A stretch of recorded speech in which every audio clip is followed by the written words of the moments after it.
Hey, everyone! If you enjoy my quantum audiobooks, you can support me by becoming a Patreon member. Your support helps me keep creating, and you'll get exclusive perks. You can also access my audiobooks directly through Google Drive. Check out the link in the description. Now, let's get started. After hearing the final verdict, the light of hope in Peter Pettigrew's eyes disappeared, and he slumped on the chair like a puddle of mud. Soon, under the arrangement of the Auror, a Dementor floated into the courtroom and came directly to Peter Pettigrew. Wherever he passed, there were bursts of frost in the air. Many Wisengamot seemed to be unable to bear the scene and left the trial hall one after another, including Bobby. Only a few people, as well as staff from the Ministry of Magic, stayed to watch the execution with Sirius. At first, as if making a final struggle, Pettigrew struggled to twist his body and screamed like crazy. But this is doomed to be in vain. Levin's copying spell was perfect, and those chains firmly fixed him to the chair. As the Dementor got closer and closer, Pettigrew seemed to be stunned into silence, staring straight at the Dementor's head. At this time, Blake's chains had long been untied and he was free. But he remained motionless, watching directly as the Dementor walked towards Peter Pettigrew, watched it lift its hood, reveal its dark head, open its mouth at Peter Pettigrew, and take away all Peter Pettigrew's happiness and his sinful soul. Suck it away little by little. Seeing this scene, Blake covered his face, fell to his knees, and cried bitterly. He just felt that his endless grievances and anger were flowing out together with the hot tears. Seeing his appearance, all the wizards present were moved. Even the unbearable pain of witnessing Peter's execution seemed to have eased a lot. The down-and-out wizard in front of me was once so prosperous and high-spirited. As a result, because he mistakenly trusted Peter as his companion, not only did his best friend and his family die tragically, but he also suffered 13 years of dark imprisonment for no reason. And in a corner where no one noticed, Snape silently hid himself in the shadows, subconsciously wiping his eyes with his long sleeves. For a long time, Gwyn walked towards Sirius Blaine's place. He leaned down and patted Blake's shoulder gently.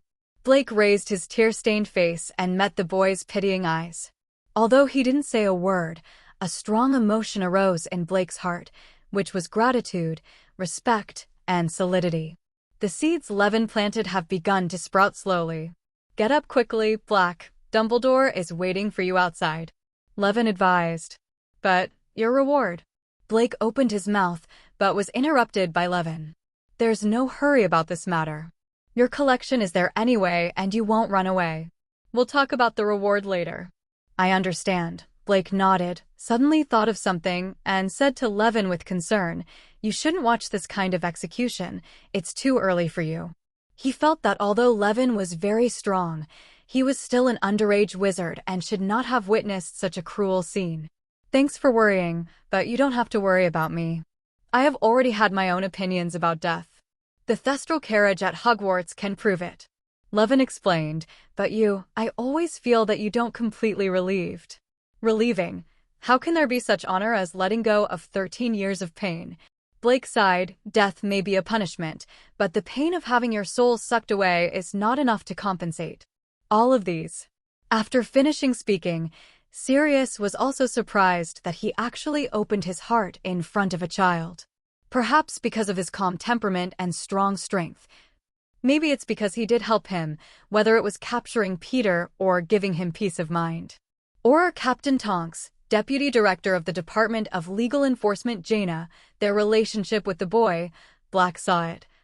They worked hard on this case, and Blake felt it. It's all thanks to Levin's face. Now in his mind, although Levin's status cannot be compared with Dumbledore, he is almost a very reliable friend. Levin looked at Sirius, still somewhat painful expression, and replied seriously, You are right. Just delayed justice is not enough to appease people's hearts. However, in my opinion, Peter Pettigrew has long been punished for his mistakes. For 13 years, he could only be a mouse, hiding in a wizard's family and living in fear all day long. This was not an easy thing. This experience brought him pain and torture. Perhaps far more than the Dementor's kiss would have hurt him. Blake took Levin's words into his heart, and the lingering pain and resentment in his heart seemed to be alleviated. "Okay, don't worry about this," Levin said in an encouraging tone. "Your first priority is to take a bath, change into spiritual clothes, eat a full meal, and welcome a new life." The boy encouraged. He helped him up and said, "Your friend Lupin and your godson Harry are waiting for you at Hogwarts." Blake nodded vigorously and followed the boy's advice. Levin watched him leave the trial chamber and was picked up by Dumbledore. At this time, Gianna came to Levin. "Let's go, Brother Levin, get out of here." As the deputy director of the Law Enforcement Department, the Princess of Cold Tiras did not like this gloomy trial hall. But Levin didn't move. He looked toward the audience. There was a witch sitting in the back seat, who actually wrote something and has not left until now. Following Levin's gaze, Jaina saw her at a glance. Her blonde hair was styled into delicate, stiff, and weird curls. She wore a magenta robe and a pair of jeweled glasses. The automatic quill was moving rapidly. "This is Rita Skeeter, the chief reporter of the Daily Prophet, who has worked with Levin before." "Sister Gianna, that's the Rita I told you. If you need media publicity or anything, you can talk to her," Levin reminded in a low voice. Jaina nodded knowingly and walked towards Rita. Seeing Gianna, Rita Ski was briefly shocked at first, and then chatted happily with her. Levin is not worried about Rita scribbling at all. She is a person who understands current affairs and will not easily provoke those in power. Especially since Jaina had just overturned the case for Sirius, which dealt a heavy blow to Barty Crouch Sr.'s strength. A proper new real power faction. As a young reporter, she could only be friendly with such people. Levin didn't care what they talked about. After leaving the Ministry of Magic, he used teleportation directly to return to the entrance of Hogwarts and then walked all the way to the school. "Please give me flowers, 0. But just as he was about to enter the castle, he suddenly heard someone calling him. He turned around and saw Professor McGonagall. The other party looked at him solemnly, and the face of Lupin next to him was also full of anxiety. Harry and Hermione were following the two professors, talking about something. By the way, there was also Luna. What was she doing here? They get together, and why? Levin walked forward and was immediately grabbed by Professor McGonagall and asked, "Mr. Green, after a day, you finally returned to school. Although there was a notice from the Ministry of Magic, I am still curious. What did you do before?" Professor McGonagall asked impatiently. "I went to the Ministry of Magic to cooperate on a case." Levin explained simply. "I see." Professor McGonagall nodded. "Mr. Weasley and Mr. Malfoy both disappeared the night you left. Do you know their whereabouts?" "I don't know.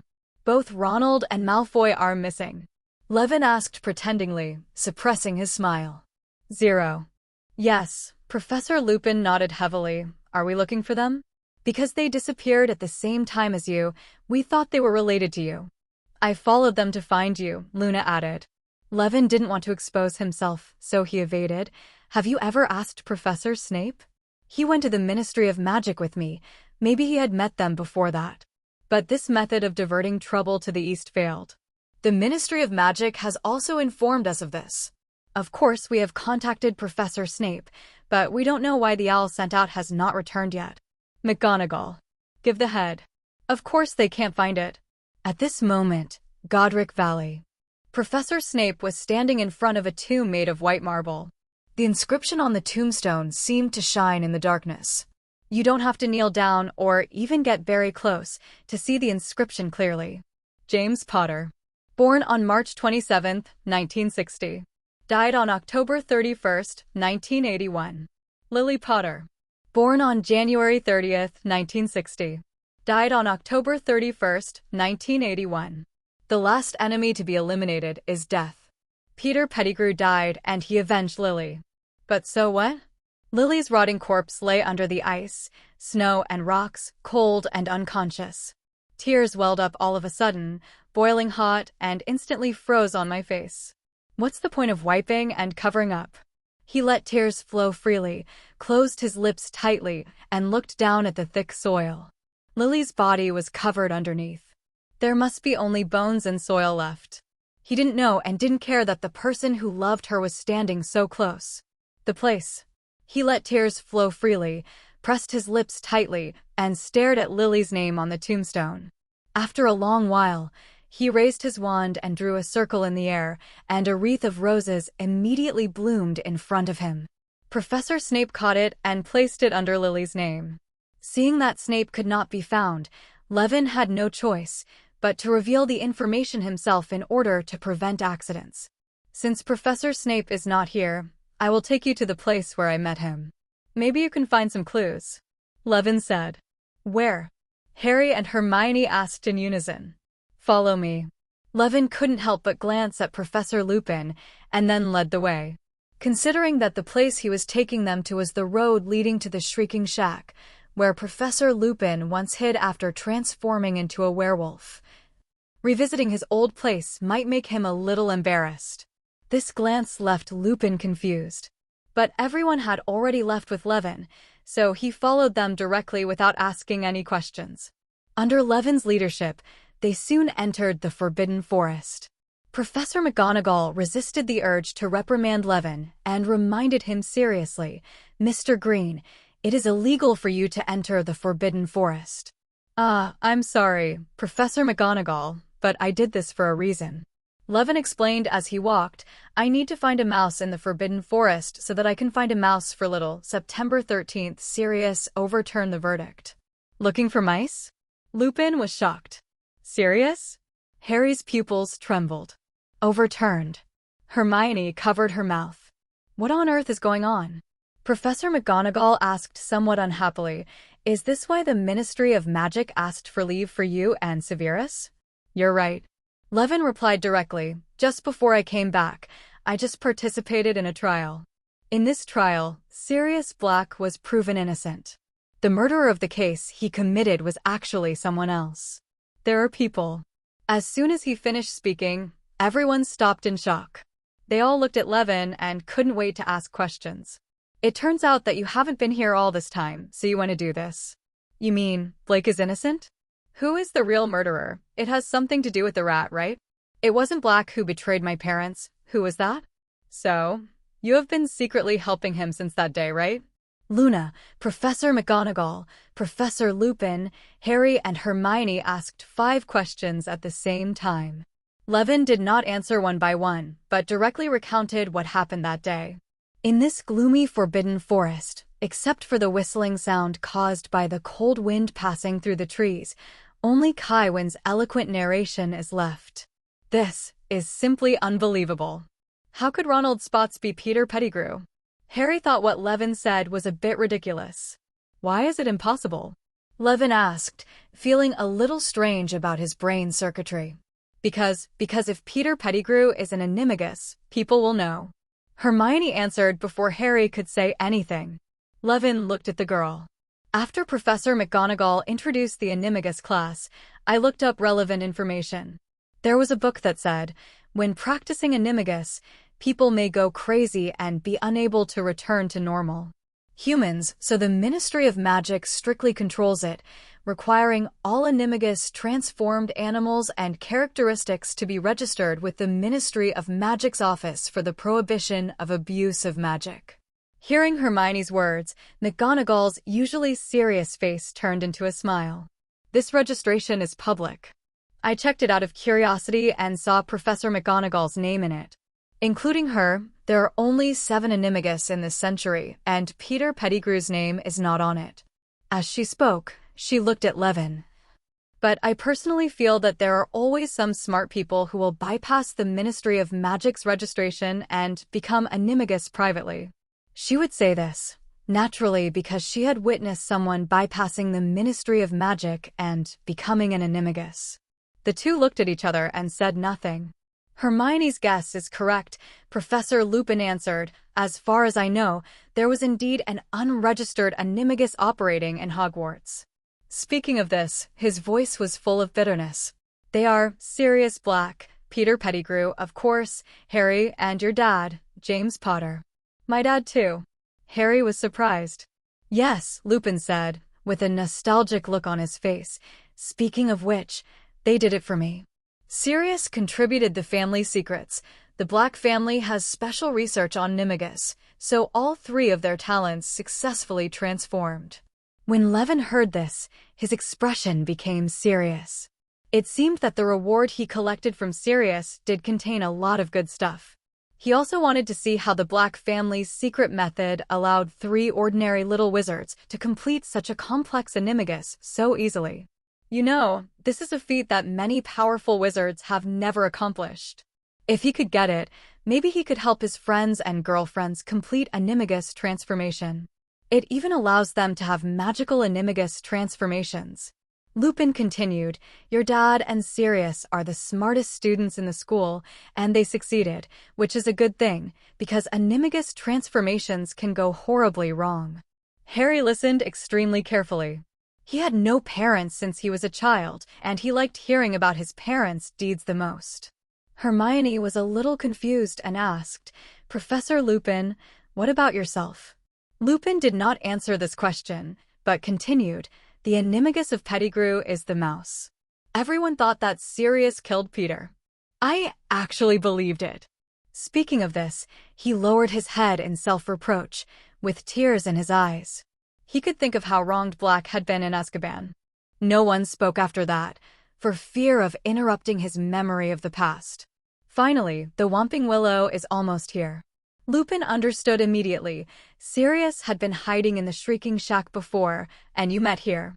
Levin nodded. Snape also followed you all the way here. Maybe there are traces of Ronald and Malfoy nearby. As he spoke, he took a step forward, slightly stretched out his hand towards the Whomping Willow. This manic Whomping Willow gradually stopped moving like an ordinary plant. "I've never seen this technique before. How did you do it?" Professor McGonagall looked at Levin strangely. For this talented student, while she was proud, she also had to admit that she had less and less interest in him. "It's teachable, but I can't understand it more and more. Maybe the Whomping Willow is afraid of me," Levin said casually. Without the protection of the impenetrable branches, the hole was exposed. Several people followed Professor Levin and Lupin and walked over. As they got closer, they could smell a smell in the cold air, which reminded them of the smell of a toilet that had not been cleaned for 10 days. Several girls' faces turned a little green. After taking the permanent sensing elixir, Levin's senses were much more sensitive than ordinary people's. Levin was even worse. The smell made his throat tight, and he almost couldn't breathe. He had to give himself a soak, curse, and one each for Hermione and Luna. He began to regret using the diarrhea potion to treat people. Seeing this, Professor McGonagall nodded approvingly and gave himself a shot. Bubble Head Charm can avoid unpleasant smells, so it is perfect to use here. Professor Lupin followed suit and cast the Head Bubble Curse on his and Harry's heads, and a huge bubble appeared on each of their heads. "Does the Whomping Willow hide the carcass of some animal?" Professor McGonagall asked. Levin shook his head. "I don't know, it didn't smell like this when I came here." Before entering the pit, Levin consciously took a few steps back, letting Professor Lupin lead Harry into the cave entrance first. Just based on the smell just now, he could already imagine what the scene was like inside. Although all these 0.3 were shaped by himself, he did not want to see his own results with his own eyes. Beside him, Luna gave him a meaningful look, her face looking very ugly. As a psychic, it seems that she also sensed something. "Kid, don't look around." Levin knocked her on the head. The girl stuck out her tongue and withdrew her senses obediently. The few people walked for less than a minute when the 2 people at the front suddenly stopped. Harry felt that he had stepped into a puddle of sticky stuff, and the wet unknown substance soaked into his pants. But because of the head-soaking curse, he didn't know that this was where the smell came from. He wanted to move a few steps, but it was difficult to maintain balance under his feet. Every time he stepped on his feet, he would make a gurgling sound. Dancing light technique. A shining ball of light floated from behind, taking the initiative to illuminate the space in front of them, and also illuminated Levin's masterpiece. When Levin, who was behind them, glanced at them, he immediately pulled Luna and Hermione back. But it was too late. Everyone was stunned by the sight in front of them. "I think it's better for you to go out and wait." Looking at the shocking scene in front of him, Professor Lupin smiled bitterly. Levin nodded, wishing for this, and pulled Hermione and Luna out. Only the two professors and Harry remained inside. The three of them quickly exited the passage. After leaving the entrance of the cave, they retreated again and retreated far away. He didn't cancel the head-soaking curse until he felt that the smell couldn't reach here. The cold air in the forbidden forest seemed extremely fresh at this time, and several people couldn't help but take deep breaths as if they wanted to clear out the turbid air they smelled before. This is even more true for Levin. He seems to have returned the oxygen-deprived fish to the water, and every cell in his body is immersed in the fresh air. I can't believe it! How did they get themselves into that? It's so disgusting. Hermione's complaints were already incoherent. Why didn't they clean it up? Why are they lying together like this? How much did they eat before? Levin's little potion gave her a big shock. In fact, even Levin himself couldn't bear it. He swore that he would never go to that corridor again. He didn't even want to get close to the Whomping Willow again. Otherwise, he would be reminded of that order when he saw the Whomping Willow. Crazy scenes. After a long time, several people helped each other and walked out of the tree hole. Among them, Harry was holding Ronald, Professor Lupin was holding Malfoy, and Professor McGonagall was walking behind them with a livid face. The two unlucky ones had their wands returned to them, dug up from God knows where. The two of them had been cleaned up, but their faces were still unhealthy and pale, and they were leaning weakly on Harry and Lupin. As soon as they saw them, the three Levins retreated together and subconsciously covered the area. Ronald and Malfoy didn't care too much about this. In fact, after taking a breath of fresh air, their numb noses finally began to recover, and they could smell their own stench again. It was really embarrassing to be caught on the spot by others in such a nightmarish scene. At this time, the two of them didn't even have the courage to look up and look at the expressions on other people's faces. They wanted to dig a hole and bury themselves in it. Although just now, Professor McGonagall had used her superb Fountain Charm and Cleaning Charm to clean away the sticky or dried-up stains on the surface of their bodies. But they still felt dirty and uncomfortable, as if there were maggots crawling around them. Mr. Green, Mr. Potter, Miss Granger, and Miss Lovegood, I hope that none of you will say anything about what you saw today. Professor McGonagall reminded seriously. Levin nodded. He just wanted to disgust the two of them by doing this, not because he wanted them to die. It's not a big deal, just go back and take a good shower. Seeing their expressions of wanting to die on the spot, Hermione advised out of the most basic compassion. Wash for at least 2 hours, Luna's ethereal voice added. But kindness doesn't stop subconscious nausea. After saying that, the two women pulled Levin and hurried towards the castle, as if they would gain something from staying with them for one more minute. The two professors and Harry returned to the castle with the two unlucky guys. Although Ronald and Malfoy both wanted to sneak back to the common room and enter the college bathroom to take a special shower. But Professor McGonagall still insisted on taking them to the school doctor's office for examination first. As a wizard, it was rare in her opinion that they could spray like that. It is impossible to be due to purely physiological factors. It's more likely because of a curse, potion, or something. This can be treated, right? In the school doctor's office, Ronald looked at Madame Pomfrey expectantly. I won't have stomach upset again. Of course. Madame Pomfrey nodded, but she put on a 3-layer mask first. After a little examination, she came to a conclusion. This may be because you were accidentally contaminated with a powerful medicine that can cause diarrhea. Why did you drink that medicine? Madame Pomfrey was in disbelief. But Ronald and Harry looked at each other and came to a conclusion. They all thought of two people, Ronald's twin brother. Ronald heard them mention that they were working on a prank diarrhea candy. Could it be that they secretly drugged themselves and Malfoy? But Ronald didn't dare to verify. Because once the twins know what happened to him, his reputation will soon spread throughout Hogwarts. This matter is destined to go unsolved.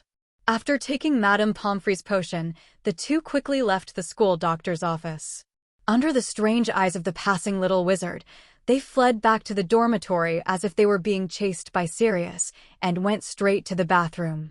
Before going in, Ronald rarely threw all his clothes into the trash can. He had never done such a thing as he was always poor and frugal. Ronald stayed in the bathroom for an hour, wishing he could wash himself 1,000 times from the inside out. Until Harry's urging came from outside, "We have to go to the auditorium quickly. The meal time is almost over." After this incident, Harry obviously had no desire to eat, but Ronald was in desperate need of additional food. Levin's little invention allowed his intestines and stomach to be completely emptied, and then he lay there weakly for most of the day without supplementing some nutrition. In the bathroom, Ronald twitched the corner of his mouth when he heard this. Although it feels like the last time I ate something was a century ago. But at this time, he had no appetite at all. Unfortunately, he had to force himself to do this in order to prevent himself from passing out in the lounge. Malfoy also had the same worries. Several young wizards who had missed dinner because of this met in the auditorium where only leftovers were left. They saw Levin, who, along with Luna and Hermione, was hastily finishing dinner. Seeing the arrival of Ronald and Malfoy, they jumped up from their chairs as if they were seeing ghosts, and then subconsciously backed away. Alas! Ronald sighed and looked at the mortal enemy beside him. The other party seemed to have something to say to him. "Hey, Malfoy. What happened today?" Before Ronald could finish his words, he found Malfoy interrupted. "Weasley, don't tell anyone what happened today," he said fiercely. "That's what I thought." Ronald was rarely angry and just nodded. Then, Malfoy turned to the three Levins, with a hint of prayer in his voice. "Levin, I beg you, today's matter." "Of course, we already promised it in the Forbidden Forest." Levin immediately replied without waiting for Malfoy to finish, "But can you please sit far away? I know that you have already been purified, but within a week, I can't even pass the psychological barrier." The two tit-for-tat enemies had a tacit understanding this time and nodded vigorously with the same frequency. Then, they noticed each other's movements and turned around at the same time, trying to walk back, but they bumped into each other. They snorted and turned their heads to the side again. Both of them felt that the other person might be their nemesis and nothing good would happen if they met him. This almost synchronized appearance made Levin secretly laugh. He suddenly discovered that the two people seemed to have a sense of being happy enemies. Early the next morning, Levin went to the auditorium to have breakfast as usual. Then he discovered that the auditorium was exploding today, and the little wizards were all talking about it. What stumped Ronald and Malfoy was exposed. Who let it slip? Levin wanted to eat melon with great interest, so he came to the long table of Ravenclaw and wanted to find the little melon-eating princess beside him, Zhang. Unexpectedly, everyone was staring at him along the way. This made Levin even more confused. It wasn't until Zhang looked at him with a complicated expression and handed over the newspaper in his hand that Levin suddenly realized. "Good guy, you're eating melon on your own head." The front-page headline of the Daily Prophet reported on Sirius's trial yesterday. 12 years as a mouse. The former hero turns out to be the real murderer. The Ministry of Magic held a trial yesterday, and Sirius Black was acquitted. The real murderer of that year was someone else.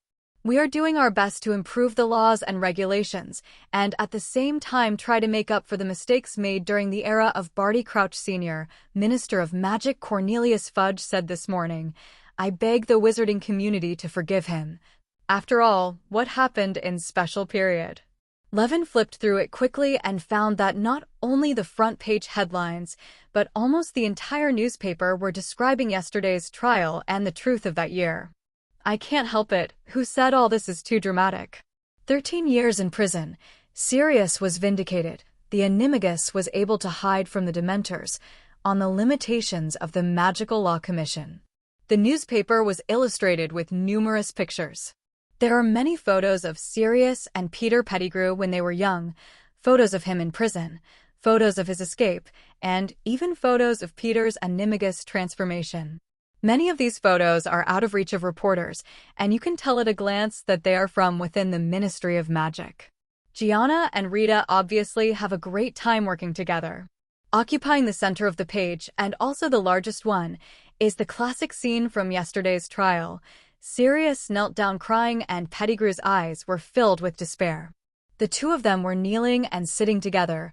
One was crying and the other was panicking, One was full of hope, and the other was full of despair. One was walking towards rebirth, and the other was heading towards death. The best thing was that they were both on the quilt, separated only by a wall. It can be said that the contrast is full. Levin believes that if this photo were placed among Muggles, it would definitely be nominated for a Pulitzer. Levin browsed the newspapers while eating his sandwich. He didn't expect that Gianna would actually involve him during the promotion process. Regarding his role in this incident, Rita Skeeter wrote it so clearly that it was almost as if she had experienced it herself, because those contents were what he told Gianna himself. No wonder everyone looked at me so hotly when I came in just now. Penelope specially came to tell him that just this morning, the number of young wizards who signed up to join the Erudition Society hit a new high, and they were all coming for him. It seems that this is another wave of live advertising. When he finished his meal and wanted to leave the auditorium, a voice stopped him. It was Harry. "Levin, thank you for helping Sirius." Harry walked over with a complicated look on his face. He thought of the rumors he heard at the Three Broomsticks. At that time, he thought that his parents were killed because of Sirius' betrayal. He had hated Sirius so much back then. Who would have thought that in the end, he would actually stay in the same room with the real traitor for 3 years? And this time, the person who helped Sirius regain his life was still Levin Green. It doesn't matter, anyone who knows about this kind of thing will do it. Levin smiled and said, "I just happened to meet him at the right time. Besides, Blake has already negotiated the remuneration with me, so you don't need to say any extra thanks. But no matter what, you saved Sirius and found my parents' real enemy." Harry stubbornly gave Levin a grateful hug, which made Levin feel a little helpless. Levin wanted to tell Dumbledore that he was not deliberately approaching his savior, but that the other party was determined to get close to him. This time when I met Harry, he was unexpectedly alone, not with Ronald and Hermione. Levin could sense that it wasn't that Ronald didn't come, but that he was hiding behind a corner in the distance and didn't want to see him. He can understand. After all, Ronald made a huge fool of himself in front of him during this period. First, he was discovered by Levin when he was covered in feces. Then it was revealed by Levin that he had slept in the same bed with a greasy middle-aged pudgy man who turned into an ugly mouse for so many years. He even kissed each other many times. If anyone sees his predicament, and more than once, I am afraid that I will not be able to help but give him a forgetting spell. As for Hermione, the girl still has not reconciled with Ronald, so naturally she will not stay with them. Just then, Levin noticed another person coming from a distance. He is tall and has a mustache, and he looks like an adult wizard from outside. "Sirius Black!" Ronald exclaimed in surprise. Sirius was staring hard at Harry with his dark gray eyes. He was still as thin as he was on the day of the trial, but he was quite well dressed at this time. His hair and beard are no longer dirty, they are very neatly groomed. He is wearing an expensive and decent coat. His mental state is much better, and he even sprays cologne. Even if he has not returned to his best condition, he can still vaguely see some of his former chic and handsomeness. But at this time, there was a tension on his face that was difficult to describe in words. In this regard, Harry was the same. Harry didn't know what kind of expression he had on his face: anticipation, flinching, worry. In short, it was probably not very appropriate because he felt that his hands and feet were stiff. In any case, after what seemed like a very quick walk and what seemed like a long walk, Harry finally arrived in front of Sirius. "Hello, Harry," said Sirius. "I am Sirius Black, but I don't know if anyone has ever told you that I am your godfather." "Yes, I think I know." Harry looked into Sirius's eyes with curiosity and expectation. The Sirius I saw in the newspaper before was so crazy and angry, with a sallow face and a gloomy expression. He was also worried about whether his godfather was easy to get along with. Now it seems that my worries are unnecessary. Sirius seemed relieved and smiled. "As the godfather, I brought some gifts, bought based on Levin's suggestion, to see if you like them," Blake said, giving Harry a big bag. When Harry opened it, he found a bag full of prank props, including dung bombs, burping candy, frog egg soap, a nose-biting teacup, Dr. Fiddler automatic ignition, and magical fireworks that bloomed when water appeared. They were all bought from Zuko's joke shop. How could a young wizard not like these toys? Harry looked at the prank props in the bag with admiration and suddenly thought of something, so he shouted, "Firebolt." Ronald looked at Harry in surprise. "Hermione guessed before that you gave me the firebolt, right?" Harry raised his head and looked at Sirius, expecting his answer. "Yes, I sent the firebolt to you. I sent the order directly to all post office. I used your name, but asked them to take it from Gringotts 7-Eleven way vault, my own vault. You got gold. Please think of it as your 13th birthday gift from your godfather." Sirius smiled. "Huh," Ronald said triumphantly. "You see, there is no such thing as a curse. Hermione was wrong." "But Hermione did guess it was from him," Harry reminded. At this time, his heart was extremely excited. Sirius did not forget to give him a birthday gift when he was on the run. For the first time, he felt the love from his relatives. At this moment, a small, gray thing suddenly jumped on Sirius's shoulder, tilting its head and looking at them. Ronald looked closely with interest and found that it was a thin owl. As if sensing Ronald's gaze, the owl went straight to Ronald and landed directly on Ronald's palm. Ouch! The little owl that was hooting happily in his hand pecked Ronald's finger, which seemed to be a way of intimacy. "Ronald, maybe you are willing to adopt this owl, because due to my fault, you lost the mouse." Sirius looked at Ronald with a smile. Ronald's eyes widened. The little owl was still shouting excitedly. "Adopt it," he said dubiously, staring at the owl carefully for a while. "Thank you, but this is a real owl, right? Isn't it someone's Animagus?" Harry and Sirius looked at him, and both laughed. "This is definitely good enough for me," Ronald said happily. "It belongs to me. By the way, there's this." Sirius took out a piece of parchment from his pocket and handed it to Harry. Harry scanned it quickly and felt as if he had drank a bottle of hot butterbeer in one gulp. His whole body was warm and filled with contented happiness. It read, "I, Sirius Black, Harry Potter's godfather, hereby grant his permission to go to Hogsmeade for the weekend." He handed the parchment to Ronald. "Great, now you can go to Hogsmeade with me openly." Ronald yelled happily, and then suddenly covered his mouth. Sirius smiled happily at the side. "Don't be nervous, I know James has an invisibility cloak, and we used it like you did." Nostalgia flashed across Sirius's eyes. That time was his happiest day. Thinking of this, Sirius suddenly became hesitant. "That's right, your parents appointed me to be your guardian," Black said dully, "in case anything happens to them." Harry waited for him to continue. Did Blake mean what he thought he meant? "Of course. I'd understand if you wanted to live with your aunt and uncle," Blake said. "But, well, think about it. I've recovered. Reputation, if you want a king, a different home." Harry felt something explode inside him. "What, living with you? Leaving the Dursleys?" "Of course, I don't think you would like it," Blake said quickly. "I understand. I just think I would." "Are you crazy?" Harry said, his voice suddenly hoarse, just like Black's. "Of course I want to leave the Dursleys. Do you have a house? When can I move in?" "You do?" Blake asked. "Really?" "Yeah, I'm serious." Harry jumped up. Black felt that today was the happiest day in his 13 years. He laughed and patted Harry on the shoulder, just like he patted James back then. "I have to leave, Harry. I will come to take you home when you are on vacation," Sirius said reluctantly. Harry nodded repeatedly. He was already calculating in his mind how long it was until summer vacation. This was completely different from his previous purpose and mood of calculating how long it was until summer vacation. By the way, Sirius had just taken a few steps when he suddenly turned around and looked at Harry. "You should spend more time with Levin at school. He is a great friend." Ronald looked at Sirius, who was walking away, then glanced at Harry, and he was about to speak honestly. Looking at Al's face, in the end he still didn't say anything bad about Levin. "Next time we go to Hogsmeade, we can have fun." Ronald played with the little owl in his hand and couldn't put it down. Harry also touched the parchment signed by Sirius and smiled.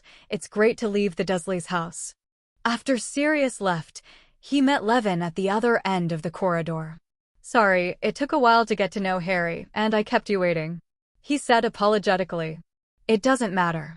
It doesn't take long to get to know your godson. Levin smiled and waved his hand. I said, I'm not in a hurry about the reward. But I don't want to delay it too late.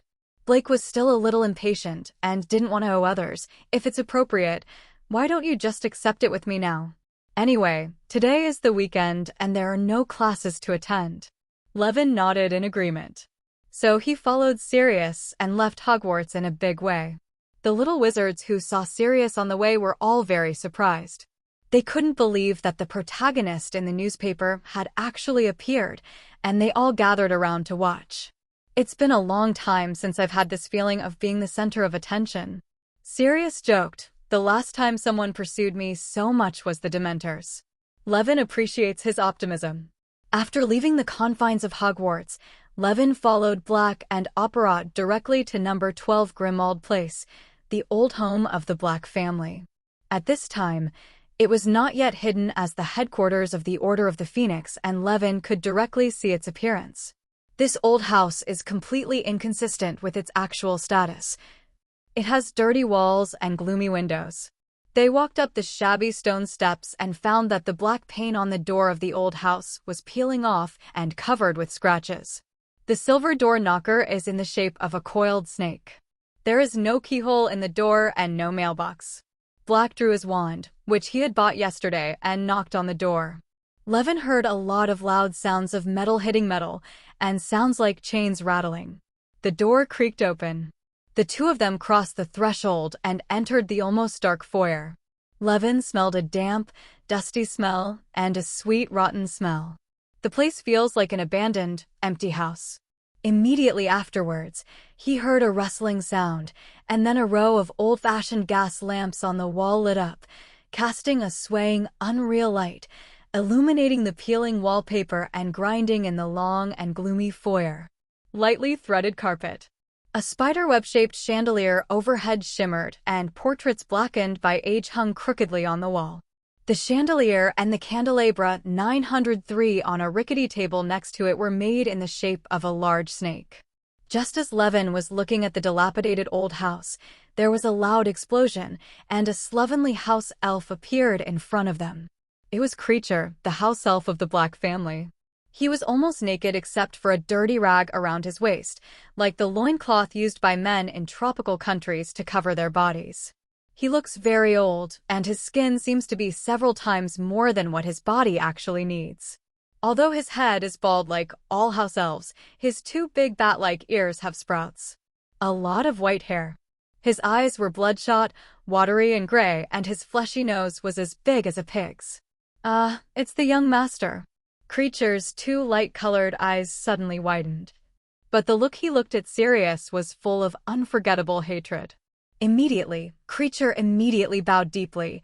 His body was so low that it was ridiculous, and his big pig-like nose was flattened on the ground.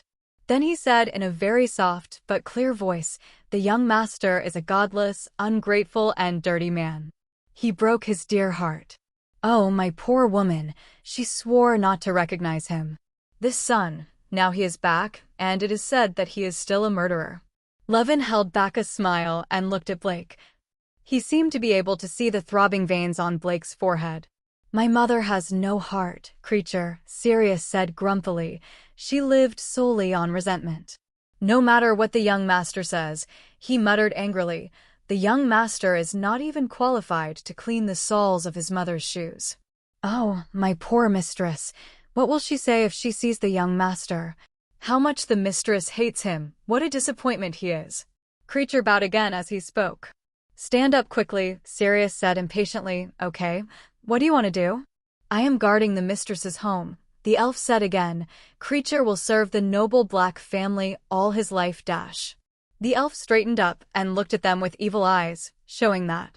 However, I believe that none of them could hear him, because he continued to talk. The prodigal also brought back a little kid. Creature doesn't know his name. What is he doing here? Creature doesn't know. Okay, are you relieved now? You can go, Creature.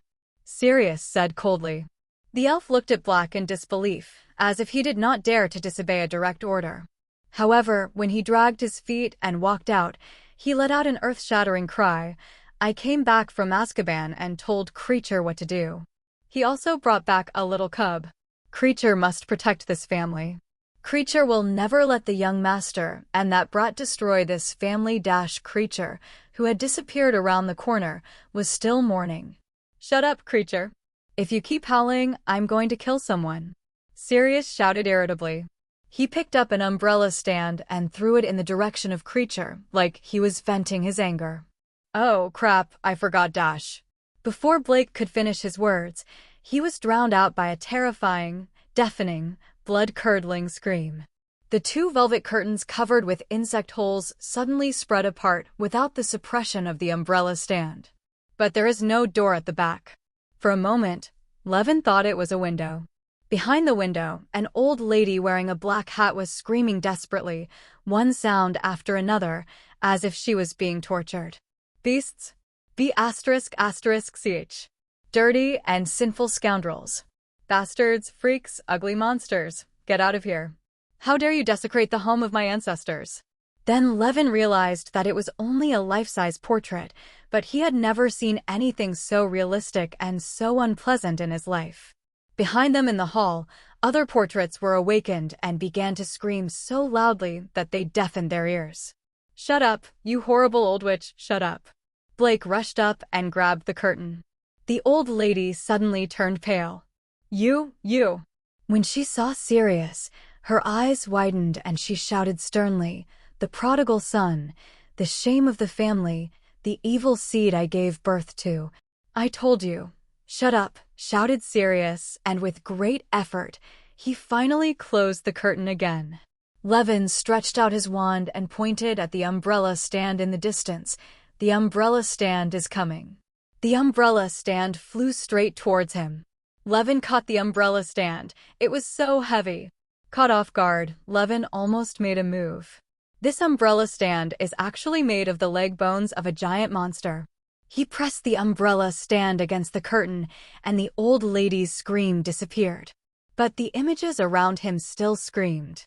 Levin used his wand to cast a stun spell on all the other portraits, and there was an echoing silence in the room.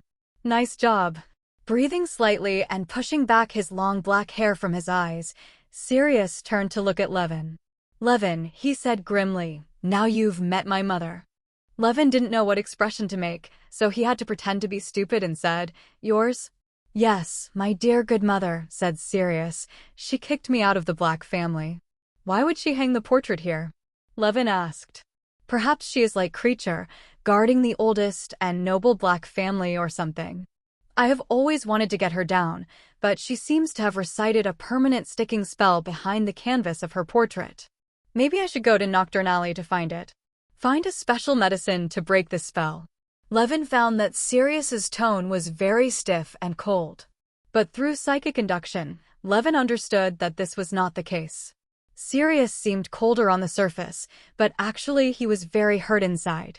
Just like the old woman on this tapestry, Levin turned his head and his gaze seemed to be able to penetrate the curtain and see the portrait inside.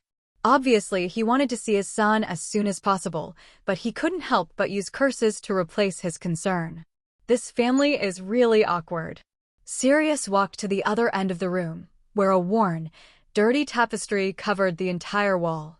Levin followed and looked carefully. The tapestry looked very old, the color was dull, and it seemed that the fox had bitten it in several places. However, the gold thread embroidered on it still shone brightly, and Levin could clearly see a branching family tree that could be traced back to the Middle Ages.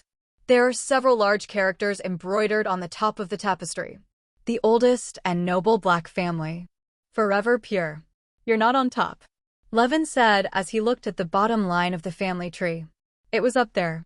Sirius said, pointing to a small blackened round hole in the tapestry, like a cigarette burn mark. My dear old mother destroyed me after I ran away from home. Creature liked to whisper this story. You ran away from home?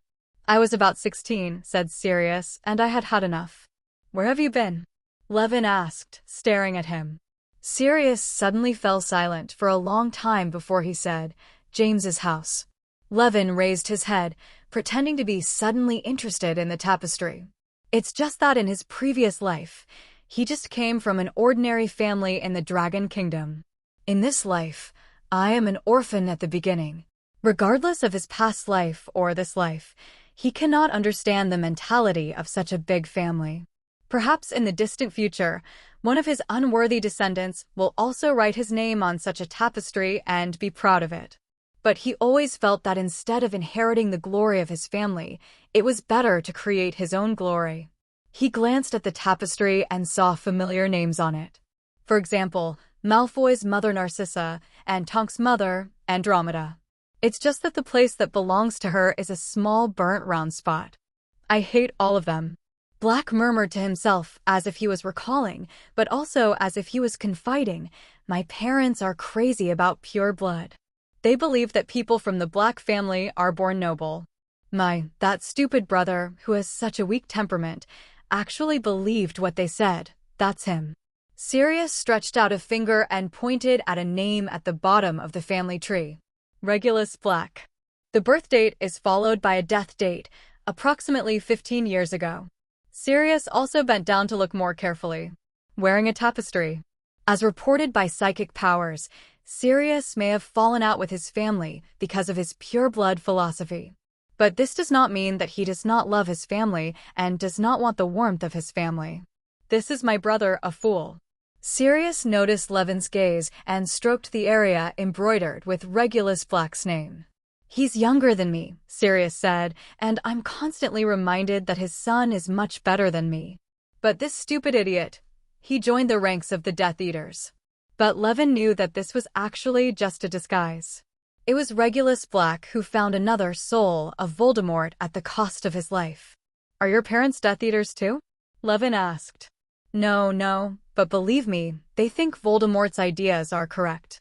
They all agree to maintain the purity of wizard blood, get rid of Muggle-born people, and let pure blood people have the power. After a pause, Sirius continued, of course, they are not unique. Before Voldemort revealed his true face, many people thought that he was responsible for some things. Muchi is correct. Levin came to the conclusion that Sirius might have hated his parents' ideals, but he didn't really hate them. I haven't looked at this stuff in years. This is Phineas Nigellus, my great-great-grandfather. Did you see that? The most unpopular headmaster in the history of Hogwarts. But in his time, an unparalleled and terrifying demon king appeared in Hogwarts, and he single-handedly almost wiped out the Fire Serpent party of poachers and dark wizards that were rampant at the time. Levin added mentally, thinking of the huge hole beneath Hogwarts. And Araminta Mellifran, my mother's cousin, tried to force through a Ministry of Magic decree legalizing the killing of Muggles. And my dear Aunt Elidora started the family tradition of chopping off the heads of house elves when they were too old to carry the dishes. Of course, whenever a reasonably decent person appears in the family, they declare to sever ties with him. I saw that Tonk's mother's name was also on it, but it was burned just like yours. Levin pointed out. Oh yes, Andromeda is my favorite cousin, Sirius said happily. Speaking of which, Tonks and I are still related. That's good. Levin smiled at him. Sister Tonks and her parents take good care of me, but don't expect me to call you uncle or anything like that. That's such a coincidence. Sirius is also very happy. Since Andromeda also recognizes Levin, it means that he is indeed a good child and not what Dumbledore said. That's something to be wary of. He still remembered that after Dumbledore picked him up yesterday, he emphatically reminded him of Levin's potential dangers. But his own experience of being rescued and his relationship with his cousin made him increasingly disapproving of these words. It's a pity that I didn't recognize Nymphadora when we were in the Shrieking Shack before. When he said this, he couldn't help but sigh. The last time I saw her, she was still a 9-year-old child. I didn't expect that she would become such an outstanding Auror in a blink of an eye. Those people all listened to her at that time, right? Yes, Tonks's sister Gianna's right-hand man. Levin suggested, but it's not too late for you to go back and get to know her again. That's right.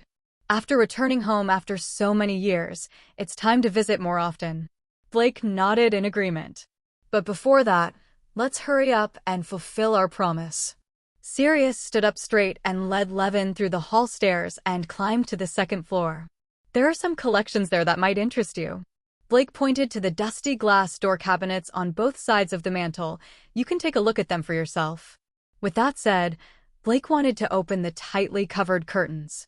Suddenly, Blake cursed and when turned his head to look. Several adult foxes flew out from the folds of the curtains, their bright beetle-like wings buzzing and flapping, their small needle-like teeth exposed, their small and exquisite bodies covered with thick black hair, and 4 little ones. His fists were clenched in anger. Caught off guard, Blake's hand was bitten. I've never seen such an infestation of vermin. What has creature been doing in these 10 years? Sirius said bitterly. Levin popped out his wand and deployed a large anti-evil magic circle. How could a weak dark creature like who Maisie resist this?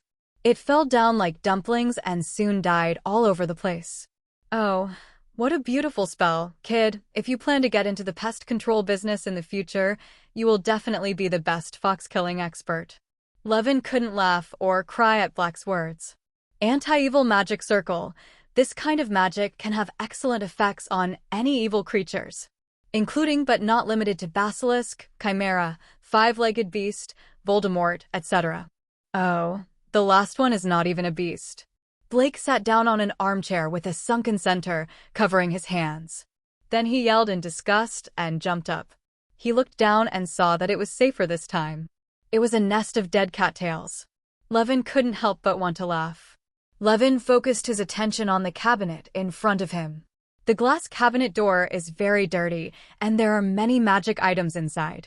Levin used his wand to clean away the dust in the cabinet, then gently opened the cabinet door and tidied it up one by one. The rusty dagger seems to be enchanted with bleeding magic. The animal's talons look like they belong to a hippogriff. The coiled snake skin belongs to the African tree snake. A decorative crystal bottle with an opal inlaid on it contains blood, with a strong smell of curse. A silver rhinitis box containing sarcoid powder that bites people, but was almost destroyed by elemental shout after trying to attack Levin. A multi-legged tweezer-like instrument that can crawl like a spider. A hypnotic music box. A heavy souvenir box that no one can open. A lot of antique seals. In addition, in a dusty box, there is an Order of Merlin, first class, which was awarded to Sirius' grandfather for his contribution to the Ministry of Magic. That means he gave them a lot of gold. Sirius explained contemptuously. It is this kind of person who reduces the gold content of the metal. Levin was a little angry and ashamed to be with him. Eventually, Levin found one of the purposes of his trip, a golden locket. He could feel that there was an evil soul in it. It was the Horcrux that Regulus Black sacrificed himself for. Levin did not hesitate and used Soul Fire on the locket, burning Voldemort's soul inside. Soul Fragment +1. He didn't take anything away. Most of these magic props looked novel, but in fact there was nothing special about them. On the contrary, the Boggart B**************** G on the desk next to him is even more attractive. Levin activated the psychic barrier, locked the unlucky guy in a small box, put it in his bag, and then found Blake. You didn't take anything? But a smart little wizard like you will definitely not be interested in the Order of Merlin or gold rings. Blake looked at Levin's empty hands and said, In that case, there is a library upstairs if you like. Of course, that's what I want. Aside from the Horcruxes, that's Levin's real goal. The Black family is indeed the longest-standing pureblood family. The books in the library are extremely impressive. The 4 walls are covered with bookshelves, packed from floor to ceiling. Levin was so excited that he wanted to take out a copy and read it, but Blake stopped him. Be careful, Levin. Most of the books here are very dangerous. You know, many books have black magic on their covers. Levin nodded. Of course he knew. It's just that with his level of magic, it's not difficult to see through the danger of Demon Go. Advanced secret vision. He cast a spell on himself, and in an instant, the magical aura of any book on the shelf was clearly visible to him. Levin took out a pair of dragon skin protective gloves that he had prepared. Just as he was about to make a move, Blake said again, Levin, I still have some feelings for you. Levin couldn't help but stop again and looked at Blake. Please make good use of the knowledge contained in these books and don't become a wizard like you know who. Black reminded the boy sincerely. Although he did not think Dumbledore's words were true, he felt that as an elder, he still had to have some knowledge. Necessary reminder. By the way, don't teach Harry this knowledge just yet. At that moment, Levin suddenly had the feeling that he was a bad boy and was being told by other people's parents not to bring up his own good children. Levin nodded. He would do this kind of thing without Black reminding him. After all, he agreed to Dumbledore. After browsing a few magic books, Wynne found a book that mentioned simplified Animagus rituals. After flipping through it, Levin found that it really helped him. "Can I move the bookshelf with me?" Levin asked. "Of course." Sirius nodded. But he was confused. How does Levin move all these bookshelves? Then he saw Levin wave his hand, and a portal opened in front of him, just like the one in the corridor of the Shrieking Shack. A row of wooden dolls emerged from the portal. They were tall and walked into the library as if they were alive. Then, in pairs, they lifted up the bookshelves and sent them to the other end of the portal. "Levin, behind this door is." Blake pointed dryly at the portal. Even though it was the second time they met, he still couldn't understand the scene. "This is the portal leading to my home," Levin explained. "These are wooden golems I made. They are not as omnipotent as house elves and can only do menial jobs. Today, Levin is trying to create some more sophisticated golems that can complete more detailed work. Please give me flowers. You can't do all the housework yourself." If it didn't work out, he could only hire a house elf. Even after receiving Levin's explanation, Sirius still found it a bit unbelievable. The little wizard in front of him seems to have surpassed Dumbledore in some areas of attainment. At least he hadn't seen it before. Dumbledore could create a portal or something. From this perspective, his previous worries were probably unnecessary. After all, with the level Levin showed just now, even without the Black family's magic book, he can still develop many terrible spells. After the wooden golems emptied the bookshelves, Blake said to Levin, "What follows is the real treasure trove of the Blake family. Please come with me." So, Levin followed Blake to an inconspicuous room in the corner of the first floor. But the way to open this room is very complicated. Levin watched helplessly as Blake cast spells, recited commands, and dripped blood before he could open the thick magic door. In this room, huge boxes are stacked neatly. 0. Levin opened a box at random, and there was glittering gold inside. If it weren't for the same situation in his own storage warehouse, Levin might have been dazzled by the gold coins and lost his composure in front of Blake. Blake looked at Levin, who was still calm in surprise, and marveled. Not only in terms of magical attainments, but also in terms of money, this young man is heart-wrenching. Every box in this room contains various gold and silver jewelry, making this room full of stuff. "Now, they are all yours," Blake said with a smile. For Levin, who has the Philosopher's Stone, he really doesn't take these gold coins seriously. However, Blake's attitude made him very satisfied. He shook his head and said to Blake, "As promised, I only want your books and collection. But these gold and silver are also my treasure." Blake was a little surprised that someone would refuse such a large sum of money. "I never break my promise. Moreover, such a huge amount of wealth can support you to do many things. You can become a big shot in the magic world with this wealth." "I am already a big shot in the wizarding world," Levin retorted seriously, "and I believe that with my own abilities, my status in the wizarding world will continue to rise. Even surpassing Dumbledore will not be difficult." Levin's words are extremely confident, but after seeing everything just now, Blake still somewhat believed that Levin would do what he said. Levin sighed and advised, "Blake, you need this money more than me. Think about Harry.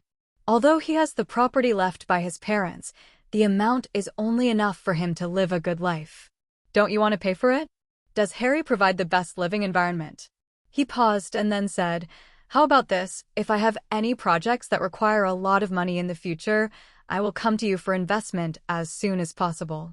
What do you think?" When it came to Harry, Black was silent for a long time and sincerely thanked Levin. "Well, in that case, I will leave these wealth with me for the time being. If you need it in the future, you can come to me at any time." After confirming that there was nothing more that he wanted in the house, Levin left number 12 Grimmauld Place and waved goodbye to Sirius. Although Levin acquired a large amount of the Black family collection, but he didn't study them immediately. Because this year's Quidditch season, Ravenclaw's game is finally here. According to news from Tonks, the leader of the Een Kingdom team in this World Cup, Hamish McFarlane, will go to Hogwarts to watch Ravenclaw's next game. If Levin wants to participate in the next Quidditch World Cup with Cirilla, he will have to perform well in the next few games. In addition to him, Roger is also very positive about the next Quidditch match. This was Roger's last Quidditch match before graduation. Even though Ravenclaw had won the championship for 2 consecutive years, he devoted almost 200% of his energy. This was what Ravenclaw's Quidditch captain wanted to do. Completed his final battle with 3 consecutive championships. Everyone can see that Roger is determined to win. He discussed tactics endlessly and organized everyone's training as if he would never get tired. But the players soon discovered that Levin Green, who had always only regarded Quidditch as an extracurricular pastime, became serious this time. Not only did he participate in training and become more active, he also took over the tactical planning of the Ravenclaw team. Everyone knows that their Ravenclaw for 4-3 geniuses have very high IQs and are quite proficient in whatever they do. Soon, they saw that the genius not only had Quidditch skills, but also had attainments in Quidditch tactics. After taking over the Quidditch team tactics, Levin completely abandoned a series of fancy traditional Quidditch tactics formulated by Roger. What is the Transylvanian feint, where you pretend to hit the opponent's nose to confuse the opponent, as long as you don't actually hit the opponent's nose? This trick is legal. Summer. The Wollongong zigzag is the chaser's zigzag flight. What is called sloth rolling is that the players hang on the broom, hold the broom handle with both hands and feet, and avoid the bludgers. The Chelmsford charge is when the chaser jumps on a broom and pushes the quaffle towards the goalpost. The starfish hang upside down is when the goalkeeper grabs the broom handle with one hand, hooks one foot on it, and stretches his limbs to ensure that the quaffle is blocked as much as possible. In his opinion, these are basically personal tactical actions, most of which are technical and belong to the category of personal strength. I can't say it doesn't help the actual competition, I can only say it doesn't help much. After all, a single skill needs to be used under specific circumstances. In his opinion, most Quidditch games in this world place too much emphasis on individual skills and underestimate overall tactics and strategy. This is not incorrect, because the smaller the number of people in sports, the more emphasis is placed on individual skills and tactics. But there are 7 people in Quidditch after all, so focusing only on individual skills and tactics is still too scientific. Especially since Ravenclaw already has 2 core players, Levin and Cirilla. They are responsible for skills and other matters. The others can just be blue-collar toolmen. There is no need to waste time practicing some unused tactics. Therefore, after he took over the tactical training, Ravenclaw's training time was cut into 2 parts. Part of it is still traditional technical and tactical training, while the other part is overall tactical training.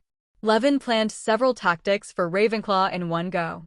For example, in a long pass and fast break, after the goalkeeper or the chasing chaser gets the quaffle from the opponent's shot, he will take advantage of the opponent's time to return to defense and directly pass the quaffle to the enemy's battlefield. Levin and Cirilla will quickly launch a fast attack. The problem with this tactic is that the accuracy of long passes is difficult to guarantee, and offensive players may not be able to react. But for Ravenclaw, this disadvantage is nothing. Levin and Cirilla's reaction speed, as well as the firebolts under their crotches, can ensure that they launch a fast attack in time. As for the inaccuracy of the pass, the chaser works hard and can catch it accurately. So goalkeeper Grant Page gave up the flashy starfish upside down and began to focus on practicing long passes. Roger, the weakest of the 3 chasers, also practiced with him. Levin's second tactic is man-to-man to pick and roll. That is, all players perform one-on-one man-to-man defense against the enemy, but when the chaser holding the ball is intercepted, the closest player on the team quickly changes defense to block the defender for the ball holder, making it easier to break through and attack. The key to this tactic is to create a time difference and disrupt the enemy's rhythm through sudden defense changes. The advantage of this tactic is that everyone can participate and it doesn't require too much skill. After all, beaters and seekers can mark and screen for chasers, as long as they don't touch the quaffle themselves. In addition, there are run and gun tactics, which are long-term, fast-paced games that wear down the enemy through tireless flying, passing, and shooting. This tactic is also very suitable for Ravenclaw because they have the advantage of broomsticks.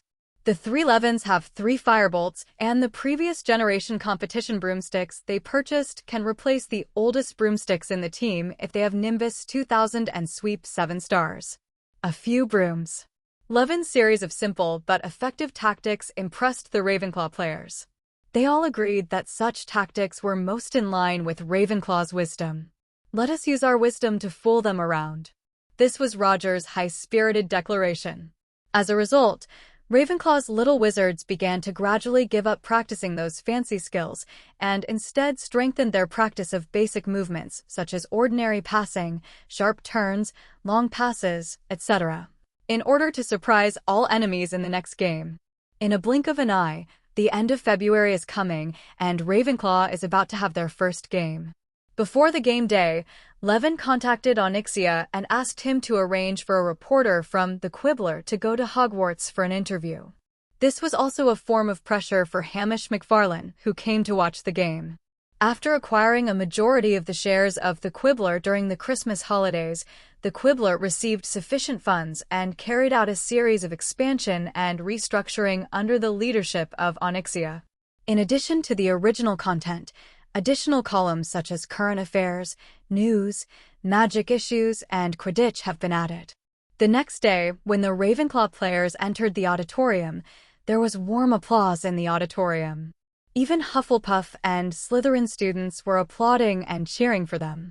As early as Hufflepuff seeker Cedric Diggory, because of the attack of the Dementors, he unconsciously captured the Golden Snitch from Harry and defeated Gryffindor. The two houses had a falling out over Quidditch. Most of the Little Lions believed that this victory was dishonorably snatched from their hands by the Little Badgers. And what about Slytherins? They wish Gryffindor was dead. Whenever they say this, Slytherins often have ferocious expressions and gnashing teeth, wishing they could eat a Gryffindor on the spot. How much hatred and hate! Oh, it turns out to be Malfoy, excuse me. The incident with the Whomping Willow was over, but it didn't mean that he didn't hold grudges against Ronald. He hated Ronald all the time, and naturally the entire Gryffindor family became mortal enemies. Another key reason is that Levin is so popular. Throughout Hogwarts, hundreds of young wizards have joined the Polymath Society, and the number of young wizards who have joined the core class of the Polymath Society and are taught arcane theory by Levin himself has exceeded 20. Now these people have understood the basic divisions of schools and have learned a few simple and easy-to-use ring tricks. There are often little wizards showing off their mage hands in the lounge, deliberately using it to fold a quilt in the air, pour a cup of tea, etc., and then win unanimous praise from the onlookers. And these little wizards are often the core figures of major colleges. Levin's control of them is basically equivalent to controlling the public opinion of Catan College. In response, Levin naturally became a national idol, and even the Ravenclaw Quidditch team benefited from it. In response to being unanimously ostracized by the 3 houses, the Gryffindors responded by displaying Harry's firebolt in a high-profile manner and placing it in the most conspicuous place on the dining table. Under the leadership of Wood, a group of Gryffindors performed a series of pre-battle rituals around the firebolt, as if they were worshipping. Facing Ravenclaw, who had 3 firebolts and 2 masters, Harry and his firebolt seemed to be Gryffindor's only hope. Therefore, they become the focus of Gryffindor discussion. Especially Harry's good friend Ronald. He would tell anyone who would listen about the unique feel of sitting on a firebolt. When someone asked him what it was like to fly a firebolt, he would familiarly describe his experience riding a broomstick with Harry. In his words, even if you do strenuous exercise on it, it is very safe. As for Harry, he was explaining Wood's pre-war training. I don't want to put too much pressure on you, Harry, but we have to win today, understand? Harry nodded. So, During the competition, you have to work harder, and it is best to knock down the 4.8 Zhangqiu. This is a competition, and it is inevitable to be rude, understand. In order to get some good results in his last season, Wood almost began to change the direction of his old rival Flint. People will always become what they hate the most. Harry remained silent and said nothing. A game and a lifetime of sexual happiness. Which one is more important between the two? There doesn't seem to be much hesitation, right? Harry glanced far away at the Ravenclaw table. The atmosphere here at Ravenclaw is much more relaxed. Everyone is laughing and chatting. Levin is also discussing with Zhangqiu how to bring out the effectiveness of the firebolt. Zhangqiu, if you can't help it, just knock Harry off the broom, you know? This is a competition. Levin was also instilling the same concept in her. Zhangqiu looked up and accidentally found Harry looking at him. The girl nodded politely, with a polite smile on her face, and whispered to Levin, "Okay." Harry's face turned red. He suddenly felt that even if Zhangqiu caught the golden snitch during the game, it would not be a big deal. Well, Wood didn't know that the entire Gryffindor hope in his eyes was now about to become Ravenclaw's mole. While Ravenclaw and Gryffindor were in tit-for-tat, there were also harmonious scenes. For example, Ravenclaw's Luna found Gryffindor's Ginny and put her roaring lion hat on the opponent's head. He put on an eagle hat with flapping wings. When there is no Ravenclaw competition, she always supports Gryffindor. As for Gryffindor, Miss Know-It-All Hermione secretly found Levin. "Look, I prepared gifts all night." She had already blinked and held up a small bag of badges in her hand. The badge is blue with bronze lettering that reads, "Come on, Levin." After a few seconds, the font of the badge disappeared and turned into an eagle flying high. Hermione pointed at the badge with her wand, and the original words and patterns on the badge flew out and circled around her head. "It seems that you have mastered the silent phantom." Levin praised with satisfaction. "The next step is the weak phantom, that can make sounds." "Oh, we are talking about magic at this time." Hermione pouted dissatisfied. "It's my fault." Levin smiled and grabbed the girl's hand. Then, "Thank you, dear Miss Granger, for supporting me, a Ravenclaw wizard, under pressure."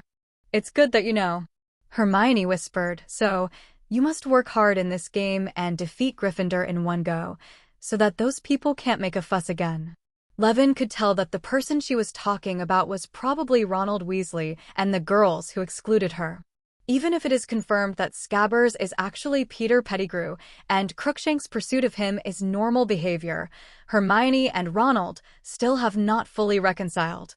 This year's busy academic schedule has also made Hermione even more unable to maintain normal interpersonal relationships. She was already unique among girls, but now she is even more marginalized. Levin ruffled Hermione's hair sympathetically. He was already thinking that I would also give her a permanent elixir. "Don't worry, Hermione, I will avenge you," Levin solemnly promised. "Then it's settled." Hermione, whose ears were red, stood up, walked towards the other eaglets, and handed out the badges she had made one by one. Suddenly, Roger, now the nominal captain, burst into the auditorium panting. "I just took a look outside. Is the weather good today?" "There is no wind. The sun is just a bit dazzling, so be careful. The ground is quite hard." "Very good. Take off quickly." He walked around the Ravenclaw's long table, looking at this and that, making sure all the team members were following behind. Finally, they saw the castle gate open and the whole school crowd onto the lawn. The Ravenclaw players, holding brooms, followed him towards the locker room. When they arrived at the stadium, there was a lot of noise. 3/4 of the crowd were wearing blue clothing and waving blue flags with eagles on them. Commentator Lee Jordan shouted hoarsely, "Look, everyone, the Gryffindor team is here. Harry Potter, Katie Bell, Angelina Johnson, Alia Spinett, the Weasley brothers, and Captain Oliver Wood, they are all once-in-a-decade talented players, the most talented players in Hogwarts. Okay, a generation of miracles." Jordan's comments were instantly drowned out by boos. How could he say such shameless words when he was so biased? Professor McGonagall blushed a little. "The Ravenclaw team is here, Levin Green, Cirilla Lionlun, and Zhang Qiu. Ravenclaw actually has 3 firebolts." Fortunately, Gryffindor also has one, so only Gryffindor can fight against them. The two teams stood face to face. Both captains shake hands, Miss Hooch said. Roger and Wood shook hands. Although they seemed peaceful, their eyes showed the infinite desire for victory. Get on the broomstick, said Miss Hooch. 3. Her whistle was drowned out by the cheers of the audience, and Tion-C took to the sky with his broomstick. The 4 broomsticks went straight over the crowd and stood out among the players. They are Levin, Cyrilla, Cho Chang, and Harry riding a firebolt. Everyone's eyes were fixed on Levin, who was holding the quaffle. The battle between the Gryphon and the Gryphon has finally begun. The game starts. Levin reversed his past tactics and held the ball forward alone. In the previous training, the regular tactic he arranged for Ravenclaw was pick-and-roll play. Levin and Cyrilla took turns acting as the pivot, while the other person acted as the quaffle terminal handler. In fact, Levin's original tactic was a triangle offense. But the core idea of the triangle offense is to form a triangle on the strong side to create singles, use a large number of moves to continuously change the strong and weak sides, and use the advantage of attracting double teams from singles to continuously convert them into open positions.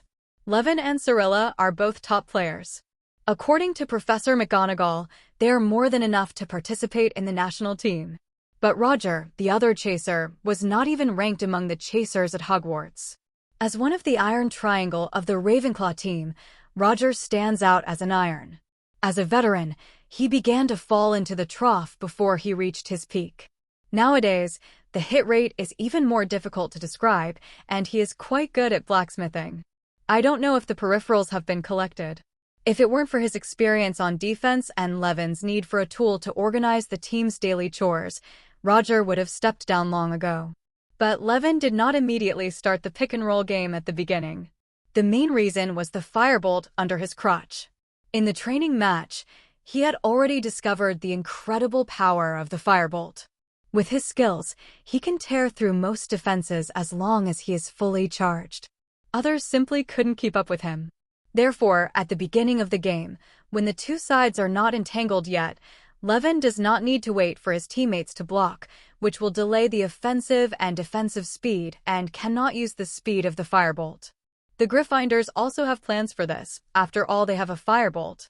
In this game, Harry not only has to bear the burden of catching the golden snitch, but also has to cooperate with the chasers to help defend. Their goal is only one: stop the super players Levin and Cyrilla from scoring tons of points. In the previous 2 years of competition, Levin and Cyrilla cooperated to create a huge score difference over Gryffindor more than once or twice. Their mission today was to try to prevent this from happening, at least until Harry caught the golden snitch. After several years of competition, Harry finally learned something and was no longer a Lone Ranger. In the past, his tactical positioning was very simple. That is, no tactics. He only focused on finding the golden snitch throughout the game and never cooperated with his teammates. Highlight a single word. But Quidditch is always a game of 7 people. Even the position of the seeker must serve the overall tactics of the team. This is also true in Levin's tactical perspective. Chasers, seekers, and beaters can all help each other at any time. Chasers and seekers can help batters double team. The batter and seeker can also participate in pick-and-roll play to help the chaser open up the situation. If the seeker simply goes to catch the golden snitch in a real professional game, he will definitely be broken into a sieve by his opponent. This is equivalent to the fact that our own jungler really only jungles and never helps online. And what about the opponent's jungler? Caught at level 2, 4 for 2 at level 6. Otherwise, what's the use of waiting for the line to collapse and you being invincible to catch the golden snitch in the later stage? Although it does not have as clear a tactical idea as Levin. But the pressure from Ravenclaw forced him to make use of Harry Potter, almost treating him as 3 people. Griffin tried to double-team Levin, and their reaction was too fast. Lee Jordan shouted loudly in the commentary box. The 4 firebolts took the lead in the air, pulling out both the light wheel and the sweep, allowing us to fully witness the speed of the firebolts. He introduced in a professional tone.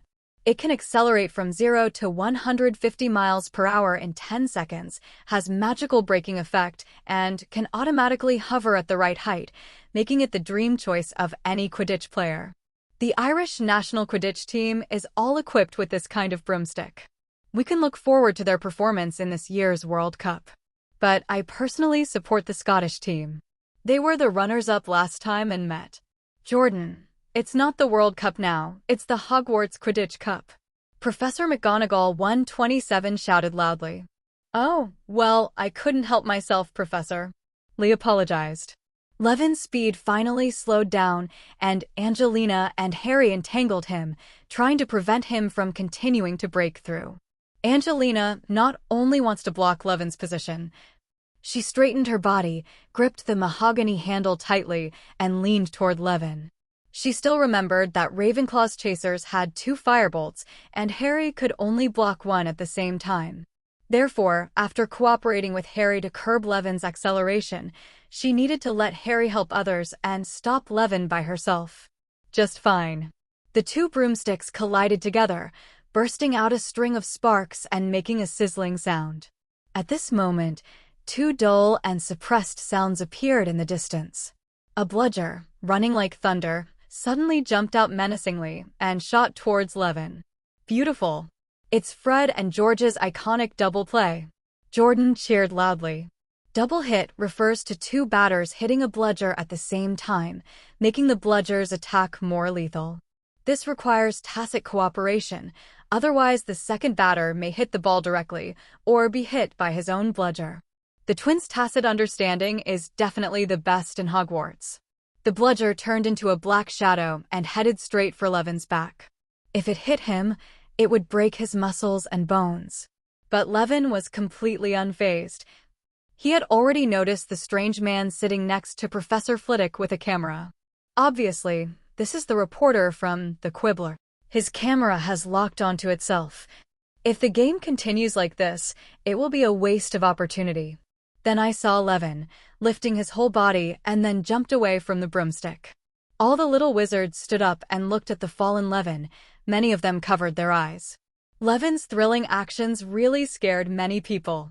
Hermione was holding onto Ginny and Luna's hands tightly, with a look of horror on her face. Ginny bared her teeth. Luna even showed a painful expression. But not for Levin, but because Hermione hurt them. Levin's fall just happened to avoid Angelina's pressing force, and at the same time, the powerful and heavy bludger was knocked out of the air. At the same time, his psychic powers were activated, and he controlled the broomstick to change its flight path. The firebolt actually made a big turn in the air, narrowly catching Levin before he hit the ground. In the commentary box, Lee Jordan opened his mouth wide and forgot to speak for a moment. What a magical operation this is. Isn't this too cool? It wasn't until Professor McGonagall poked him with the wand for the 3rd time that Jordan realized and exclaimed in admiration. Merlin's 7th uncle's beard. What a beautiful dodge.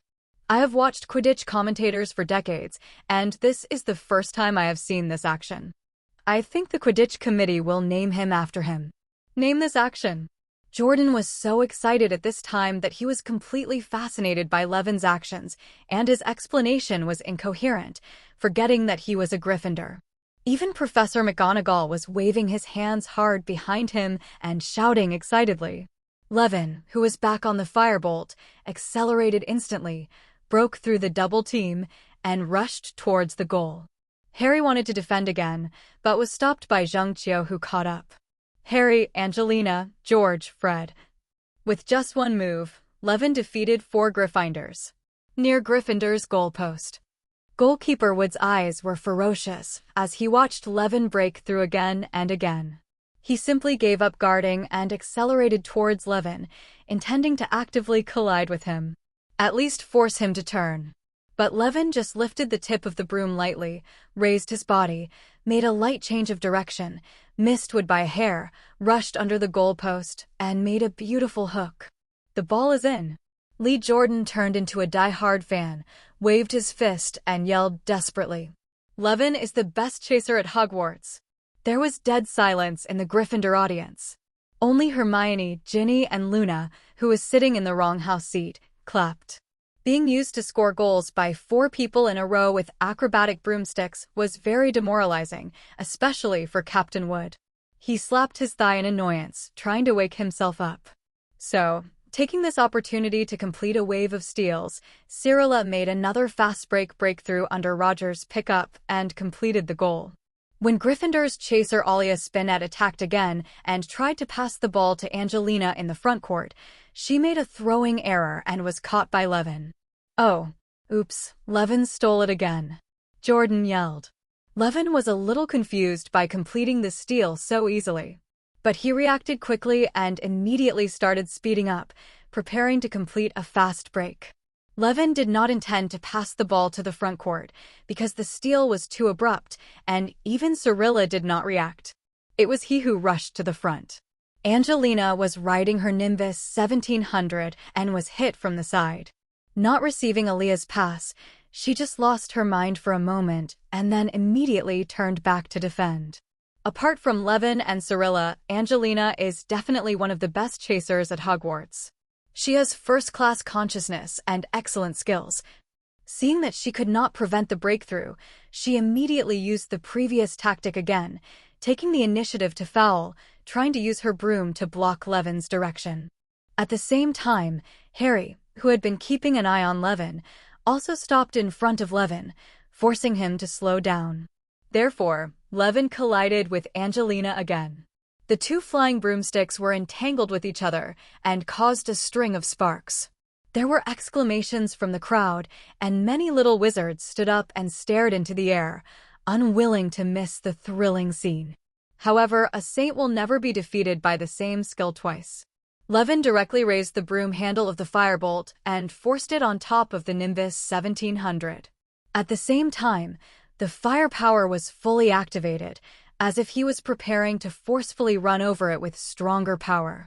The 2 of them continued to rub against each other for more than 10 meters before Angelina finally couldn't bear it any longer and moved the broom, intending to get out first. Thanks to Angelina and Harry's suicidal defense, Gryffindor was given time to return to defense. Fred and George are already in place. The 2 swung their sticks and used the same technique again. Just listen to 2 muffled sounds of dot-dong and dong. The bludger was launched like a cannonball. This time they aimed more accurately and had to perform extraordinary feats to live up to the targeted tactics they had trained for a long time. The moment the bludger struck, Levin did not turn around. Instead, he slightly adjusted the position of the broom. He firmly grasped the broom with both hands and rolled 180 degrees in the air, turning headfirst. The bludger crossed where his head originally was, leaving an afterimage. The beautiful sloth's tree-hugging and rolling skills are so beautiful. Jordan stood up excitedly and clapped. "I bet you a nut, this will be one of the top 10 moves today." Then he immediately discovered the problem. "Oh no. Angelina, be careful," Jordan warned loudly. But it's too late. Every ball in Quidditch has the ability to fly automatically.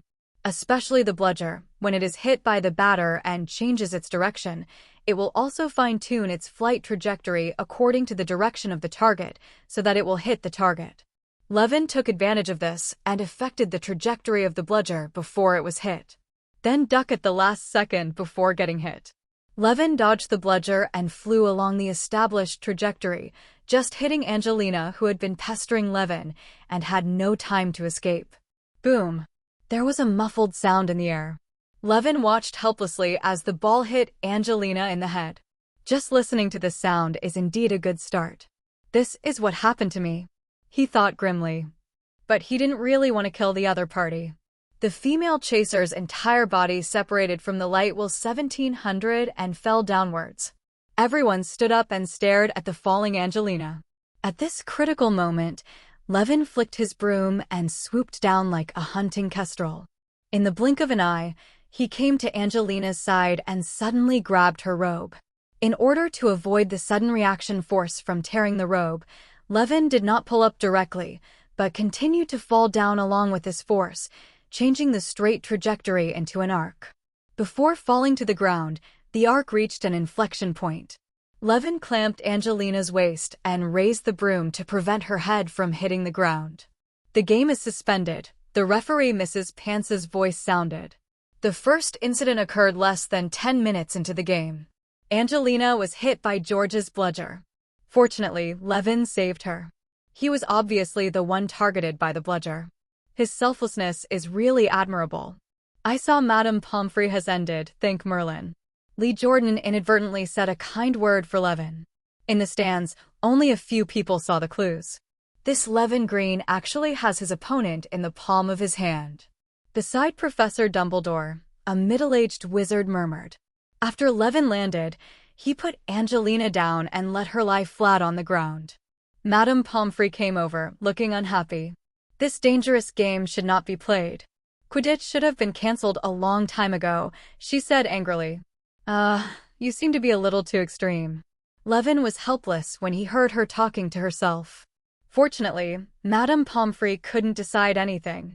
She checked whether Angelina had a concussion, then took the potion and poured it into her mouth. At this time, the Weasley twins were about to start a fight on the court. George tried to explain to Fred that it was all an accident. But his brother didn't believe it, thinking that George found out about the two dating and was deliberately retaliating against him. What? What date? Are you dating someone? George looked confused, and then immediately reacted. Explain to me clearly. Who are you dating? Is it Angelina? Fred realized that he had made a mistake and flew away on his broom. About 3 minutes later, Angelina finally came to her senses. She stood up, ignored Madame Pomfrey's dissuasion, and got back on the Nimbus 1700. She kicked off the light wheel with her feet and became aroused. Upon seeing this, the Gryffindor students immediately cheered loudly. Her return seemed to have given the Gryffindor team new confidence. But she was still affected in the end. Whenever Levin flew past her, she was still a little dazed, as if she couldn't remember what she was going to do. Without Angelina's skilled defense, Harry alone would not be able to stop Levin and Cyrilla. As a result, Ravenclaw's run-and-gun tactics were fully utilized. The continuous passes, movements, and passes made Gryffindor's defense riddled with holes. Levin came to it again. Wood shouted angrily. But this time he was careful not to move away from the goalpost, but stared closely at Levin, raising his hands, anticipating his next move. Levin took his hands off the broom handle and still controlled the flying speed with just his legs. I saw him hooking sideways and throwing the quaffle. Levin made a tricky shot. It was saved by Wood bravely. Lee Jordan roared. However, Levin immediately twisted the broom and grabbed the quaffle. Tilt the lever back again. Another tricky angle. Hey! Wood was amazing today. He swung his tail with a scorpion and saved again. Wonderful. The quaffle was caught by Arya, and she tried to launch an attack. But Cyrilla quickly stole the ball and passed the ball directly to Levin. George hit him from behind, and Levin dodged sideways without even turning his head. Fred swung his bat, and the bludgers hit him like rocks. Levin clung to the firebolt, shook off the bludger again, and charged at Wood a third time. Wood misjudged the direction this time. Levin pretended to lose the ball to the left, but he was aiming for the basket on the right. The save was in the wrong direction, and Wood made room. The ball went in. Go Isle! Jordan's roar echoed throughout the Quidditch pitch. Wood can block Levin's one shot, block his two shots, but he can't stop him. He always shoots. In the following time, Ravenclaw gave full play to the terrifying run-and-gun tactics. They rode broomsticks around the court, constantly accelerating the pace of the game. Faster offense with the ball, faster passing, faster shooting. Even if you try to make more mistakes, you still have to keep the pace fast. The Gryffindor players followed them, almost to the point of being overwhelmed. Their collapse came faster than imagined. What's worse is that just now, the impact of that fall on Angelina is still continuing. She seemed to have a concussion. Although she remembered that she was competing, her reaction was still a little slow. When encountering Ravenclaw, who was running and gunning, even Roger could get past her. But Gryffindor had no choice but to let her fight. One of the rules of Quidditch is that in the event of disability, no other player may take the field to replace the player. Teams will continue to play after the injured athlete comes off the field. Substitute players in Quidditch can only be used for pre-game rotations and to replace teammates during long games that last several days to let them sleep for a while. In other words, apart from ending up, Angelina can only play with injuries.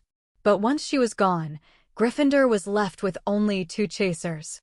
A Gryffindor with 3 chasers cannot defeat a Ravenclaw with Levin and Cirilla. With only 2 people left, defeat is inevitable. Therefore, no matter how bad Angelina's condition is, she still has to play with injuries. At least she can struggle for a while and wait for Harry to catch the golden snitch. Seeing that the team was being defeated steadily by Ravenclaw's run-and-gun tactics, not only was it unable to hinder the opponent's attack, but its own physical strength was also quickly being worn down. Wood decisively changed his tactics and returned to the original method. The others focused on defense, leaving Harry to focus entirely on the golden snitch. Now, without the help of Harry, who had the firebolt, Gryffindor could not suppress the breakthrough of the 2 firebolts. Levin and Cirilla do almost anything they want. Relying on the performance of their brooms and their superb skills, they completely suppressed the Gryffindor gate in their own half. But it's not over yet. Seeing that the opponent had changed to a less run-and-gun defensive tactic, Levin immediately signaled the Hawks to switch tactics and play a man-to-man pick-and-roll.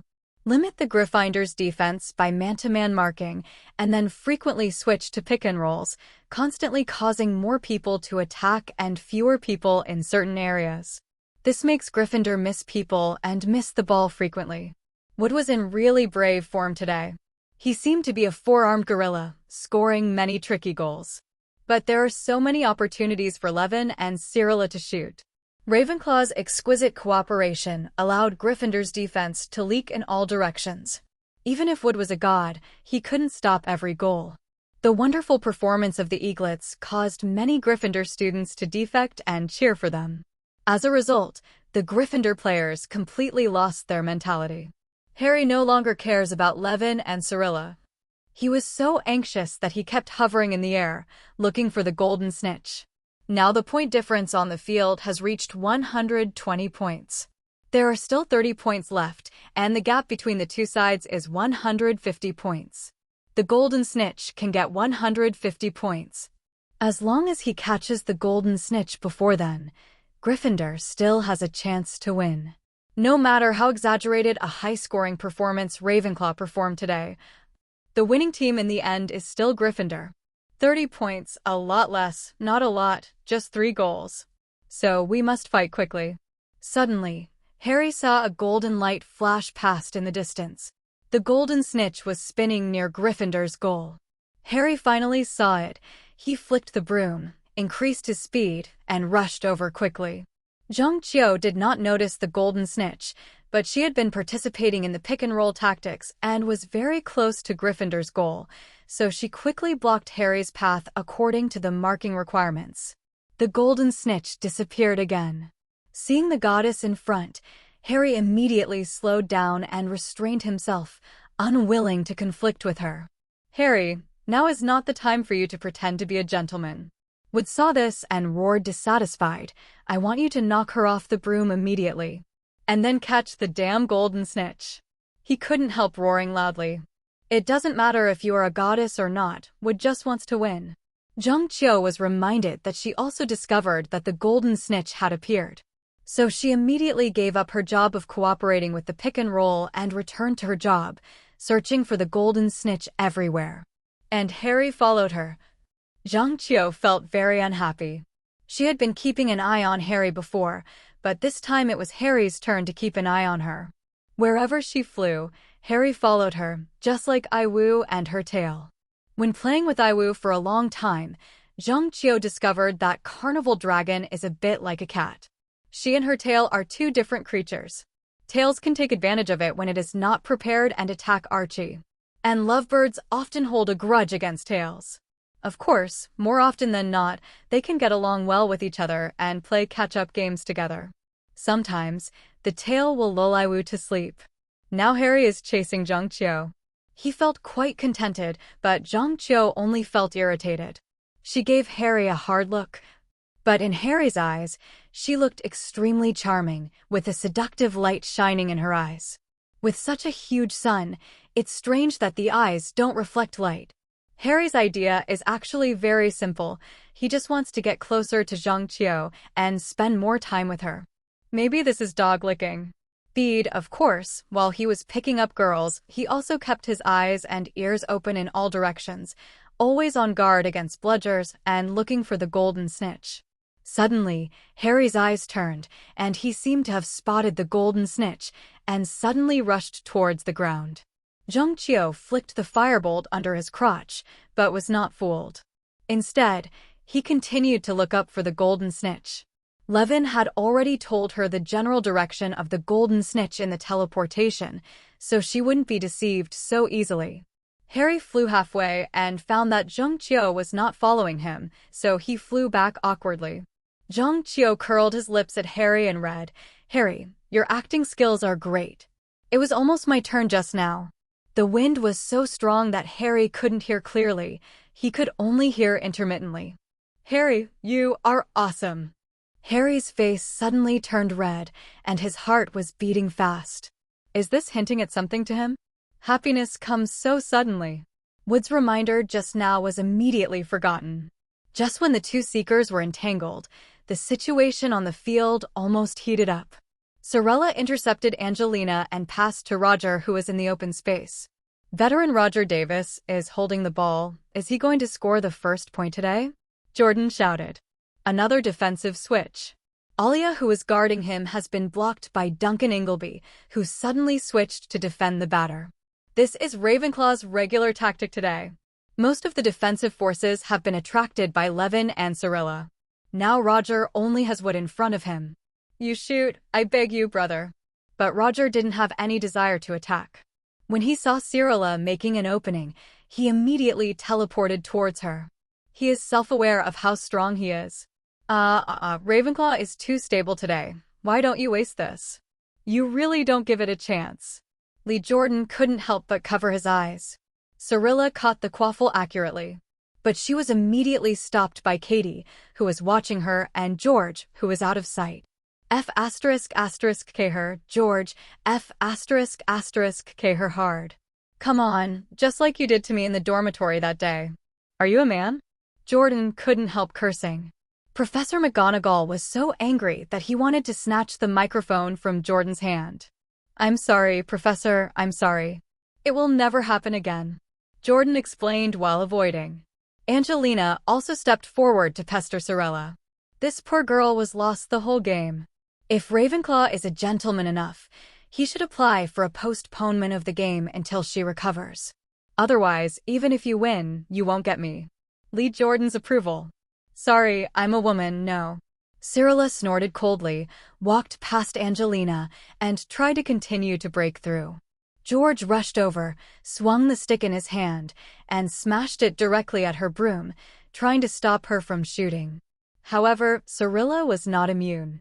She bent down to avoid a bludger, and used her sinking force to avoid George from below, but she was still hit by the bat on the broom. But before she lost her balance, she quickly threw the quaffle, then grabbed the firebolt and rolled in midair to regain her balance. Isn't that too fake? This can all go in. Lee Jordan was stunned. Oh no, Mrs. Hooch blew the whistle. Fred hit someone with a bat, and it was a foul, and Sierra made a free throw. Sorella got the quaffle. Sorella scored. Lee groaned. Ravenclaw has reached 180 points, and they are already 140 points ahead of Gryffindor. If Harry can catch the golden snitch, the competition may be delayed. Into overtime. Time is running out for the Gryffindors. Zhang Qiu's heart suddenly beat nervously. She had already discovered the golden snitch on the Lord's side of the Gryffindor stand near Hufflepuff. She accelerated suddenly and chased after him. Harry didn't follow him, just lost in his thoughts. She did praise me just now. Oh my god, Zhang Qiu seems to have discovered the golden snitch. In the commentary box, Lee Jordan loudly said, but Harry is still in a daze. Is he also concussed like Angelina? Jordan, you committed a foul. Professor McGonagall rushed over to grab the microphone. However, her speed was a bit slow, and she seemed to have lost her usual vigor, like an ordinary muggle old man. Therefore, Lee Jordan easily evaded her pursuit and continued to mention, "Wake up," loudly. So the audience booed him. He was obviously trying to remind Harry on purpose. Being explained so favorably, Harry finally reacted, flicked the firebolt, and started to accelerate. The two of them, one behind the other, continued to approach the golden snitch. The golden snitch turned suddenly and tried to escape downwards. Looking out of the corner of his eye, Zhang Qiu saw that Harry had taken the shortcut and was about to catch up with the golden snitch first. At this moment, she remembered Levin's reminder before the game, so she gritted her teeth and turned around to collide with Harry. The two brooms touched each other and made a muffled sound. The two struggled with each other and kept running towards the golden snitch. At this time, the two parties were less than 10 meters away from the golden snitch, and the distance between the two of them was almost the same. Thinking of Levin's efforts for this game, Zhang Qiu gritted his teeth and made a bold decision. She stood up suddenly, took her hands off the broom, and stood directly on it. At high speed, the strong wind blew her blue teammate into sitting down. Under the sun, her wild smile shone, making Harry feel dizzy. "Harry, you lose this time." Harry immediately realized what she wanted to do and quickly stretched out his hand towards the golden snitch in front of him. But Zhang Qiu had already jumped up and rushed towards the golden snitch in front of him. Harry lost the opportunity. Lee Jordan's voice sounded along with Mrs. Pants's whistle. Levin scored the last goal and opened the score to 160 points. At the same time, Zhang Qiu caught the golden snitch and ended the game. High in the sky, Zhang Qiu held the golden snitch tightly in his hand, feeling the whistling sound of the falling wind, with a satisfied smile on his face. She didn't let Harry get the golden snitch and let him lose the chance to reverse the game. This should help Levin, right? In this way, even a hard fall is worth it. Anyway, based on the magic level of Hogwarts, the injury rate from such a fall would not kill anyone. But Zhang Qiu did not feel the pain of falling onto the grass. She felt herself falling into a warm embrace. When he looked up, he saw it was Guowen with a cold heart. "Zhang Qiu, are you okay?" Levin held the girl in his arms like a princess, controlling the broom with his feet. "How could you do such an action? It's really thrilling." "It doesn't matter, I caught the golden snitch." Zhang Qiu proudly showed the little thing in his hand and grinned. It seemed that she was not the one who had just jumped from a height of tens of meters. "This is just a victory, you worked too hard," Levin said reproachfully. "But that's your victory," Zhang Qiu whispered. When Levin heard her words, he was suddenly moved, and he suddenly moved his feet to sweep away the rich. The firebolt climbed rapidly, taking the two of them out of everyone's sight. Hermione stood in the Gryffindor stand and stamped the ground angrily. It's obviously a good thing that Levin won the competition, so why is she so unhappy? Then she heard something that made her even more depressed. "Hey, their mouths are touching." Beside her, Luna was holding a telescopic telescope and throwing it into the air with relish. It must be that woman. She is so close to Levin. Maybe she is forcing Levin to go back and be her boyfriend. Hermione was starting to hate Cho Chang. The picture shows Luna's expression. Just one game won't make Hamish McFarlane make a decision. But according to Tonks, Hamish was really impressed by the performance of Levin and Cyrilla that day. What also impressed him was Ravenclaw's series of tactics. Hamish was surprised to find that Ravenclaw adopted a series of tactics in the game that were unprecedented in past Quidditch games. That's not to say that no players have used tactics such as pick and roll and run and gun. But they obviously only regarded this as some small skills and did not systematically compile it into tactics for the entire team to follow. From this aspect, Hamish became very interested in Ravenclaw and said that he would watch every sale of Ravenclaw. In addition, the report about the game in The Quibbler caused a small-scale sensation. In particular, Levin's breakthrough skills on a human broom made a group of Quidditch enthusiasts crazy. Many people felt that this was an action that humans could not complete and that everything in the photos on The Quibbler was fake. Yes, special effects have been added. because many professional Quidditch players have tried to imitate it, but no one has ever been able to replicate it. After all, not everyone can accurately control a broomstick without using magic. However, there were many little wizards at the scene who proved that Levin indeed made that move. These disputes sparked widespread discussion, and the Quibbler became a hit. Levin's broomstick skills even attracted the attention of the Quidditch Committee of the International Federation of Wizards. According to Professor McGonagall, her friend on the Quidditch Committee told her that Levin's action met the requirements of Quidditch tactical action, both in terms of difficulty and effect. That person asked her if she wanted to do it for Levin. Register exclusive actions. If the registration is successful, Levin's broomstick points will be included in the detailed explanation of Quidditch actions, officially released by the Quidditch Committee and named after Levin. In this regard, Professor McGonagall wanted to seek Levin's opinion. If Levin has any opinions, of course he agrees. If the certification can be completed before the in-country Quidditch national team decides on the candidate, then this will add a huge bargaining chip to his selection. In the days that followed, in addition to preparing for every Quidditch match, Levin began to focus on another task. That is to organize the magic books collected in the tower, as well as the books in the Hogwarts library stored in the memory bank of my brain. There is no way, I just got too many magic books from Sirius. With the filling of these books, the library in the tower has become quite large and has to be organized systematically. During this process, Levin happened to have a plan that he had always wanted to do.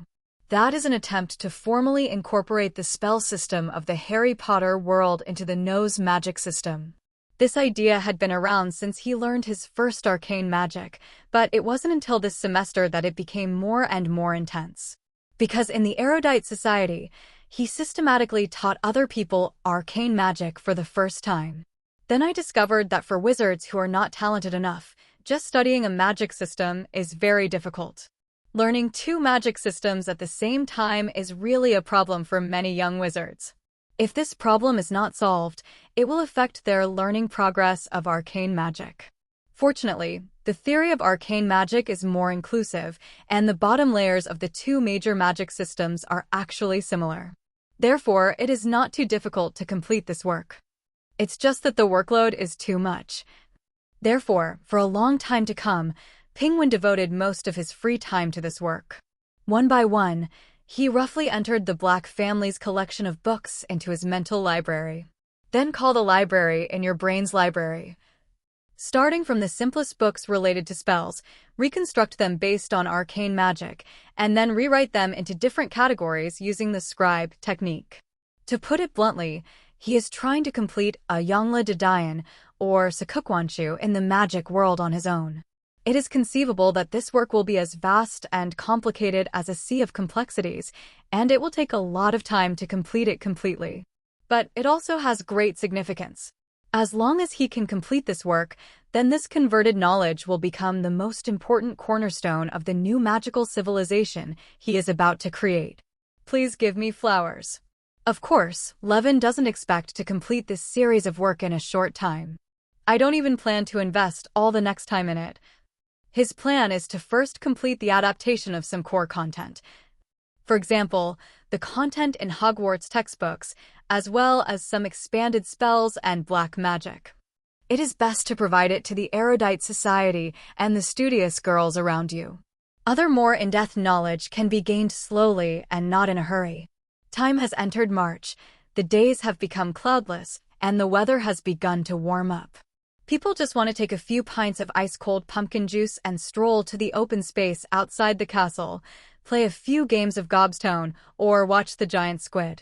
How pleasant it is to swim dreamlike on the lake. But such leisure belongs to others.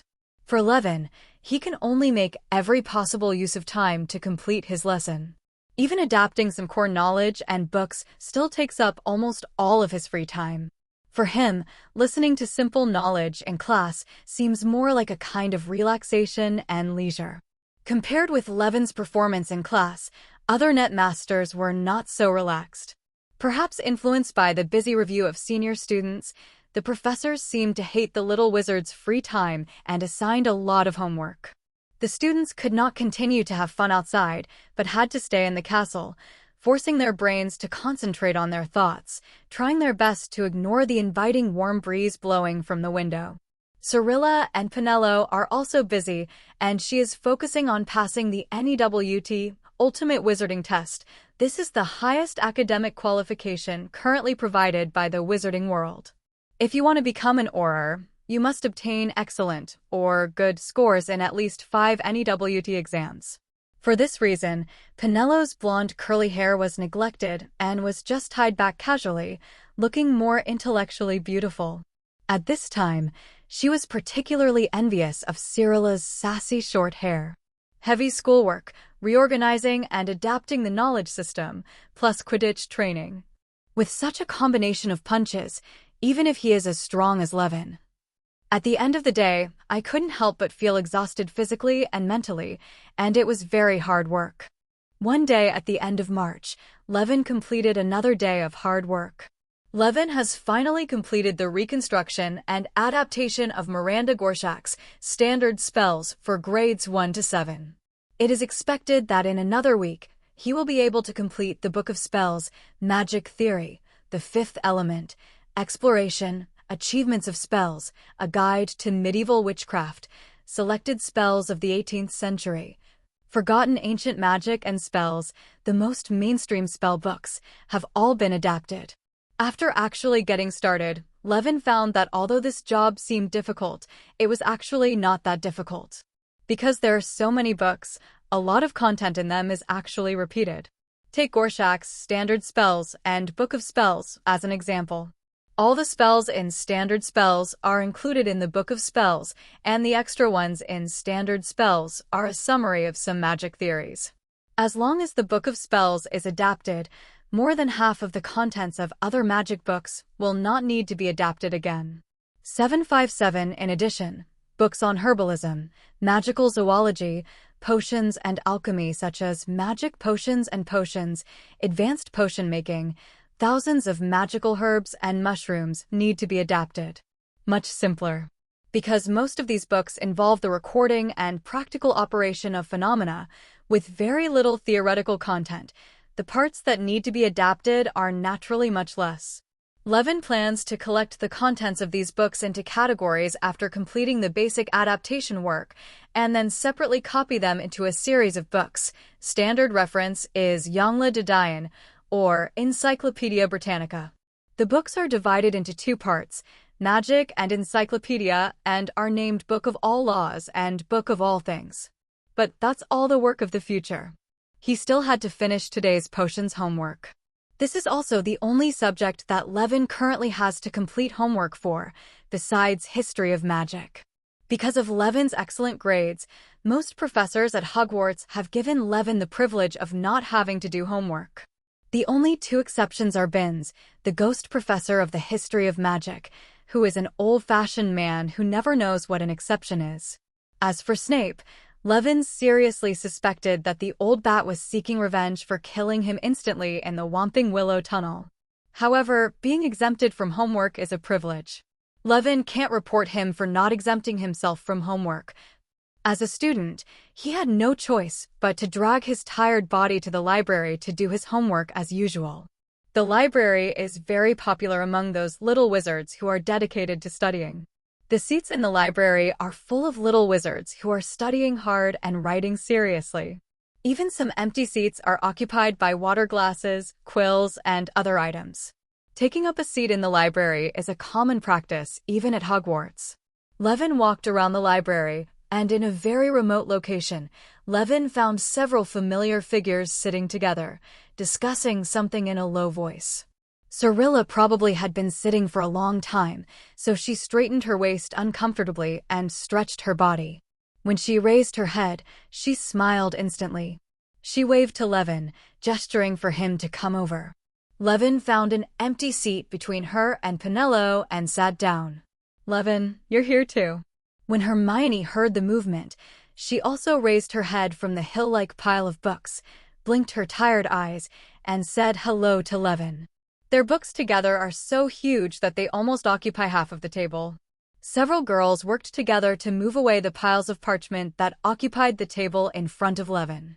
Hermione made a mistake and dropped a book to the ground.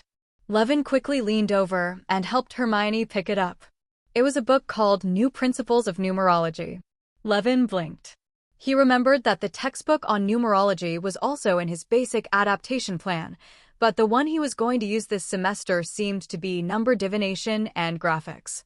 It might take a year or two to learn new principles of numerical divination, but she didn't expect that she was already reading this book. What a hardworking girl. Thank you, Levin. Hermione sighed and took the book. Levin, this weekend is another club class. I'm afraid you don't have time to prepare the class content, right? How about we suspend training and concentrate on preparing for the final exam?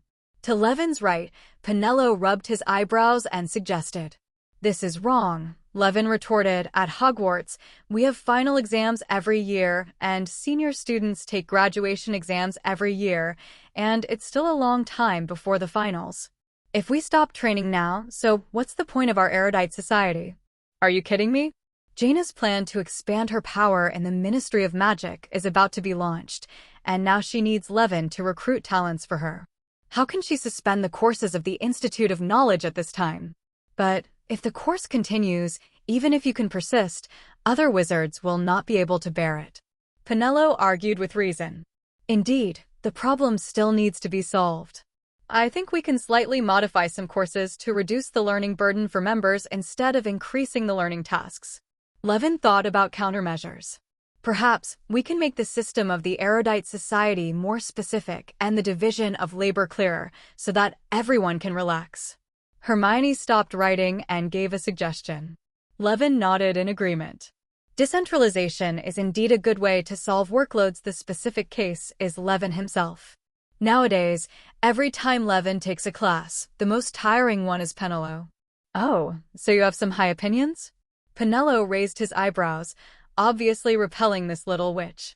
You know, when the Bashi Society was still a training class, most of the systems were formulated by her hand.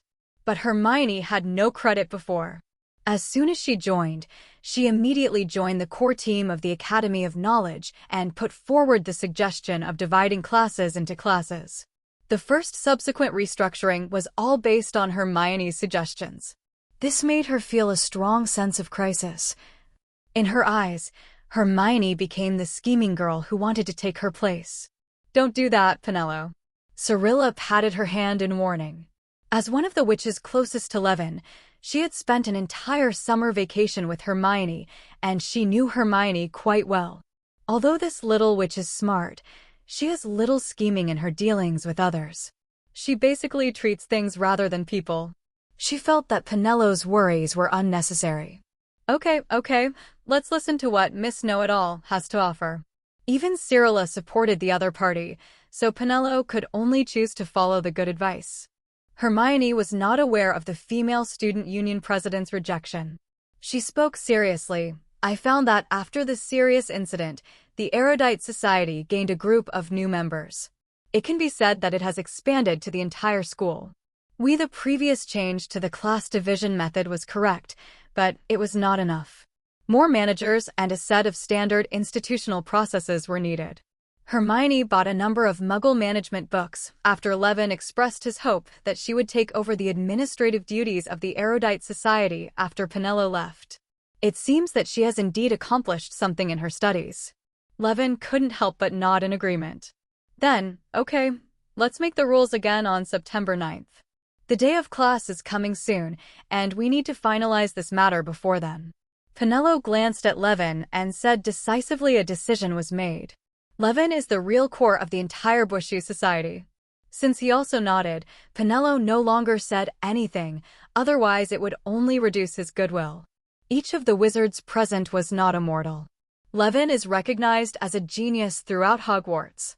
His intelligence and thinking ability are extraordinary because of his incredible understanding.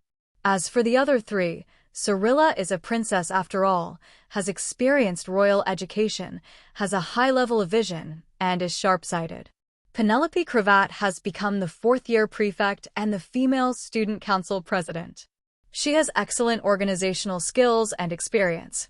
Hermione Granger, as the top student of Gryffindor, has rigorous logical thinking and a good knowledge of witchcraft.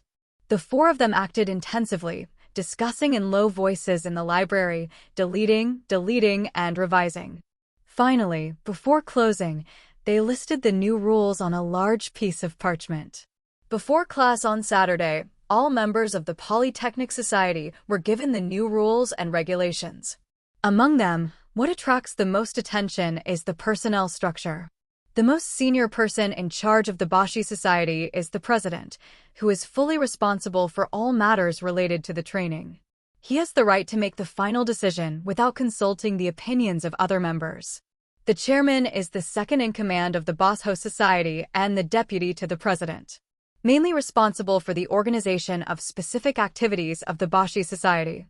In the absence of the president, the chairman has full authority to preside over weekly classes. In addition, he also needs to organize a team of secretaries to be responsible for keeping accounts, collecting annual membership fees of the society, paying bills, and announcing the income and expenditure of funds to all members. Below the chairman is the minister. The minister alone commands a department, and each department is responsible for separate specific work. The Human Resources Department is responsible for the recruitment, filing, and dismissal of personnel. The Propaganda Department is responsible for the image management of the Bashi Society. The Discipline Inspection Department is responsible for maintaining internal discipline and ensuring classroom safety. The Logistics Department is responsible for managing and maintaining the Society's collection of books, supplies, teaching materials, and other financial affairs. The Curriculum Department is responsible for the venue layout, classroom arrangements, and logistics management of each course, but this department has more than one director, but a director for each class. These ministers also automatically serve as members of the council. In the absence of the president, the chairman will work with them to form a board of directors, and the acting president will be in charge of all internal affairs of the society. In the classroom, when Pinello explained the settings of all positions, almost all the little wizards' eyes became eager. In other words, they also have the opportunity to participate in the management of the society. Many people feel that they have a greater sense of belonging to the Polytechnic Society. Levin Green is still the president. Who is in favor and who is against? Pinello stood on the podium and looked down at the audience. Everyone in the audience raised their hands 14 in favor, and no one would object. There is no doubt that the president can only be Levin. After all, the Polytechnic Society was an organization founded by him from the beginning. Levin is responsible for all teaching content and initial investment. Very good, then the next positions will be appointed by the president himself. Pinello looked at Levin and gave up the podium. Levin came on stage and expressed his thoughts directly from the bottom of his heart. As the president of the Bushu Society, I would like to thank you all for joining the society. Your joining is a sign of your trust and support for me. Our purpose of establishing the Bushu Society is to spread knowledge widely and make everyone make progress. The reason why such a management team is established now is to allow everyone to participate in the management of the society. After all, only yourself know what you need. Only in this way can the Bashi Society better serve everyone and make our courses more effective. Successfully launch. Levin paused. All the little wizards' eyes were focused on him, and they listened carefully to what he said. I declare that the first director of the society shall be Miss Penelope Cravat. Miss Hermione Granger will serve as the director of Personnel Department. The director of the Propaganda Department is Miss Padma Patel.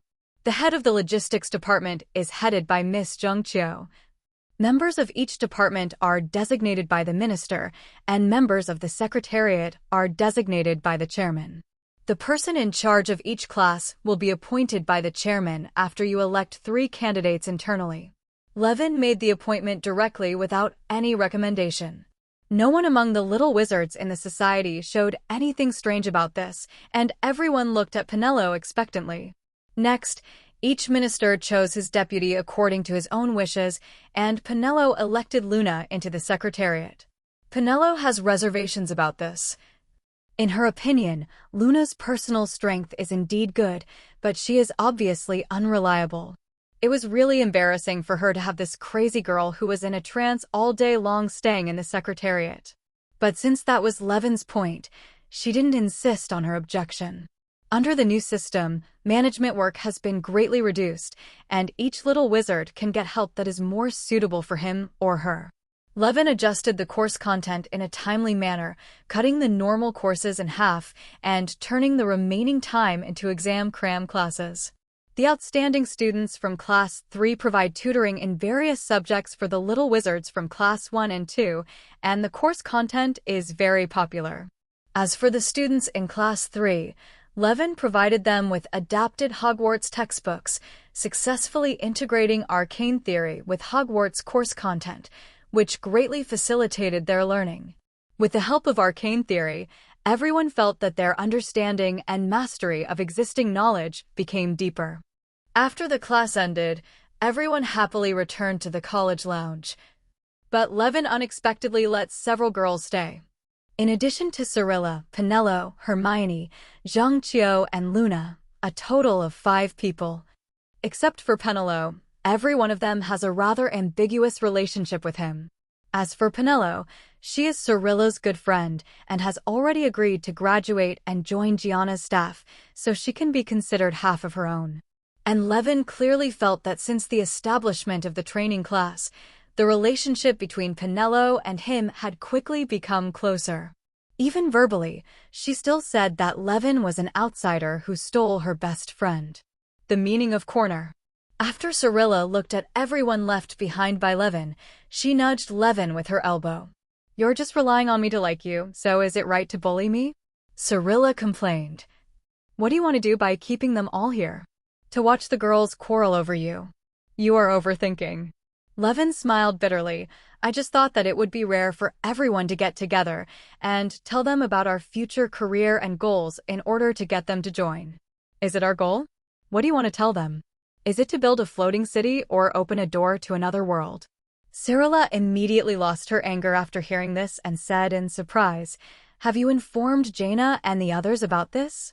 "Of course. They agree that I can find a few more potential helpers," Levin nodded, "but I don't plan to go so far just yet.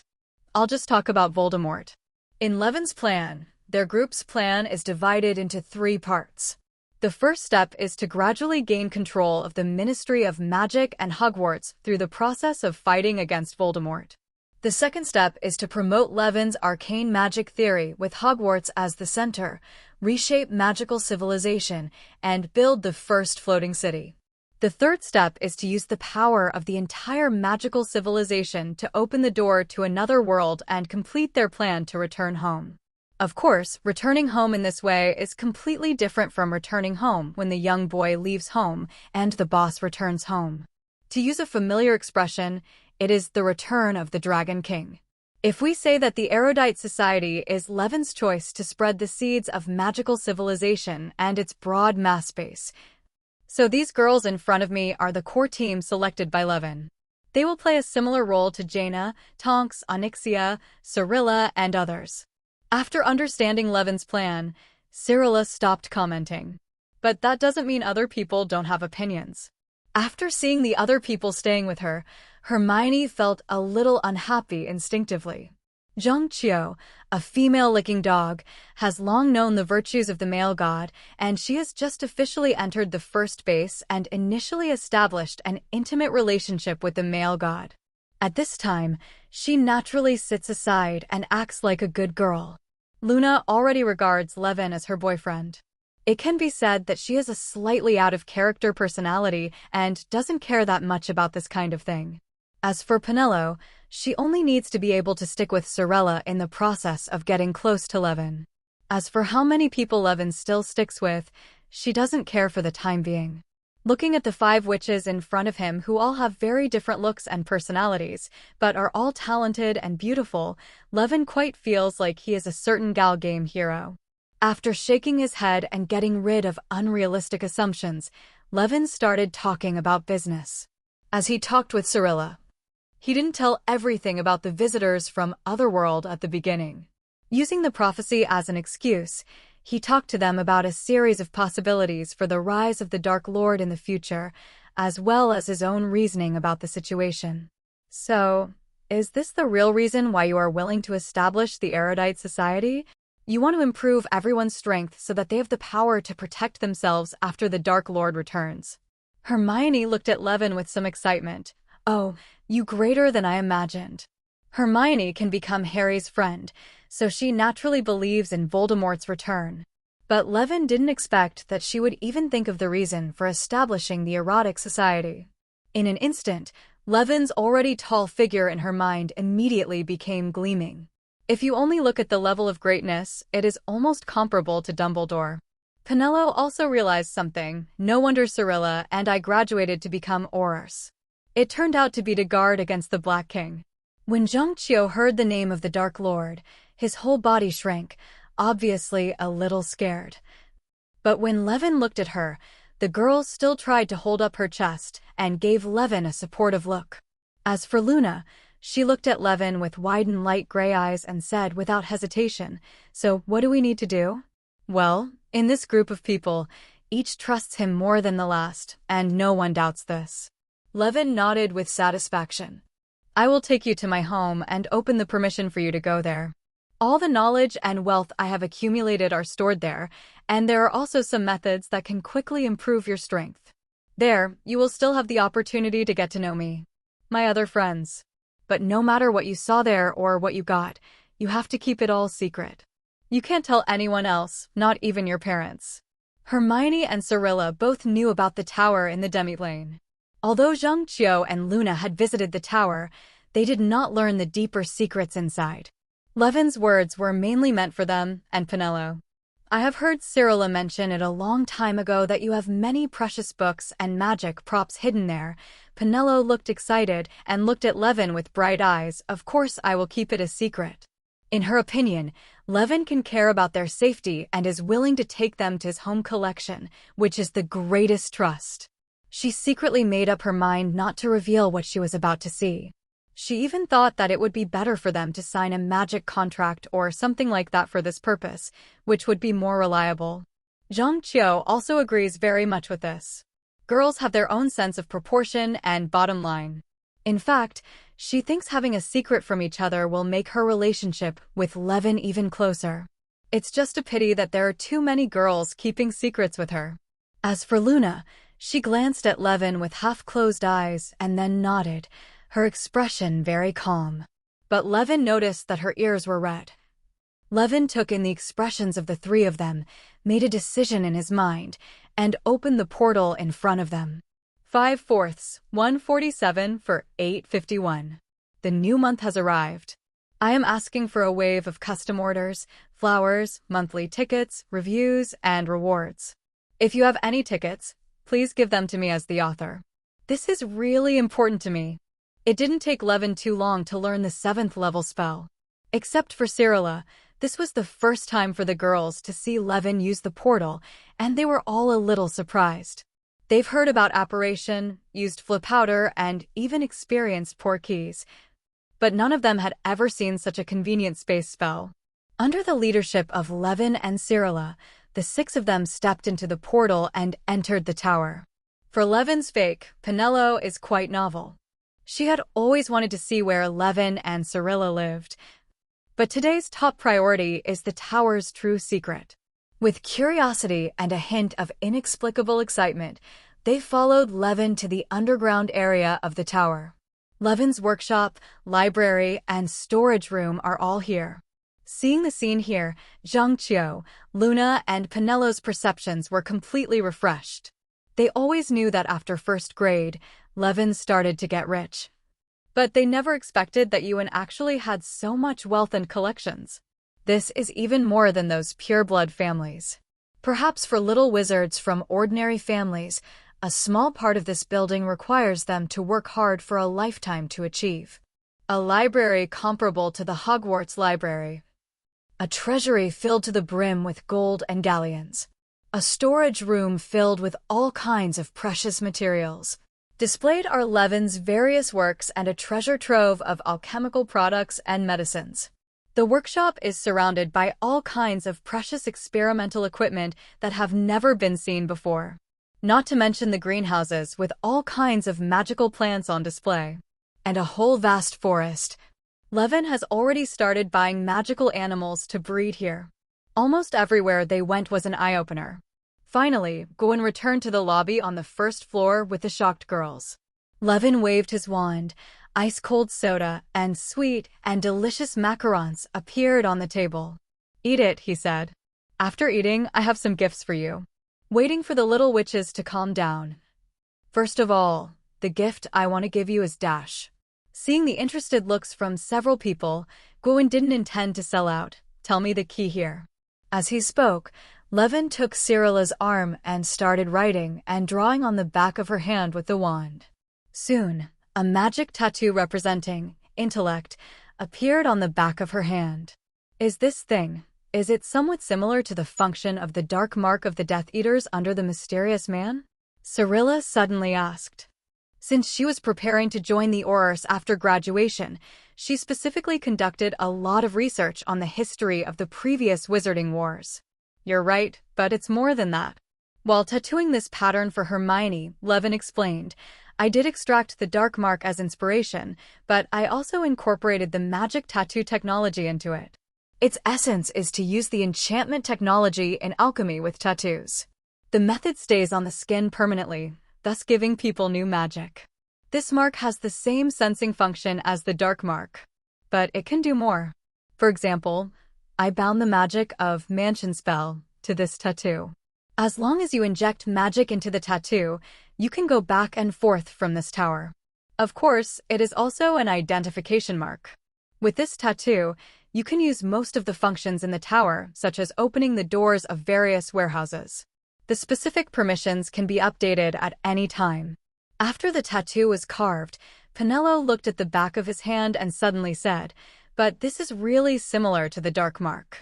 With this, I always feel like I have joined a secret organization, such as Levin Green and his girlfriends. What the hell is this name?"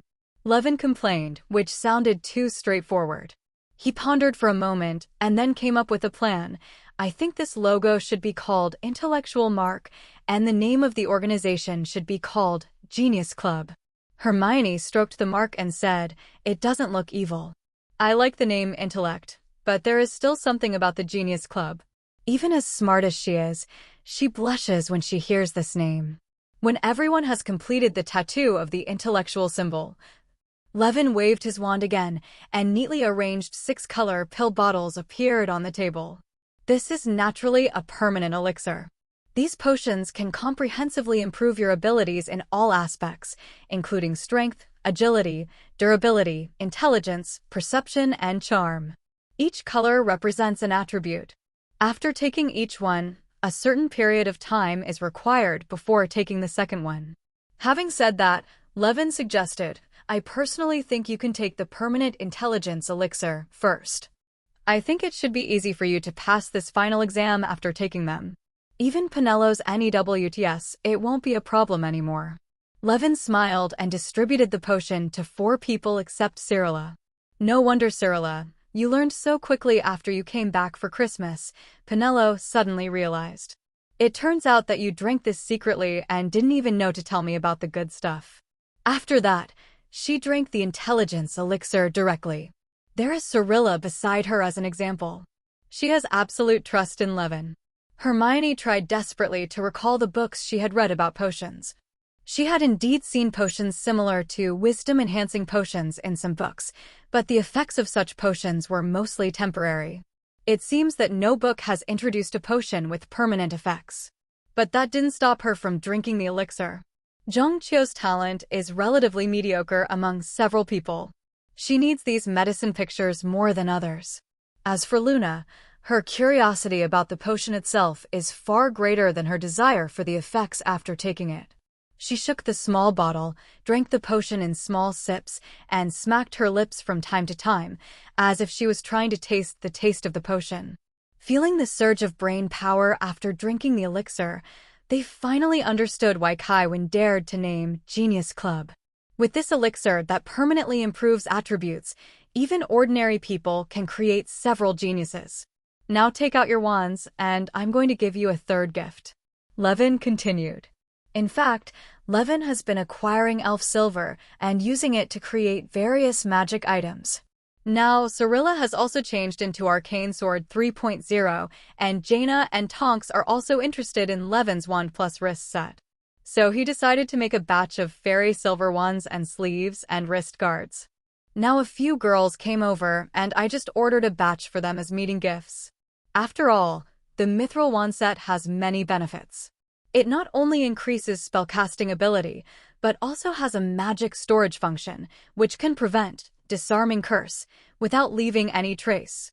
But what Levin could not imagine was that in the eyes of Zheng Qiu, Hermione, and Penelo, the most interesting thing was not the wand, but the sleeve and wrist bracer. They all thought the contraption was cool and creative. There is a reason why Assassin's Creed can attract so many fans with its hidden blade. To Luna, what seemed more precious were the wooden corks of the empty potion bottles that had been consumed by the four of them. Under the somewhat surprised gazes of everyone, she picked two of them and put them around the butterbeer plug necklace around her neck. There is another very important thing.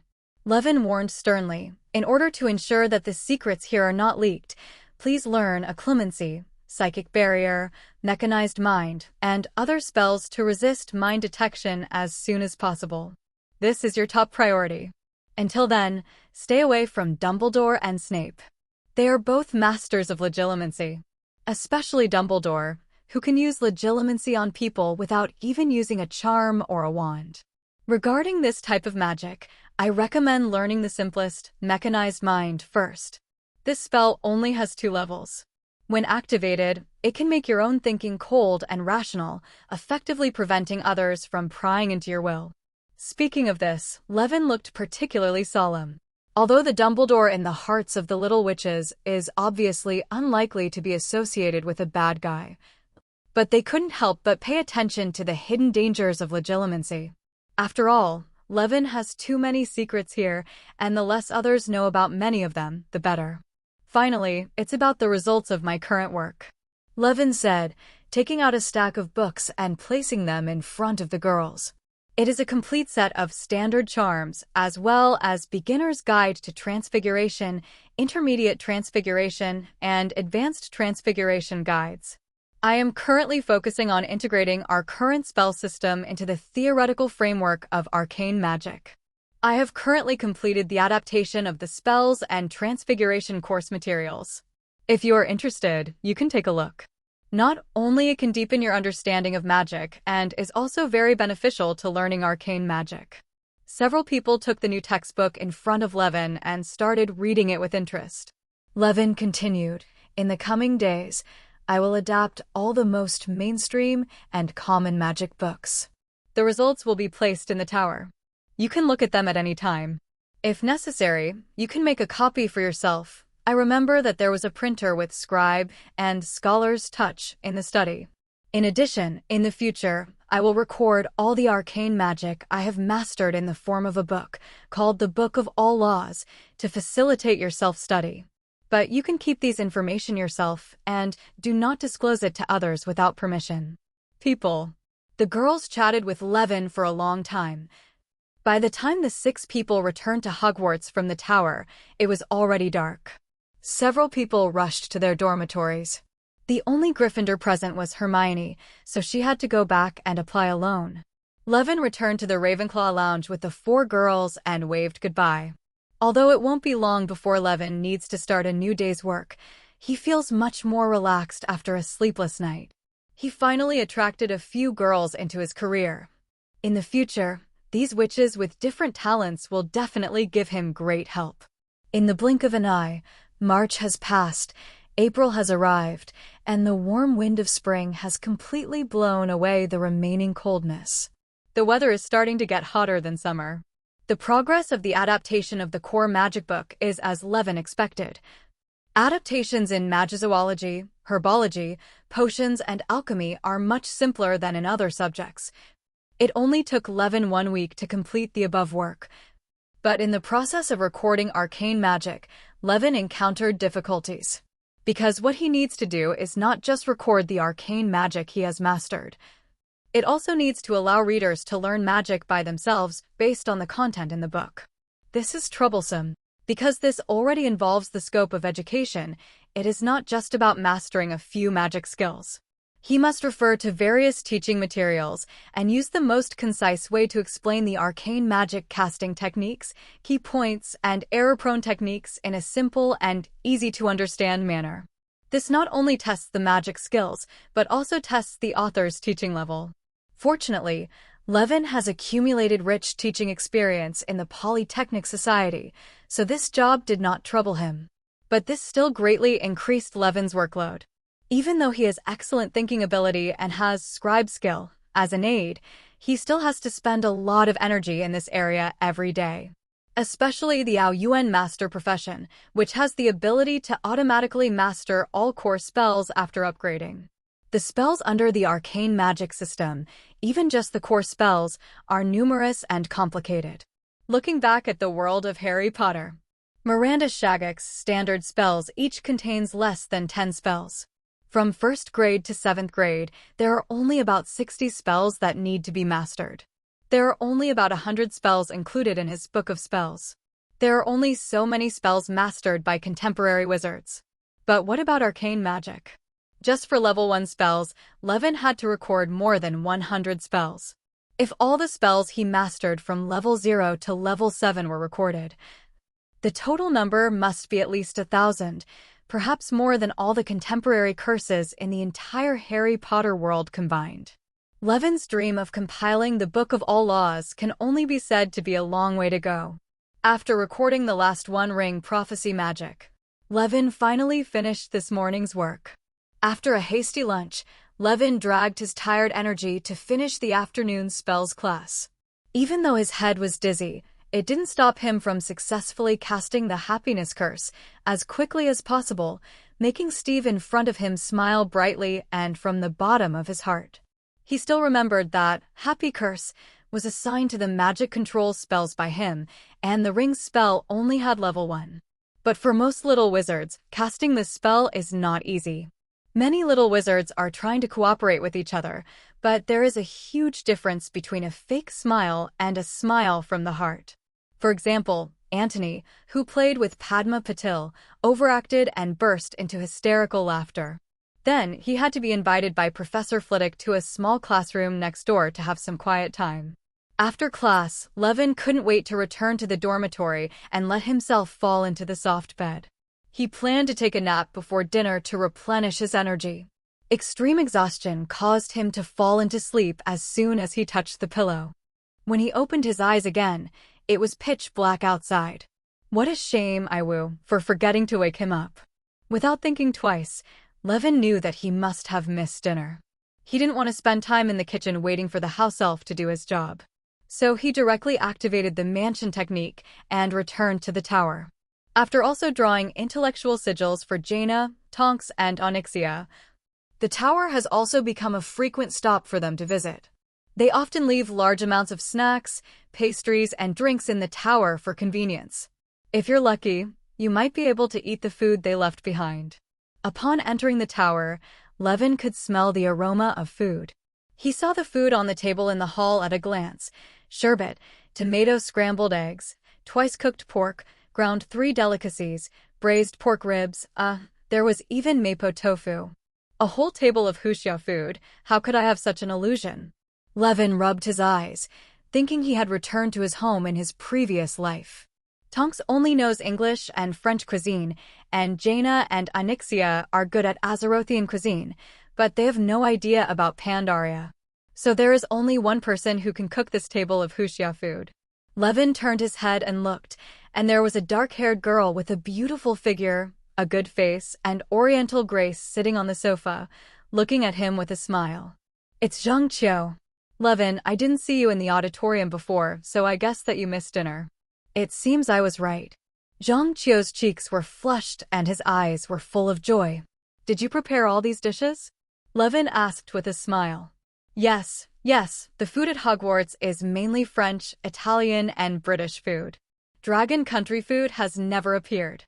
I think you might like the food from your hometown, so during the summer vacation I learned a lot from my mother when I was young. The girl's white and delicate fingers were intertwined. Levin was deeply moved. Her meal really touched the softest part of Levin's heart. He immediately rushed to the table and swept away all the dishes. The girl sat next to him the whole time, holding her cheek with one hand, smiling as she watched him enjoy his meal, occasionally taking a sip of his own. Every bite Levin devoured was the best reward for her efforts. Zhangqiu. Levin suddenly raised his head and whispered to him. Zhangqiu tilted his head in confusion and looked at Levin. The soft black hair slipped from her temples, looking quite beautiful. You're a little bit. Levin tapped the corner of his mouth. The girl stretched out her slender fingers and imitated Levin's movements and lightly pursed the corners of her mouth. Well, we have to go back a little bit. Levin pointed out seriously that the direction she just wiped was wrong. Zhangqiu suddenly stood up, approached Levin, and sat down next to him. She directly pinched Levin's finger and pressed it to her face. Is this here? Levin could clearly feel the delicate and soft skin on his fingertips and couldn't help but take a long breath. Levin understood the other party's meaning and felt that he couldn't help but be impulsive. In this case, follow your own desires. Forget it, seeing how clumsy you are, I'll clean it up myself. As he said that, he held the girl's head in his hands and ate the crumbs himself. He still remembers the ancient poem, who knows that every meal on the plate is hard work. As a native of the Dragon Kingdom, Levin hates people who waste food. It just so happens that Zhangqiu is also this kind of person. So during the second half of the dinner, the two of them took turns cleaning up leftovers from each other's mouths, cheeks, necks, and other places while eating. I wish I could eat this meal to my full body. The two of them had to eat for an hour before finishing a dinner. After eating, Levin and Zhangqiu cuddled each other and sat on the sofa. You actually missed dinner. You must be exhausted today. Zhangqiu hugged Levin's arm and said softly. Indeed, writing a book all day long is a bit relaxing. 17. Levin sighed. Is that so? Zhangqiu looked at the boy beside her lovingly. She knew very well that behind the tiredness the boy said, he was completing a great job. It can be said that as long as his work is completed and promoted, it will be regarded as a groundbreaking achievement for the magic world in this world.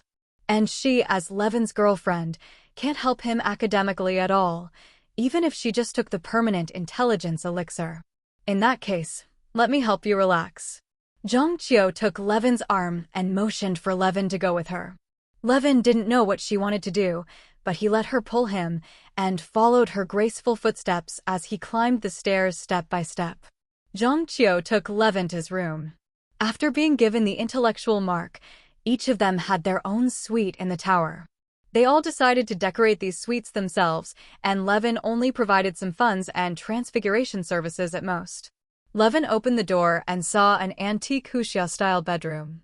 The room is divided by a wooden screen with carved railings and is divided into a study room in the front and a bedroom in the back. The quaint and thick mahogany desk, the leisurely paintings of landscapes, exquisite tea sets, porcelain and antiques, and the shelf of books filled with the fragrance of ink, the study room and the tea room are integrated into one, rendering a gentle and harmonious artistic conception. On the ancient shelf in the study room, there is a small stove, in which elegant incense is burning and white smoke floats in the air. Although Levin pretended to be dead when he came in for the first time, he felt very familiar. Because many of the furniture here were transformed by Levin himself. I have always wanted a room like this. Thank you for making my dream come true, Levin. Zhangqiu said gratefully while showing Levin his room. She took Levin behind the screen. There are 2 beds in the bedroom. One is a canopy bed with a moonhole-style door cover made in the Ming Dynasty. It is covered with more reliefs and looks luxurious and rich. Levin copied the style of the canopy bed in the Palace Museum. This is also the official sleeping place. On the other side is a royal couch, which is more exquisite in shape, can sit or lie down, and is mostly used for taking a nap. At this time, the bedding on the imperial concubine's couch had been spread out, obviously ready for people to lie on it. You can take off your clothes. Zhangqiu said at the right moment. Take off your clothes? Levin looked at the imperial concubine's couch and then at the girl next to him, feeling a little confused in his heart.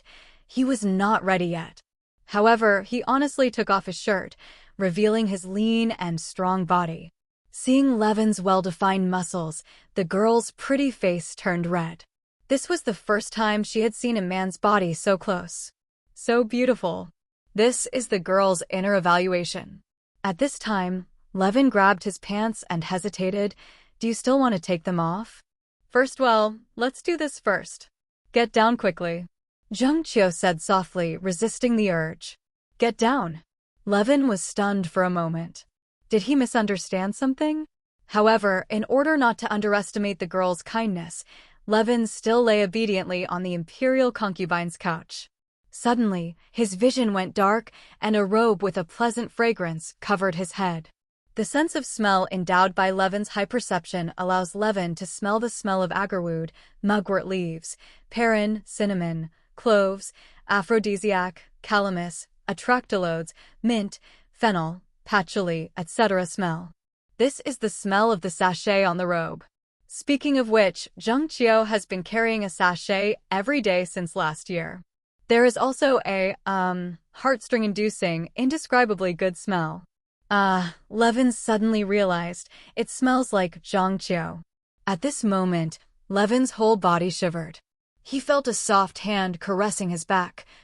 Is this a massage? But it was just a simple touch on his back, and finally it stopped at his latissimus dorsi, and he even scratched it with a little force. Compared to massage, this is obviously just taking advantage. Self, are you being teased? Yes, it is normal for young girls to be interested in boys' muscles. Soon, Jungchio also realized his problem. Then the feeling on Levin's back changed. Something cool and slippery spread down his spine. This made him groan softly. This feeling? This cool feeling of water droplets slowly sliding down the curves of the body? Is it some kind of peppermint essential oil? He could feel Jungchio's fingers gently and quietly moving to his neck. The cool and smooth touch from the essential oil, combined with the moderate force, quickly soothed Levin's entire neck. This massage technique was specially learned from my mother during the Christmas vacation, just to help you relieve fatigue. Jungchio explained in a shy tone. It turns out that she learned it from her mother. Jungchio's mother is really versatile. Levin remembers that in addition to Huxia food, Jungchio also learned from her mother the red scarf that Jungchio knitted for him. I don't know what Jungchio's mother would think after learning why her daughter was so studious. But speaking of it, the techniques Jungchio learned from his mother are indeed very professional. She pressed her hands slightly, and her soft fingertips circled around Levin's neck, and then gradually moved up to Levin's scalp and temples. The intensity increased a bit, but this slightly stronger stimulation gradually made Roan relax after a day of exhaustion. Slowly, her fingers began to move down again, past the nape of the neck, from the back to Levin's armpit, back and forth one at a time, very lightly. It was obviously always cold to the touch, but unknowingly, Levin felt his body heat up. He couldn't tell whether it was sweat or essential oil, and the entire imperial concubine's couch was wet. 0. The massaging hands seemed to become sluggish. Levin felt a weight on his back. He understood Jungchio's hint. The massage time was over and it was time to exercise. Levin turned around and began to perform bench presses, preparing to continue the activity at the dinner table. The exercise place was moved from the imperial concubine couch to the canopy bed. In comparison, this place is more spacious and taller, and Levin can easily use wood shaping technique to turn it into a dumbbell rack. Jungchio also wants to exercise together. But she was too delicate and frail, so she bruised herself after just a little exercise, and the dumbbell rack was stained with blood. So Levin had to work alone. Next, Levin fully felt how superb his transformation technique was, and how stable the dumbbell rack created through the trapping technique was. If his skills were even inferior, the shelf would make a creak sound due to violent shaking. About an hour later, when Levin completed the second round of push-ups and was about to start the third round of squats, suddenly, I heard footsteps approaching the room. Jungchio, someone is coming. The two quickly stood up and helped each other sort out the scattered clothes. After the two of them put it on neatly, for some reason, one of Levin's socks disappeared. Maybe it was thrown somewhere. but there was no time to find it myself. I just heard a tuk-tuk knock on the door. Zhang Qiu immediately calmed down his breathing and pretended to be normal. Please come in. The moment before the door handle was turned, the two people quickly ran to the desk and sat down on the two Taisher chairs solemnly. Please give me flowers. The wet water vapor all over the ground was floating innocently. They witnessed everything that just happened, but they couldn't tell them anything. Hey Levin, you're in this room, this is Zhang Qiu. It's Tonks. She saw the two people sitting side by side on the sofa, blinked and asked. Yes, this is my senior sister at Ravenclaw, Zhang Qiu. We are talking about the ancient books of the Dragon Kingdom in her room. Levin raised the bio-pussy in his hand with a serious expression, and his eyes looked extremely innocent. Hello, Sister Zhang Qiu. I am Nymphadora Tonks, Levin's sister. I'm sorry, I didn't know this was your room. I'm glad to meet you. Tonks introduced to Zhang Qiu in a friendly way. Own. Zhang Qiu felt his cheeks were burning, and he quickly smiled and said, Nice to meet you, Tonks. I've heard him mention you a long time ago. Then I won't interrupt your communication. Tonks chuckled. We're done and are about to leave and go back to school to rest. Levin said quickly. Zhang Qiu nodded repeatedly. Tonks didn't speak. Her eyes glanced at the messy bedding and the water stains on the ground, then turned around and left. 0. The door was closed gently by her. Levin and Zhang Qiu looked at each other. Do you think she found out? Zhang Qiu bit her lip and asked softly. Probably not. Levin comforted. The two people who were interrupted quickly packed up their things and seemed to be running away. Until they reached the living room, Tonks was nowhere to be seen. It seems she has left. Levin exhaled softly and gently held Zhang Qiu's waist. Zhang Qiu smiled slightly and rolled his eyes at Levin. Levin, Zhang Qiu, we meet again. Tonks appeared at the stairs of the Earth building with a book, the Book of All Laws Part 1, that she had just copied. We'll go back to Hogwarts right now. Good night, Tonks. Levin immediately put away his smile and pretended to be calm. Good night. Tonks walked down with a smile. When Levin and Zhang Qiu were about to activate the mansion technique, Tonks suddenly said, Levin, next time you study the Dragon Kingdom documents, remember that your socks should be hung on the door handle outside, not the female senior. On the feet. Levin's casting hand stopped immediately, then quickly opened the door, and left the tower with Zhang Qiu without looking back. On the other side of the portal, Tonks' voice was slightly sad. Levin has grown up. Coming out of the tower, Levin appeared directly in the Ravenclaw lounge. Zhang Qiu has disappeared. This is normal. Mansion technique is like this. Wherever you enter, when you come out, you will naturally be in the same place. Levin guessed that Zhang Qiu probably used the mansion technique in his room. Thinking of what Tonks said just now, Levin couldn't help but shake his head and laugh. He was actually teased by her like this. Levin tried to contact Zhang Qiu with intellectual imprint. Although I could sense that the other party was nearby, I didn't get a response. It seems that she is still shy. So Levin woke up Iwu, who was sleeping soundly, and asked her to help deliver a handwritten letter. After a while, Iwu brought back Zhang Qiu's reply, only the socks that had been cleaned as new. Levin's socks were worn by Zhang Qiu by mistake. At night, Levin lay in bed tossing and turning, and the 20,000-word deleted scene that happened in Zhang Qiu's room always played out in his mind over and over again. He had to go to the bathroom again before he calmed down and fell asleep. The following days were still tense and busy writing books and studying. It's just that every time the two of them get together, there is always an unbreakable affection in their entangled eyes.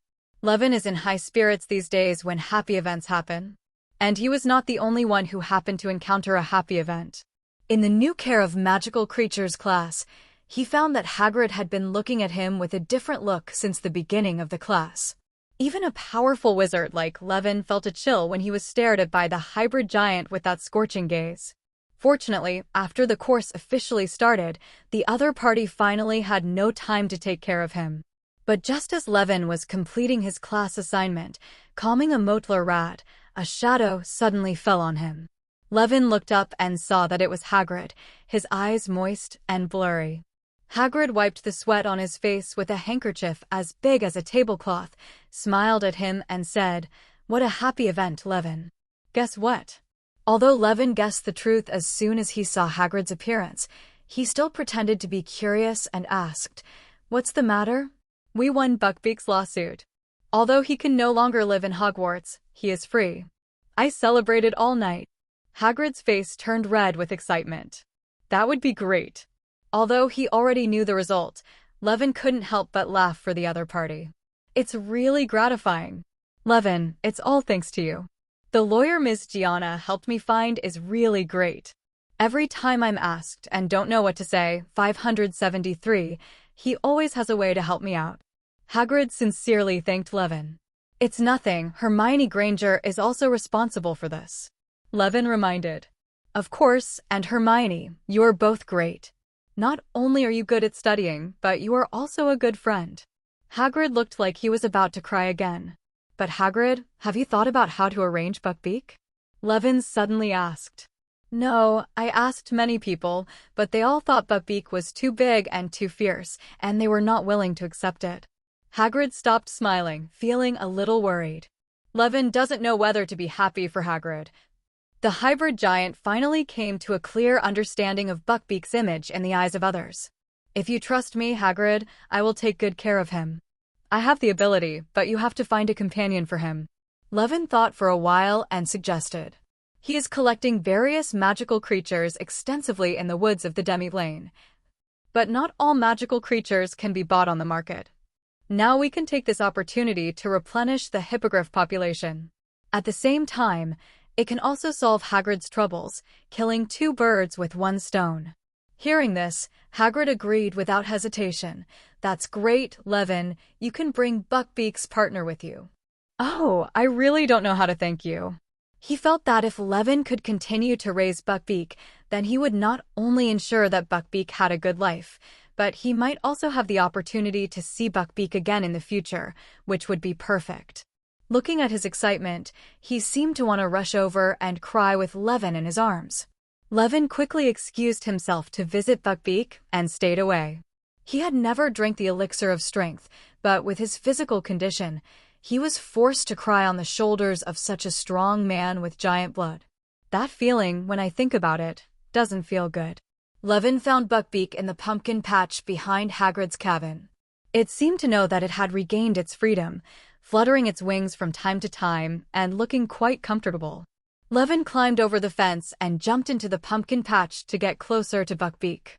He stretched out his hand towards those vicious orange eyes.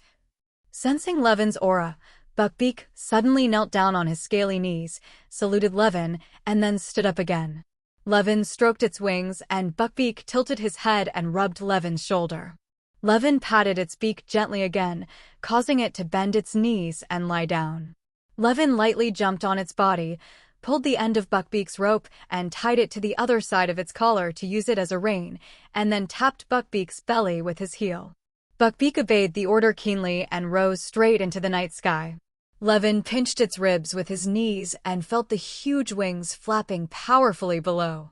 They flew quietly to the upper level of the castle.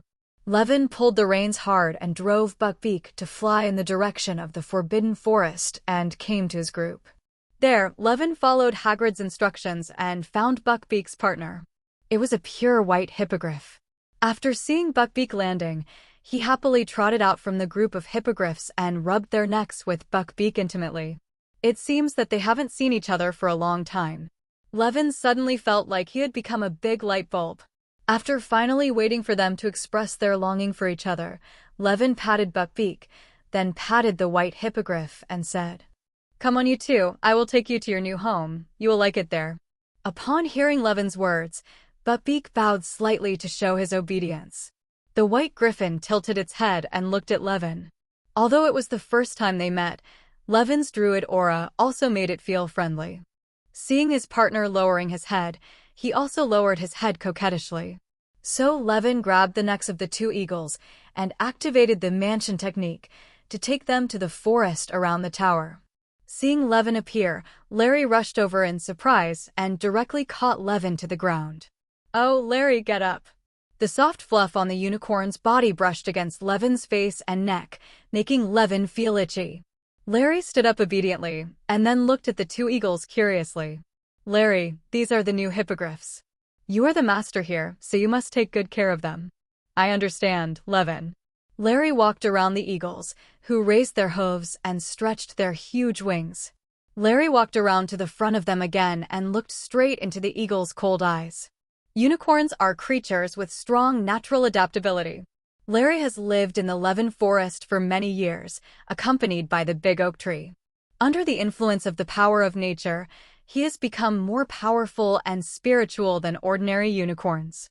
She even began to awaken some spell-like abilities. In the face of this powerful natural force, the two eagles had to bow their heads and obey management. Levin crossed his arms across his chest and smiled as he watched Larry take the two newcomers to the depths of the forest.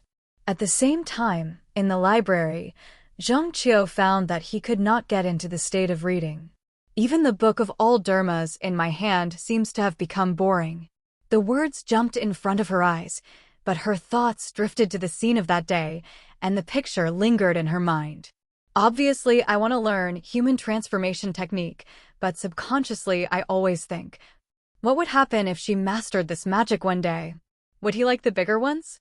Zhang Qiu subconsciously praised the little white rabbit and then immediately cursed himself. Why are you so wildly imaginative again? She sighed, put down the book in her hand, raised her head, and stacked a bunch of books around. These tomes formed sandbag bunkers, blocking the sight of others.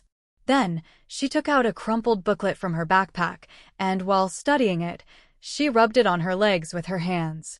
Her fingers lightly slid across the pages, and every word seemed to touch her heartstrings. What are you doing? A curious voice came, breaking her meditation. Zhang Qiu's hand shook and the pamphlet fell to the ground. She quickly leaned over and wanted to pick it up, but someone was faster than her. This is Modern Jinqi Massage in Guangdong. The title of the book was read in Wuxia, and the sound made Zhang Qiu blush a little. She looked up. It was Hermione Granger. She never expected that Miss Know-It-All, a native of Yin, could actually speak Wuxia. After meeting Levin, I started to learn Wuxia by myself. Hermione said dryly and returned the pamphlet to Zhang Qiu. Zhang Qiu pretended to be calm and took it, stuffing it into his carry-on bag. At the same time, her little mind, which was blessed by the elixir of intelligence, was running rapidly, and she quickly made a decision. You should have noticed that Levin has been busy writing a book during this period and is very tired every day.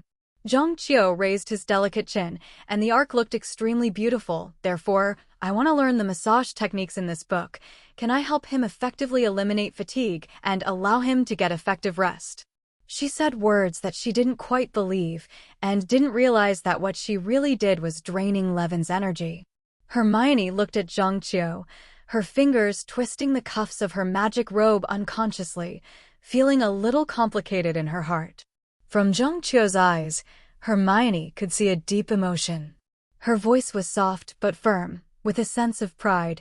Levin enjoys my massage very much. I think he needs me every day to help him reduce fatigue. Hermione's heart was touched by these words, and she seemed to be able to feel Zhang Qiu's tenderness and care. Even though Hermione was also a girl, she had to admit that the other person's emotions were gentle and delicate, and even she couldn't bear to be harsh. After Zhang Qiu said this, he just took a deep look at Hermione, picked up his bag, left his seat, and walked out of the library. Her figure disappeared at the door of the library, leaving only the faint fragrance and the deep doubt in Hermione's heart. Hermione sat blankly in her seat, new principles of mathematical divination spread out in front of her. However, her mind was no longer on the book in front of her. What echoed in her mind were Zhang Qiu's words and laughter. It was so strange that the numbers and symbols that she knew at a glance in the past were spinning around in her mind, and finally turned into a row of Wuxia characters, modern Zhanhai massage in a broad sense. Hermione simply closed the book and put her chin in her hands, looking confused. They are also good friends, but there is nothing she can do for Levin. Help him with his homework? He is not those two useless men, Harry, and Ronald. Levin never seemed to be stumped by homework and often even taught her in return. Take care of his life? He is a Ravenclaw and he is sitting at the long table of Gryffindor. There is probably nothing he can do to help him. Thinking of the summer vacation when I ended up living with my partner in first grade. Thinking of what Levin did to himself at that time. You can't help him brush his teeth and do oral health care in turn, right? Hermione felt anxious. Levin spent a whole week and finally completed the Book of All Laws, Arcane Magic, and first-level spells. Then he realized that he couldn't go on like this. Looking at the arcane magic that I have mastered, there are about 100 first-level magic, and there are more second-level magic than first-level magic, a total of more than 200. At the same time, second-level spells are more complex than first-level spells. To complete this part, I'm afraid it will take him a month. What about the next 3 rings, 4 rings, or even higher rings? Although in arcane magic, the higher the ring number, the greater the number of magic spells. Those with the largest number of magic spells are those with the widest range of use, ranging from 2nd to 5th level. Starting from level 6, the number of spells will gradually decrease. But the higher the level of inability to stand, the higher the complexity. The more difficult it is to record it in a magic book and allow people to learn it on their own. At the current rate, he may not be able to complete the job within a year. This cannot go on. Originally, Levin thought that with the help of heaven-defying understanding, spells such as Fox's Cunning and Arcane Wisdom, plus Ravenclaw's Crown, which can increase the attribute by 6, his 18 points of intelligence for the day would be enough. Based on these 18 points of intelligence, and then adding up all the bonuses, it can be superimposed to 1828 points. You know, the average human intelligence level is only 10 points, and the upper limit of human intelligence is only 18 points.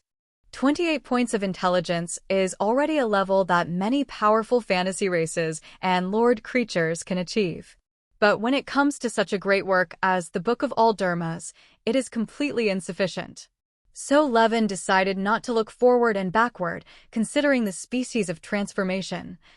Take the permanent intelligence elixir directly and start a kind of wilderness transformation. The choice for wilderness transformation is Phoenix. So soon, Jaina, Tonks, and Onyxia all received messages about this matter. Cyrilla, Hermione, Penelo, Zhangqiu, and Luna also received the news respectively.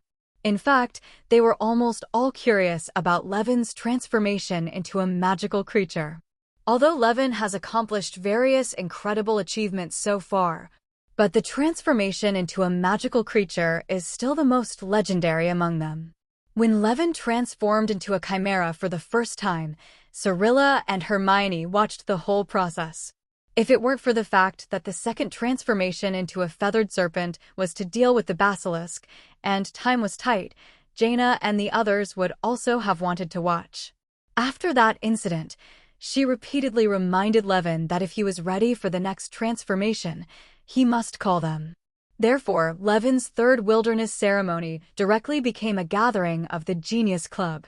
The next day, when the moon was rising over Hogwarts, Levin met his girls at the door of the auditorium after dinner. Cyrilla, Penelope, Cho Chang, Luna, and Hermione were already waiting for him there. Luna was leaning on the railing of the stairs, her eyes blurred, as if she was reminiscing about something. Hermione was sitting on the spiral staircase, holding a book in her hands and muttering in a low voice. Cyrilla stretched out her slender limbs, like a warrior about to go into battle, and her whole body was filled with calendar areas. Penelo stared at his female companion, somewhat lost in thought. Zhangqiu leaned against the wall and stared in the direction of the auditorium, wanting to see Levin immediately. When Levin showed up, their attention was immediately focused on him. Good evening. Seeing the 5 girls waiting for him here without any communication, Levin scratched his head in embarrassment, feeling a little guilty for no reason in his heart. Why do I have to bring them together? Ahem, let's go to the tower and talk about it. Levin activated the mansion technique with ease and led them to the workshop in the tower. In this room was where he brewed the elixir of permanent intelligence. Levin put the main ingredient, phoenix feathers, into the automatic crucible and then added some additional salamander hearts and the magical power crystal of the feathered serpent.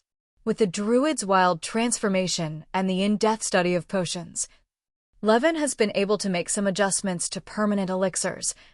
The above two materials represent the power of the fire element and the good camp respectively.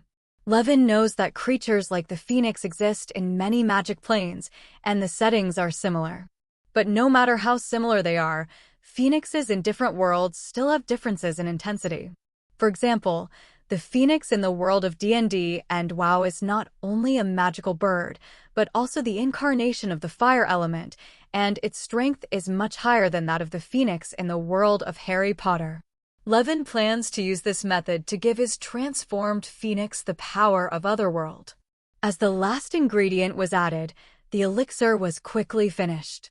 Levin poured the concentrated medicinal liquid with a dense scent into the crystal medicine bottle. Then he took them out of the workshop and came to the living room. Jaina and the others have been waiting here for a long time. Seeing Levin, Gianna quickly stepped forward and asked, "How's it going? Can it succeed?" "It must have been successful twice," Levin said confidently. Following Levin's footsteps, the group left the tower and came to the foot of the big oak tree. Today's demiplane has expanded, connecting the outside world and the earth. The moon has now risen to a suitable height. Under Levin's guidance, the moonlight gathered down like a waterfall, illuminating his whole body. Levin calmly drank the elixir of permanent intelligence and began the wilderness ritual. Everyone held their breath and stared at the boy intently.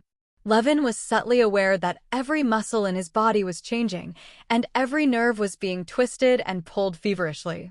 As if awakening from a deep dream, he found that he had been enveloped in a dense mass of red feathers. These feathers quietly emerged from his face, like a gorgeous veil, gradually covering his entire face and exploding toward his neck and shoulders. Unlike Dumbledore's fox, Levin can feel the strong fire elemental power in the feathers, as well as the flash of fire at the tips. As long as he has a thought, these feathers will immediately turn into blazing flames. Levin raised his hands and found that they were densely covered with feathers, and his originally slender fingers were changing at a speed visible to the naked eye. The gaps between the fingers disappeared, and they were tightly connected together, woven into a piece of feathers. Ocean. And his heart beat 527 as fiercely as a drum, as if announcing that something unusual was happening. As a blazing fire flashed by, a beautiful phoenix spread its wings and appeared in front of everyone. Part of its feathers are golden, and part is shining with bright red flames.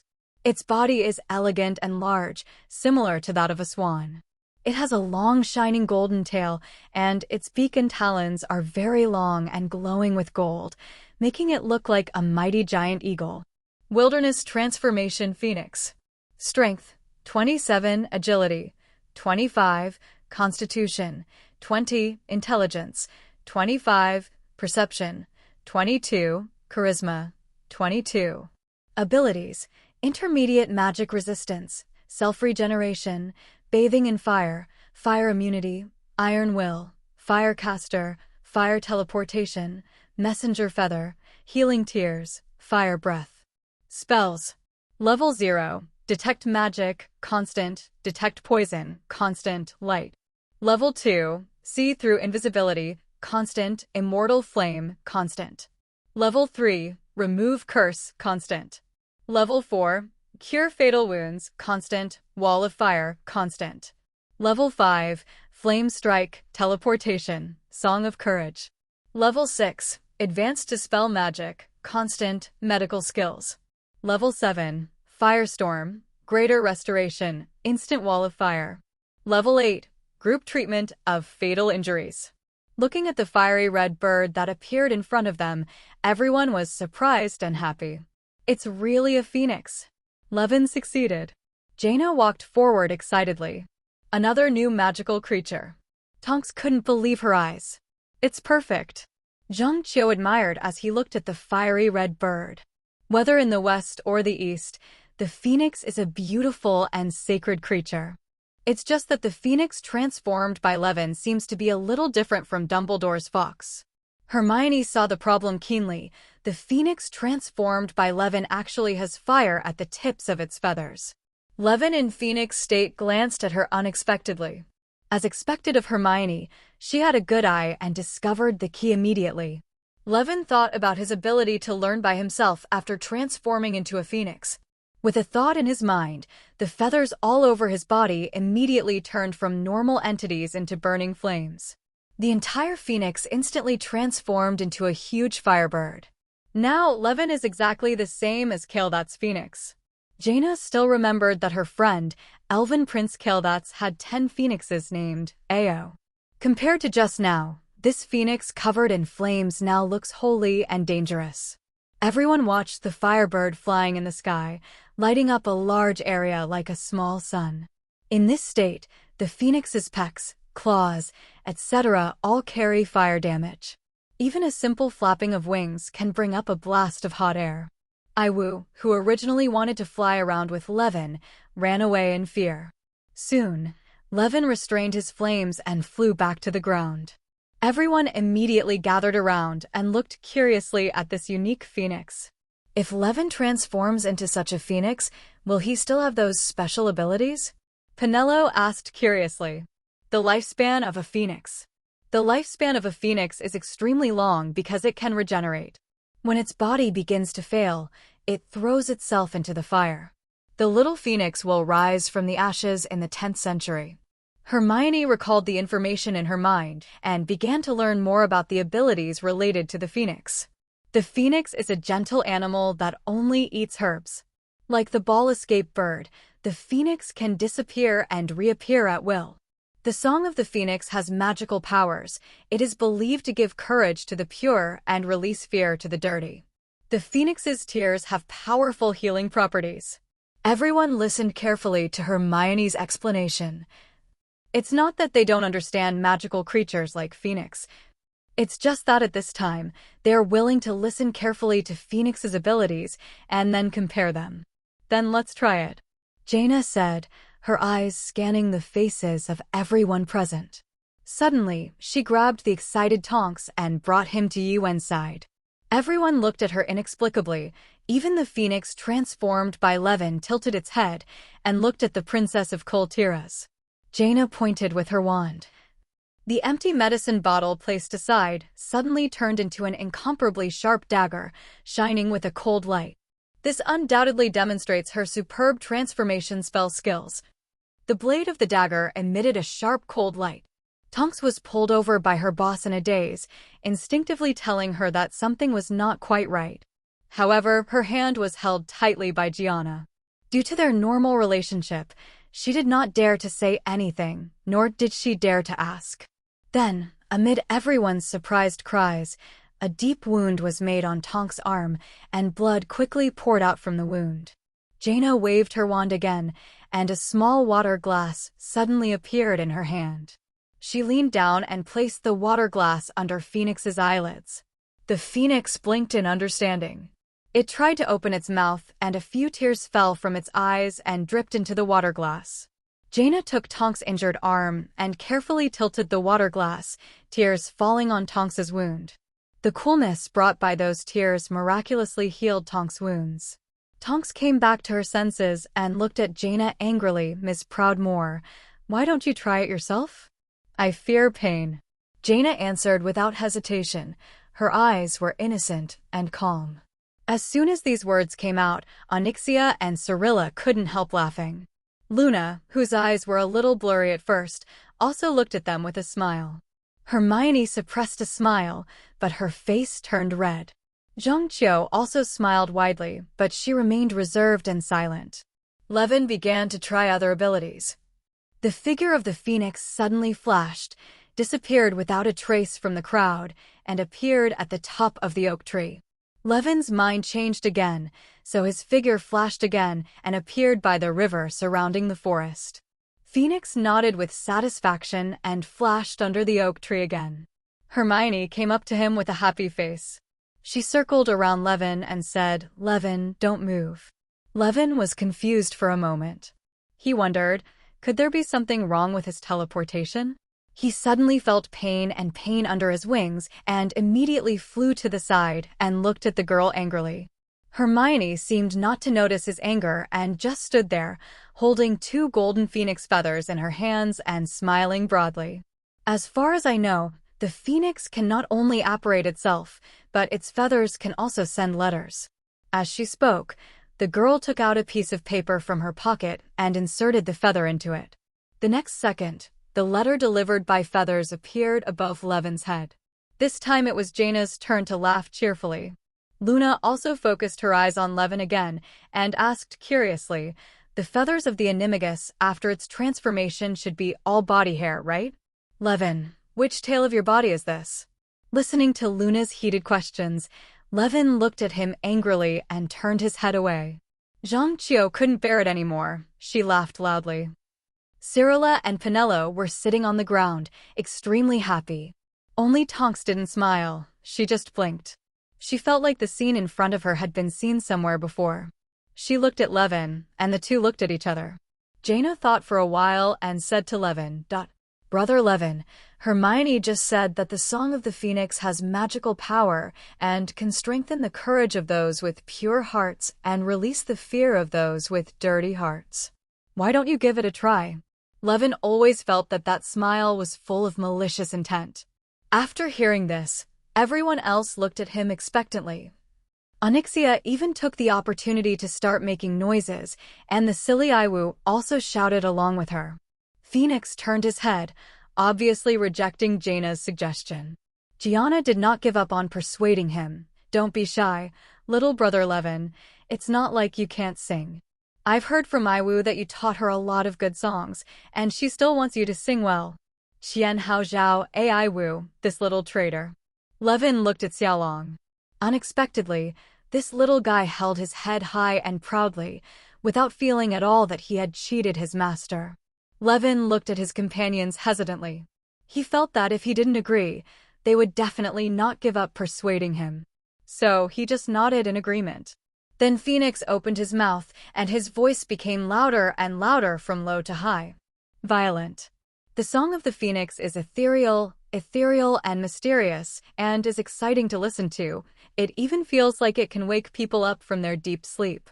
Levin specially selected the rhythm of hundreds of birds paying homage to the phoenix, giving the phoenix's song a long oriental charm.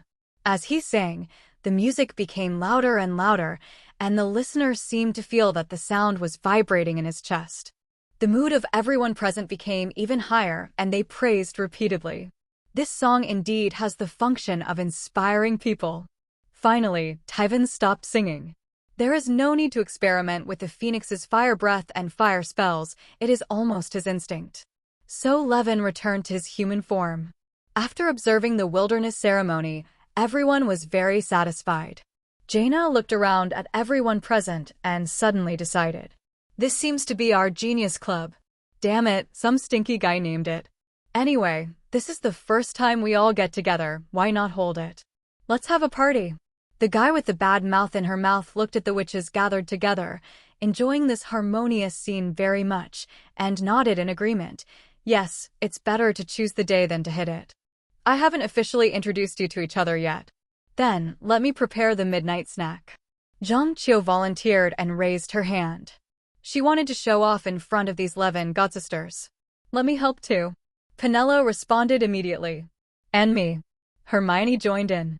So Tonks took them to the kitchen to prepare food. Jaina was about to follow, but was stopped by Levin. Recalling the insights he had when he transformed into a phoenix and what he had read before, the Black Family Animagus secret book, Levin, whose naked intelligence increased to 23 points, has already understood something.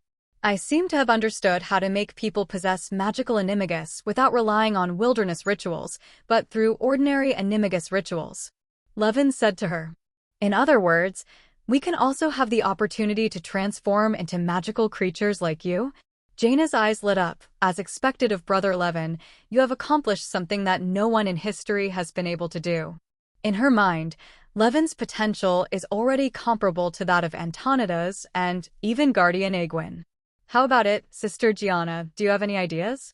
Levin raised his eyebrows. Of course, I have long wanted to transform into a powerful creature like you, Jaina said expectantly. The reason why she has never practiced Animagus is not because of lack of ability, but because she doesn't like it. Transforming into an ordinary creature would not help her at all. But transforming into a powerful magical creature is another story. At this 980 moment, she had several thoughts in her mind. Onyxia, on the other hand, showed little interest. What's the big deal about transforming into a magical creature? If you have the skill, why not relax your restrictions on me? It's better than any Animagus. Indeed, what Animagus could rival a dragon? But Levin just rolled his eyes at her. You're thinking shit. It wasn't that he was afraid of losing control of Onyxia. Sacrificing a piece of the Philosopher's Stone has permanently engraved the effect of malicious transformation on the Black Dragon Princess. You can restrict her however you want. Even if she regains all her strength, she won't be able to break free. But Levin can't stare at her every day. If she could change back to her original form, who knows how heavy this evil dragon would be if he didn't notice it. Levin no longer interfered with Onyxia's affairs, but turned to others. What kind of magical animal you want to become? It's best to prepare important materials for the corresponding creature in advance, such as blood, heart, etc. I will write down a copy of its relevant knowledge and precautions and leave it in the tower. You can follow the instructions, just ask for preliminary preparations. Jaina and Cyrilla nodded together.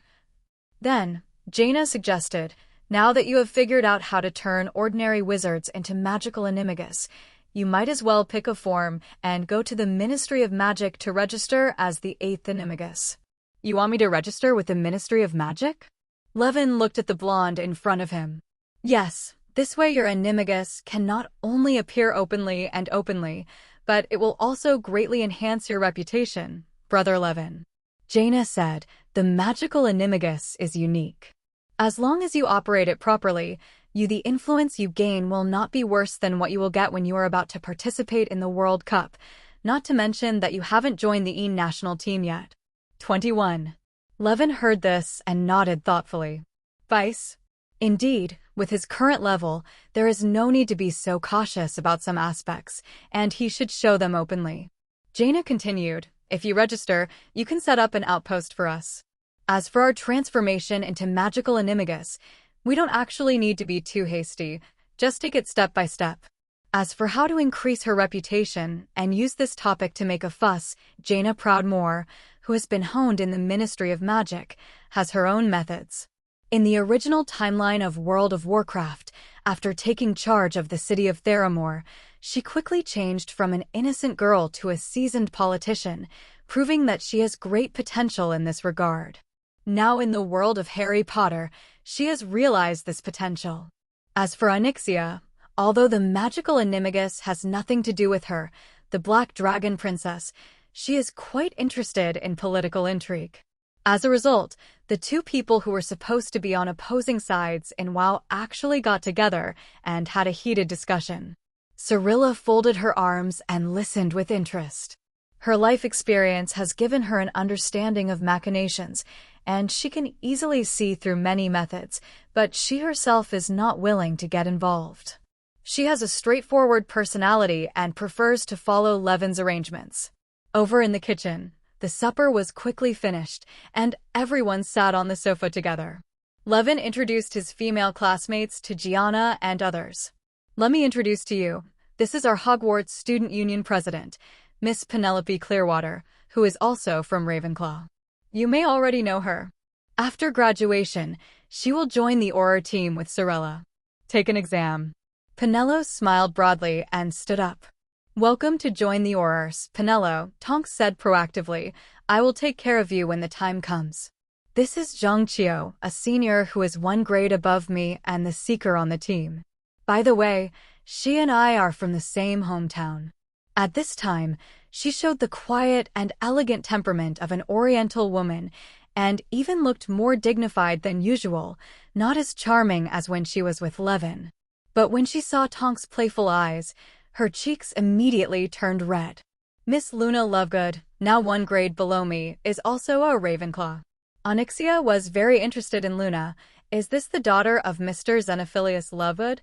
Luna's light silver eyes finally focused on the Black Dragon Princess, and she instinctively shrank. Sometimes it's not good to have psychic powers that are too sharp. Don't worry, Luna. She won't threaten you. Levin patted her head to comfort her. Then, turning to Jaina and the others. They're my good friends at Hogwarts. They're the backbone of the erotic society, and they're the most trustworthy people. Levin concluded in the end. But she immediately met Tonks's interested eyes, and Jaina also felt that they had a relationship with Levin more than once. Next, Levin introduced the identities of Jaina, Tonks, and Onyxia to several people, as well as their next plans. Soon, the topic shifted to the magical Animagus, and Levin finally selected his first wild form, the Chimera, as the registered form. On the one hand, the Chimera form is a combination of lion, eagle, badger, and snake.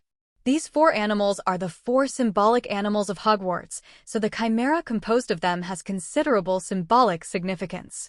On the other hand, Levin's Chimera transformation has the ability to adjust the Chimera factors. It can not only transform into 4 separate animals, but also transform into magical beasts, such as griffins and black snakes through appropriate combinations. It has more comprehensive functions.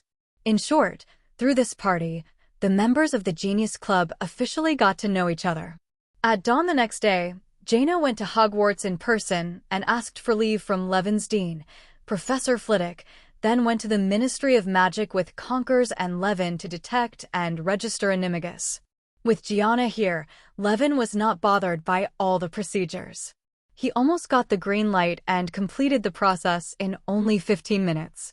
Then, Levin followed Jaina to the 2nd floor of the Ministry of Magic, where the Office for the Prohibition of Abusive Magic is located. The staff in the office were very surprised that someone came to register Animagus. After all, there have been only 7 registered Animagus in the past century. In total, more than half of these employees have never seen an Animagus registration. Tonks handed them a stack of parchment, and there was a surprised intake of breath immediately. You successfully became an Animagus, and the form is a magical creature, Chimera? A square-faced, gray-haired witch asked Xiang Lai in a slightly lower voice. If the boy in front of her had not been sent for registration by Jaina herself, she almost wanted to throw the materials in her hand to the ground. After all, Jaina is currently very powerful in the Legal Enforcement Department and even the entire Ministry of Magic. The Office for the Prohibition of Misuse of Magic is a subordinate department of the Law Enforcement Department. Speaking of which, Jaina is still their boss.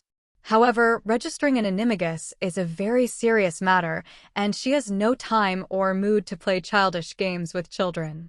Levin saw her doubts and wisely did not waste any time explaining, but simply nodded. But obviously, the other party wanted to confirm again. Her expression was serious, and she stared into Levin's eyes. Can you fully transform into an Animagus? Yes, Levin nodded. A chimera? Her voice became deeper. Levin nodded again. Does your Animagus have the magic power of a chimera? I mean, it doesn't just have the appearance of a chimera. Yes, Levin nodded, and then added, if you have paid attention to the academic research on magical creatures, you will find that what maintains the stable existence of the chimera is the magic power in its body. If it loses its magic power, the chimera will Ramon can't even maintain its body, so it's impossible for me to just have the appearance of Kamalaru. Is there really such a research? The gray-haired witch looked around blankly. But her subordinates were not as knowledgeable as they thought. Only a middle-aged wizard raised his hand. Yes, Miss Hopkirk, I believe that this theory was mentioned in a front-page paper in a certain issue of the Annual of Magical Beasts last year. I remember that paper also won the annual award that year for pioneering sexual research methods. The author of that paper was even hailed by Newt Scamander as a future star of magizoology. The wizard's tone was full of adoration. In fact, I am the author of that paper. Levin smiled at him. The wizard was startled at first, and then immediately stepped forward with a notebook in hand and asked Levin for his signature. A good Animagus registration seems to have turned into a fan meeting. But this harmonious scene was immediately interrupted. Then I guess you need to turn into an Animagus now to prove that you're not lying. She sounded domineering. Chapter 248 has finally been released. It's really hard to write something that people like to see. Levin was particularly surprised by the witch's attitude. If the other party's reaction at the beginning can still be explained strictly. If Levin didn't notice the other party's targeting this time, his 23 points of naked intelligence would have been wasted. He didn't reply, but glanced at Jaina. You are the deputy director of the legal enforcement department, and the other party is your subordinate. Why would she dare to be so rude in front of you? Jaina Proudmoore was naturally very angry, and she immediately began to search her memory for information about Mafalda Hopkirk. Soon, she realized the problem and gave Levin a wry smile, indicating that she couldn't control it much for the time being. Levin pursed his lips, determined to speak with strength. So in front of everyone, he directly transformed into a chimera with lion beast, eagle wings, badger fur, eagle claws, and snake tail. The chimera opened its bloody mouth, and the exciting lion's roar echoed in the office, almost bursting their eardrums. The flapping wings also blew the documents on Hopkirk's desk everywhere. Then, the chimera disappeared and turned back into the handsome boy. Hopkirk was obviously very frightened by Levin. She flipped through Levin's information with lingering fear, her eyes lit up, and she continued to ask, "Are you 14 years old now?" "Yes." Levin doesn't think age is an issue. "Did you learn about the Animagus in school?" "Who taught you?" "Yes, Professor Dumbledore, Professor Flitwick, Professor McGonagall. I have learned a lot from each professor." Levin replied calmly. "What on earth are you suspecting, Mafalda Hopkirk? This is not how a normal review is done, right?" Jaina finally couldn't help but get angry. Her face was so gloomy that she could drip water. Or, are you still complaining about Barty Crouch Sr. and using Levin, who provided evidence, as a target to vent your anger? "I don't know what you are talking about." Miss Hopkirk panicked subconsciously after being poked at the painful spot, and then immediately turned her face serious and did not look at Gianna. It's really remarkable that he can turn into an Animagus at this age. However, what we need to check is whether his Animagus really has magical powers or is just an appearance. So you don't remember any of the previous popular science? Although Jaina was sitting in an armchair on the side, she held her head high and her breasts were high and imposing. Hopkirk turned his head uncomfortably and forced himself to explain. "That paper is just a paper. There is no superior document requiring it to be a general rule of the Ministry of Magic, so I don't need to abide by it. This is just telling lies with your eyes open. Regarding the professional judgment of the subject, the Ministry of Magic has always been based on the mainstream conclusions of the industry. There is no problem that it will not be implemented without approval from superiors. But that's just an unspoken rule of the Ministry of Magic, not an explicit rule." Hopkirk insists on saying this, and Jaina can't refute. The more Hopkirk spoke, the more confident she became. She felt that what she said was just and righteous. Since she chose to side with Barty Crouch, of course she should take this opportunity to show off. She knew very well that the Levin green in front of her had always been Gianna's person. Now that the other party is in her hands, she can just suppress the momentum of Jaina's power. For Gianna, it wasn't the test itself that made her angry. Because Levin's strength is there, no matter how he tests it, the results are obvious. Her anger lay in Hopkirk's aggressive attitude, which was unprecedented among Animagus applications in the past. At least that was not what happened when Professor McGonagall registered. The registrants at that time wished they had more Animagus. Jaina narrowed her eyes with an unfathomable expression. Now is not the time for an attack. Since it is the aftermath of political struggle, we must use the means of political struggle. She has already thought about how to deal with this guy. Levin was not afraid, and he successfully demonstrated his super magic resistance and regeneration abilities to the employees of the Ministry of Magic. Even if Hopkirk increases the difficulty of the test, it will still not be as difficult as Levin's. During the breath test, Levin even breathed out a breath of fire, igniting documents on Hopkirk's desk. In the end, Hopkirk had to obediently register Levin, admitting that he was the 8th publicly registered Animagus in the past century. More importantly, Levin is currently the only wizard in the world whose Animagus is a magical creature, a chimera. Gianna smiled and gave Levin a big hug, then walked out of the room without even looking at Hopkirk. Outside the room, Gianna explained to Levin, "This Hopkirk was once promoted by Barty Crouch Sr., that's why he targeted you like this. But her methods were so clumsy, it was probably her own fault." Advocate, but this is also our opportunity.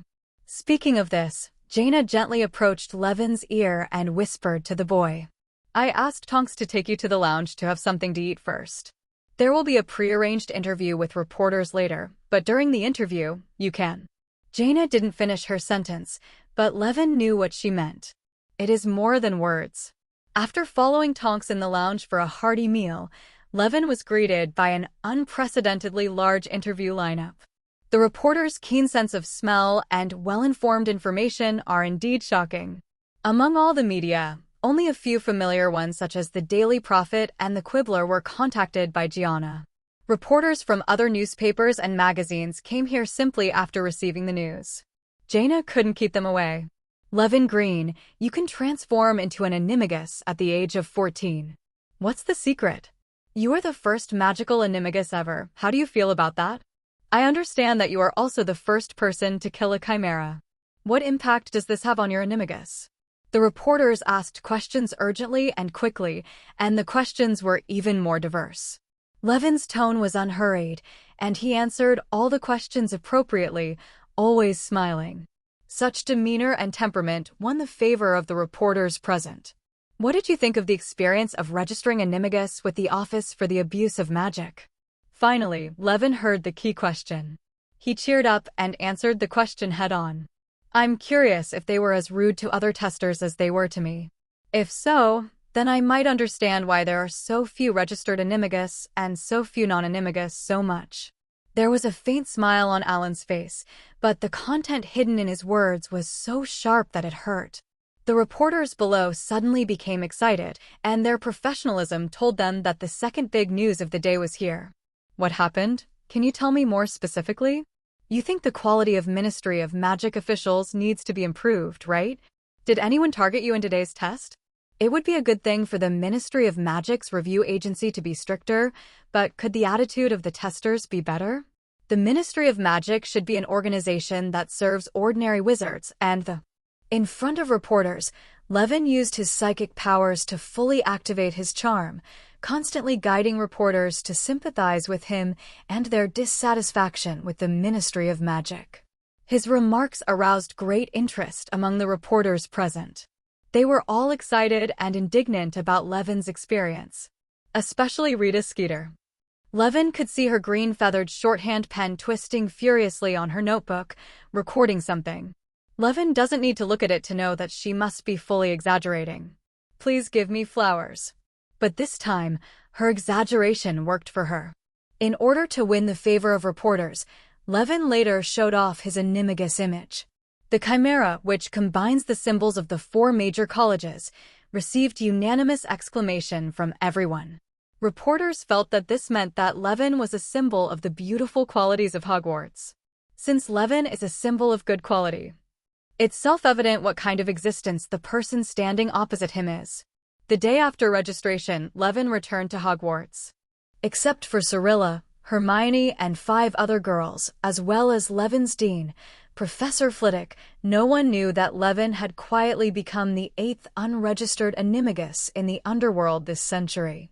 It wasn't until the next morning when the owls came to the auditorium with fluttering wings and various newspapers and periodicals that the little wizards learned the amazing news. Although the little wizards have long been numb to Levin's amazing achievements, they still can't help but poke their heads in the air and talk about it. Because Levin has developed an achievement worthy of being recorded in the history of magic. Since entering school, Levin has performed countless glorious deeds, such as being first in grade, killing the chimera, defeating the basilisk, saving Sirius, etc. These deeds have been discussed over and over again. 0-0. Today, he is the only wizard in the world who can transform into a chimera. Levin had already anticipated this situation, so he calmly came to his seat and enjoyed his breakfast calmly.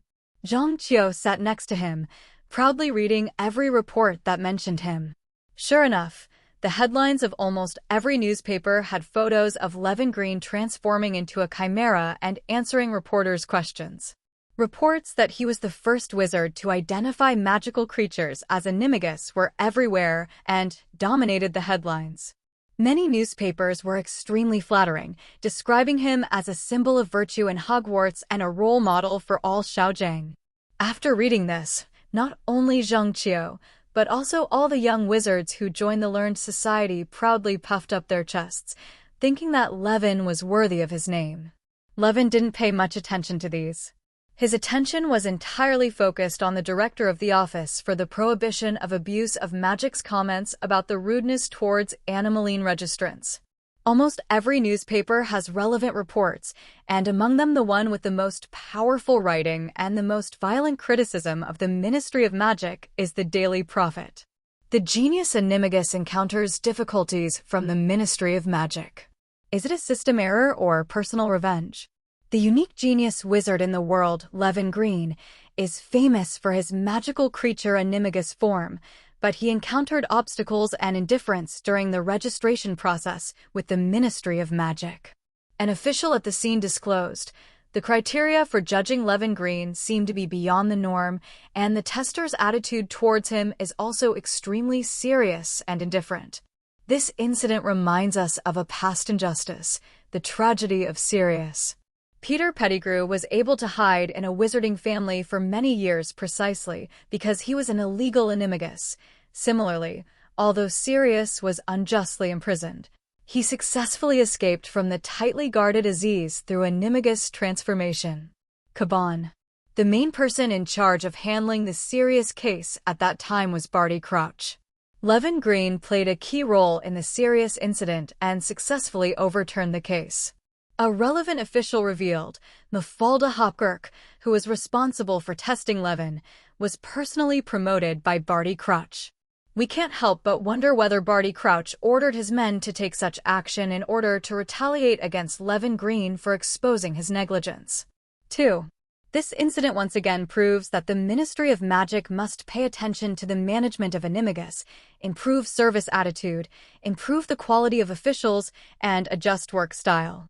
We will continue to pay attention to the subsequent development of this matter and look forward to the Ministry of Magic's response. Chief Reporter Rita Skeeter reports 1. After this wave of media publicity, Levin can feel that his reputation is increasing at a speed visible to the naked eye. One of the pieces of evidence is the love letter I received. Although he has received a lot of love letters from the opposite S*X and even the same S*X in the past. But after this incident, the number of love letters he received increased by an order of magnitude. At the same time, he can also receive many invitations from magical zoology and transfiguration journals. Even Professor McGonagall approached Levin and asked him to write as a guest editor of Transfiguration Today, and asked him to talk about the principles of magical Animagus. Levin naturally agreed to this. He didn't want to miss the opportunity to make a name for himself in the academic field. As for the possibility of teaching others, come on, in modern society, it is not impossible to publish papers and patents clearly, but others cannot imitate them. Levin can just describe the general principles, but retain the key processes and data.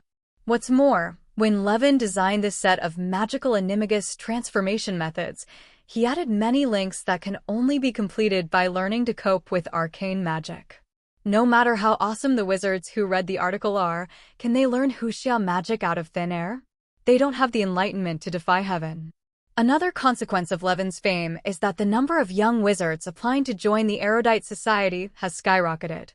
The 0-17 organization founded by Levin is already the most attractive student club in Hogwarts, even more attractive than the Slug Club taught by Slughorn in the original book. The young wizards all feel that only the best wizards are worthy of becoming members of the Erudite Society. Even Percy Weasley and Draco Malfoy, who were about to graduate, privately expressed their desire to join Levin. From Percy Weasley's false flattery, Levin understood that he probably learned about his relationship with Jaina and hoped to get help in his future work at the Ministry of Magic. As for Draco Malfoy, his application made Levin have to lament the Malfoy family's natural ability to adapt to the changing circumstances. Of course, it could also be that he approached him under the instruction of his father. Levin naturally would not refuse their request, which had no negative impact on him. More importantly, except for Ronald, the Weasley family are basically very friendly to Levin. Mrs. Weasley has always been warm to him. Arthur Weasley was a colleague of his in adapting Muggle technology. The Weasley twins are his sponsors. Ginny is his little crush, and she has no brain support for everything he does, and now she works under Hermione in the Human Resources Department of the Erotic Society. Although Levin's intelligence has increased significantly, the progress of the Book of Laws has been greatly accelerated, and the second-level spells were recorded in less than a week. But as the levels of the spells recorded in the Book of All Laws continued to increase, he spent more and more time writing the book. Because of this, his free time is getting less and less, and the organizational activities of the Urshi Society can only be left entirely to the girls. Nowadays, in addition to completing their own review tasks, Cirilla and Penelo also need to plan the activities of the Erotic Society. And Hermione didn't have much free time because she had too many elective courses. Zhongqiu has plenty of time, but her magic level is not enough to support the course. As for Luna, she would rather stay with Iwu in the lounge, and is obviously a little trouble-averse like Levin. At this time, the Polytechnic Society was facing huge problems due to Levin's sudden increase in reputation, and organizing activities became an extremely difficult task. Just processing the application form to enter the training camp is enough to give people a headache. In desperation, Levin had to meet with the girls in private to coordinate their work issues. The meeting was naturally held in the tower. After the meeting, Levin hurried back to the workroom and continued his great work. Luna immediately hugged Iwu and ran away. The four of them, Cirilla, Penelo, Hermione, and Zhongqiu, were left behind, planning to chat for a while and then leave respectively. Hermione studied Penelo's expression and suddenly suggested to her, "Penelo, you are about to face the NEWTS exam, which is related to your future destiny. I suggest you devote yourself to reviewing. This is the wisest choice." Hermione held a pile of application forms in her hands and looked at them with concern. A somewhat tired Penelo. The words sounded like pure concern, but Penelo immediately became wary. She narrowed her eyes slightly so that no one could peer into her heart. However, Hermione didn't care about Penelo's thoughts. "Penelo, you're about to graduate, but Levin needs help. I think I am good enough in all aspects and can help Levin in this regard. Moreover, he and I are in the same class. I can help him manage the Polytechnic Society until we graduate at the same time. Now if I can take over and become familiar with this job in advance, it will be very suitable for you and me, and for Levin." Hermione's eyes were fixed firmly on Penelo. The words she said came from her true heart and had no special meaning. The scene suddenly fell into silence. Zhongqiu covered his mouth slightly and looked at everything that happened in front of him in shock. She didn't understand why it suddenly became like this when everyone was having a good chat just now.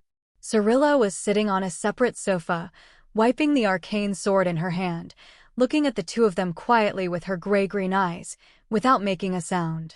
After a long time, Penelo forced himself to chuckle and accepted Hermione's proposal. Hermione's words were indeed impeccable. She was about to graduate and Levin really needed help. Although Penelo is a little reluctant, she must admit that Hermione is the best person Levin trusts, and she is good enough. Although Hermione's studies are also very stressful, with the time turner, she can devote more time to the organization and construction of training activities. And she did the same. In order to free up more time, Hermione even gave up going to Professor Traolini's divination class. This change in their division of labor was not told to Levin, but Levin took it to heart. As a smart man, he did not interfere with their decision and did not even mention it to avoid unnecessary trouble. The day after this happened, Levin got news from Gianna. What happened in the office for the prohibition of abusive magic has now come to fruition. The female official Mafalda Hopkirk who troubled Levin was indeed Crouch's subordinate. She was caught by Fudge's group for making things difficult for Levin without permission. Fudge took the matter seriously, and it escalated from poor service attitude to damaging the image of the Ministry of Magic, which cost her her job. Although Hopkirk's behavior was extremely stupid, as the leader of the faction, Crouch still had to fight for her in front of Fudge and wanted to keep her position. However, Fudge told Crouch with a victor's attitude that if he must keep Hopkirk, then he would tell the truth and tell reporters that it was Crouch's protection that Hopkirk did not receive any punishment. If this really happens, then the accusation of Crouch suppressing Levin, as speculated by the Daily Prophet, will immediately be confirmed. For the sake of his own reputation, Crouch could only swallow this bitter pill and give up Hopkirk. Many officials from his faction in the Ministry of Magic saw that Crouch was unable to protect his men, so they took advantage of the situation and joined Fudge and Jaina's camp. After hearing about this, Levin secretly applauded Gianna. After the incident of overturning the case for Blake, Jaina's forces were strongly counterattacked by Crouch's group, and she was in a difficult situation at the Ministry of Magic. But she fully seized this opportunity, took advantage of the situation, and successfully turned the conflict between her and Crouch into the conflict between her alliance with Fudge and Crouch, and Fudge and his family became a shield. In the duel between Fudge and Crouch, Gianna not only took the opportunity to eliminate the subsequent impact of Blake's overturning the verdict, but also expanded her own power. Levin foresees that there will be an outpouring of media reports tomorrow, and the Ministry of Magic's dismissal of Hopkirk is expected to become a feast for reporters. Crouch's power will definitely be weakened. Fudge will not miss this opportunity, and the same will naturally be true for Jaina. Of course, a skinny camel is bigger than a horse. Even so, Jaina would not expect to completely suppress Crouch's power. This century-old political family has deep connections throughout the Ministry of Magic and will not collapse easily.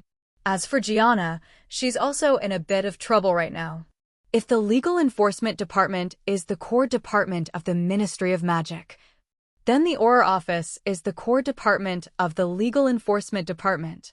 As a department that condenses the most elite members of the entire Legal Enforcement Department, whether Aurors are transferred out of the Auror Office or end their service, they will get an excellent position in other departments. Rufus Scrimgeour, the current director of the Auror Office, is considered a pure Auror. He focuses on fighting dark wizards and rarely interferes with politics, but he is the nominal chief of the Aurors after all. If Jaina wants to control this key department, she must place enough of her own people here. Replenishing your strength will be the top priority. In fact, as Levin's influence exploded, his close relationship with Gianna, deputy director of the Department of Legal Enforcement, gradually spread. The effect was naturally immediate, and many graduates like Percy Weasley approached him, hoping to work in the Ministry of Magic. In their eyes, the Erudite Society is not only an academic gathering where you can learn advanced magic, but also a shortcut to join the big shots in the Ministry of Magic. Anyone with a discerning eye can see that Jaina's momentum in the Ministry of Magic is growing. And Levin also began to conduct inspections on all graduates who are willing to join the Ministry of Magic as planned. After examining various aspects such as magic level, practical ability, behavior, character, loyalty, etc., a group of outstanding names were selected and provided to Jaina. Hermione couldn't complete this job no matter how good she was, so Levin handed it over to Cyrilla and Penelope. This group of people will be headed by the two of them in the future, and many of them will join the Auror department and work with them. Naturally, they have to worry about it themselves. In addition, Levin also thought of one thing. There were Death Eaters at the Quidditch World Cup during the summer vacation. This is both a challenge and an opportunity for them. As the squad leader and an elite Auror, Tonks can take the initiative to apply to participate in the security work of the World Cup. This is an opportunity that cannot be missed.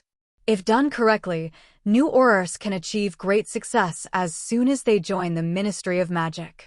Levin thought of this and immediately wrote this series of information on the letter paper. Then he pinned a feather from his phoenix form on the letter paper. In a flash of fire, the feather disappeared completely and appeared on Jaina's desk with the letter. Levin couldn't help but feel worried when he thought about the unrest among the Death Eaters at the World Cup. Although Cyrilla is very capable, most of the others, including Penelo, are only at the level of fresh graduates. If you are faced with a ruthless Death Eater, can you perform to your best ability to prevent yourself from being harmed by accidents? Thinking of this, Levin felt that he had to be more prepared. He wanted to design a set of uniforms and equipment for Aurors, which he could first make for use by Tonks, Cyrilla, and others. Once Tonks takes over the entire Auror office instead of Scrimgeour, he can immediately turn this into the entire Auror equipment. Levin wanted to design Auror equipment, so of course he couldn't do it hastily. He first wrote letters to Jaina and Tonks, asking them to help collect the opinions of Aurors, their dissatisfaction with the current equipment, and their requirements for ideal Auror equipment. Levin knows very well that designing this kind of combat equipment is just like designing firearms, helmets, and body armor. This kind of thing cannot be separated from the opinions of frontline soldiers, and it is most undesirable to do it behind closed doors. Early the next morning, Levin went to the auditorium to have breakfast as usual. The owls came on time and delivered various newspapers. Levin found that almost every newspaper reported Mafalda Hopkirk's dismissal from the Ministry of Magic in the most prominent position. On the front page of the Daily Prophet, Fudge's photo occupies most of the space. He looked very sad and said solemnly, "The Ministry of Magic will always insist on performing its public service functions, taking serving the public as its own responsibility and serving all wizards wholeheartedly. We will use this as our purpose and invest more resources in public services. Under construction and improvement, we will continue to meet the needs of the public." Fudge made a guarantee: "We are firmly opposed to corruption. No matter which department or position we are in, as long as we find any violation of discipline, we will deal with it in accordance with the law and use it to the best of our ability." The behavior and fate of Mafalda Hopkirk is the most typical example. Taking this opportunity, we also hope that all departments will strengthen self-discipline and strictly abide by laws and regulations. Be fair and open, and serve the public with practical actions. Behind Fudge's photo is a photo of Hopkirk. The witch looked very confused, hugged a big cardboard box, and left the Ministry of Magic in despair. 18 There is something hateful about poor people. But when Levin saw this picture, he didn't think she deserved any sympathy. Everyone must take responsibility for their original choices. The fate of an official was decided in a conversation, but Levin did not feel any pleasure. For him, the matter of the Book of All Laws has occupied too much of his mind, and he really has no time to waste emotion and energy on an irrelevant person. However, this does not mean that his life is boring. On the contrary, constant exploration and research brought him great fun and sense of accomplishment. And this kind of thing that changed a magical civilization made his heart surge even more. Jaina and Tonks are both very capable people, and they completed Levin's instructions in just one day. When Levin finished today's mission and returned to the dormitory, he received a reply from Helmer. For Levin, who can transform into a phoenix, sending a message is very convenient. It is just a matter of plucking a feather. But the reply still depends on the owl. Fortunately, Hema is fully influenced by the power of nature in the demi-lane and is much stronger than ordinary owls. Some tasks are not difficult for it at all. The reply from Jaina and Tonks was a thick stack of documents. It contains a summary of problems encountered by Aurors, as well as Tonks and Jaina's suggestions. As a first-line Auror, Tonks' suggestions are all very practical. But Jaina is the most brilliant one. Her proposal was very simple. Auror uniforms must meet one condition: they must be handsome. It doesn't matter even if you sacrifice protective performance and cost a little, but it must be handsome enough. Levin felt that she was absolutely on point. This suggestion sounds counterlogical, but it is very practical.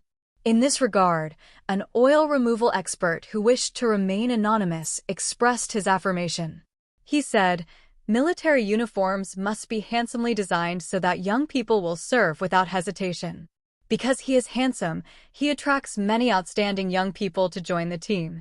Levin picked up the summary list of problems reported by the Aurors and found that almost all Aurors randomly matched their equipment based on their own preferences and experience when going on missions. This leads to the fact that most of the Aurors are good at fighting alone and have good individual combat capabilities, but each of them is very specialized and only good at their own thing. What's worse is that they completely fit the saying, "When scattered they are like a sky full of stars, when gathered they are like a cloud of flying stars." Although the Aurors' collective combat ability has not reached Xiang's level, there is no cooperation at all. When facing Death Eaters and organized dark wizards, they usually cannot display the fighting skills that a regular army should have. You know, in Muggle society, the regular army relies on the power of organization to crush bandits. Therefore, Levin plans to add the concepts of circle magic circles and war magic to the classes of the Academy of Knowledge. But the most urgent task is to start with the Auror standard equipment and make them as cooperative and disciplined as a Muggle army. The reaction is in terms of uniforms. In order to take into account both practicality and handsome requirements, Levin plans to refer to some otherworld cases. For example, the Witcher suit designed by Levin based on the Witcher world is actually very suitable for combat. But considering that Aurors are not fighting monsters in the wild in most cases, but dealing with problems between wizards, Levin chose another suit suitable for traveling around the city. Assassin's suit from the world of Assassin's Creed. Throughout the entire Assassin's Creed story, the uniforms of the assassins all have both appearance and practicality. Not only does it look good, but it is also clean and neat, making it convenient for fierce battles. Compared with ordinary people's clothing, it is not too obtrusive. You can easily hide your figure by wearing a hood. It can be said that it is very consistent with the professional tone of Aurors as both agents and warriors. For regular Auror clothing, the template Levin chose was the tailor-made suit of Arno, the protagonist in Assassin's Creed, Unity. From the appearance, this set of clothes is completely different from the common wizard robes in the wizarding world. It is not a wide robe with open sleeves. The joints and cuffs are all tightened close to the body. Overall, it is a black hooded coat with a hood on the inside. A white vest and red shirt with a red scarf tied around the neck. Coupled with various metal buckles, straps, badges, and large lapels that can stand up, the overall look is very low-key and cool. Of course, this is just the equipment of ordinary Aurors. For Auror officers, the design of the uniforms can be more showy. After all, the uniforms worn on them also have intimidation and etiquette requirements. So for the officer uniform, Levin referred to Ezio's white assassin uniform in Assassin's Creed, Brotherhood. To be honest, Levin still remembers the scene of thousands of troops avoiding white robes. Considering that Aurors often need to act in hiding, Levin enchanted his coat with Fade. This level 1 spell is a lower-level replacement for level 2 invisibility. It can be used 3 times a day. When activated, it can make the user invisible. It's just that the effect is not as powerful as invisibility.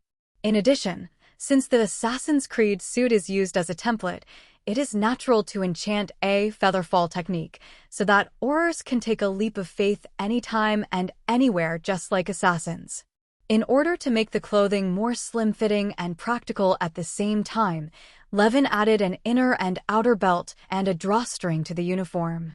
In terms of belts, Levin took reference from the traditional Auror belt and the alchemist belt.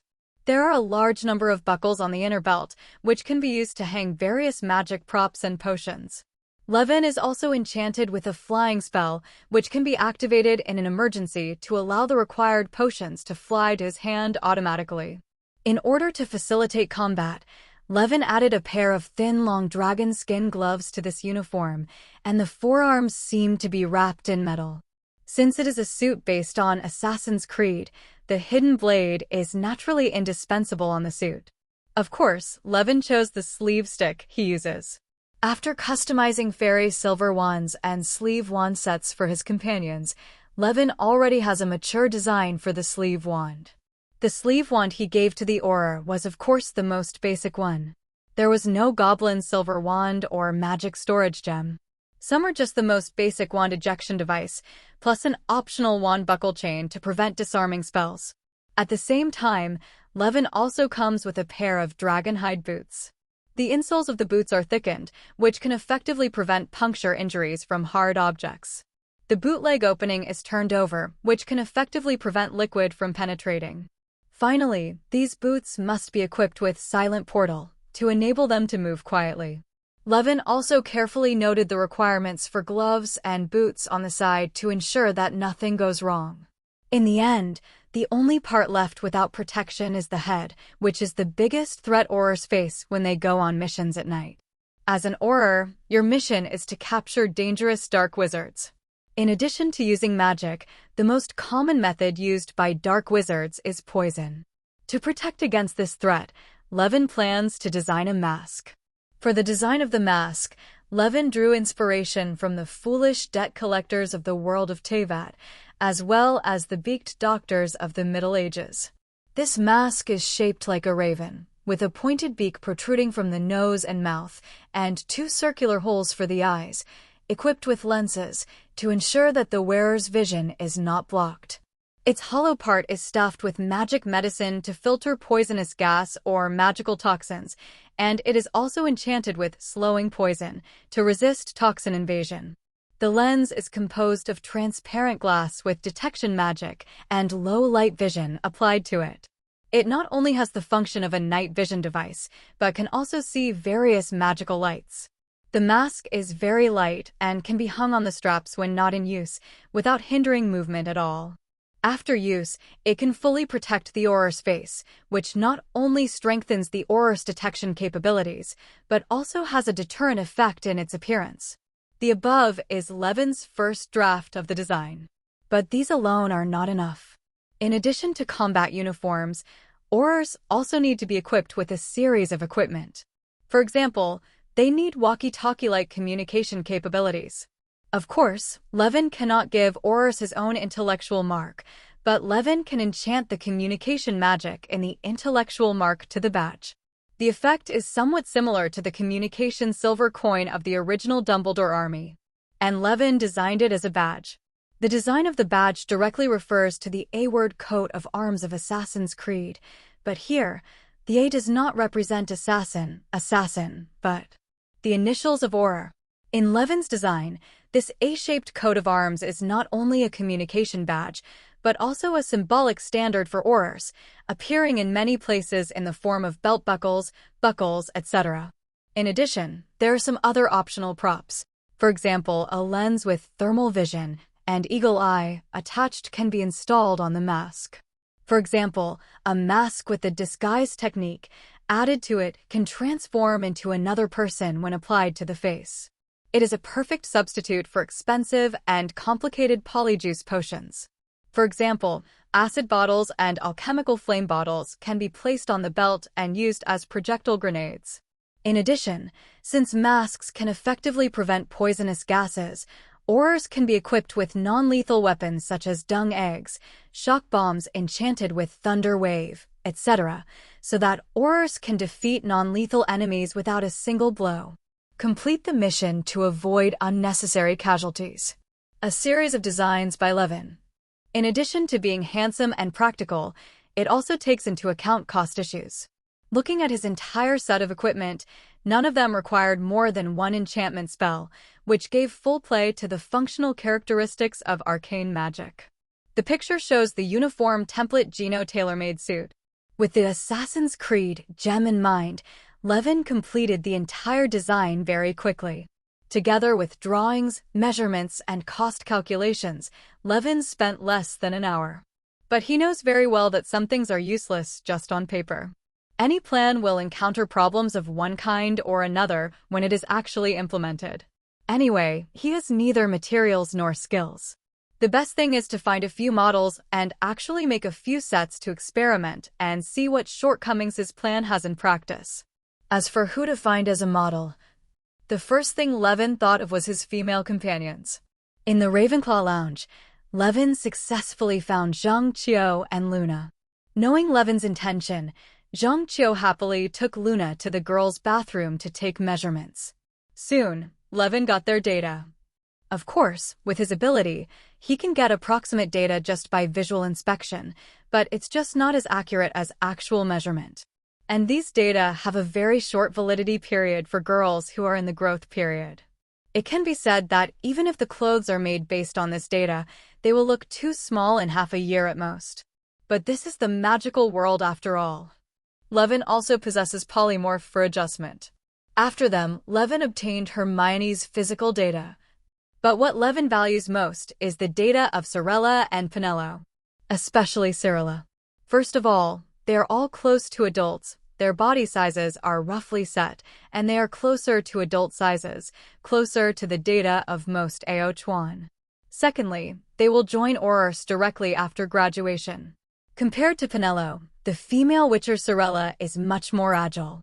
It can also give full play to the role of the suit. There are more problems that can be detected. Levin found Cirilla in the library. She was there making the final push for the ultimate wizard test.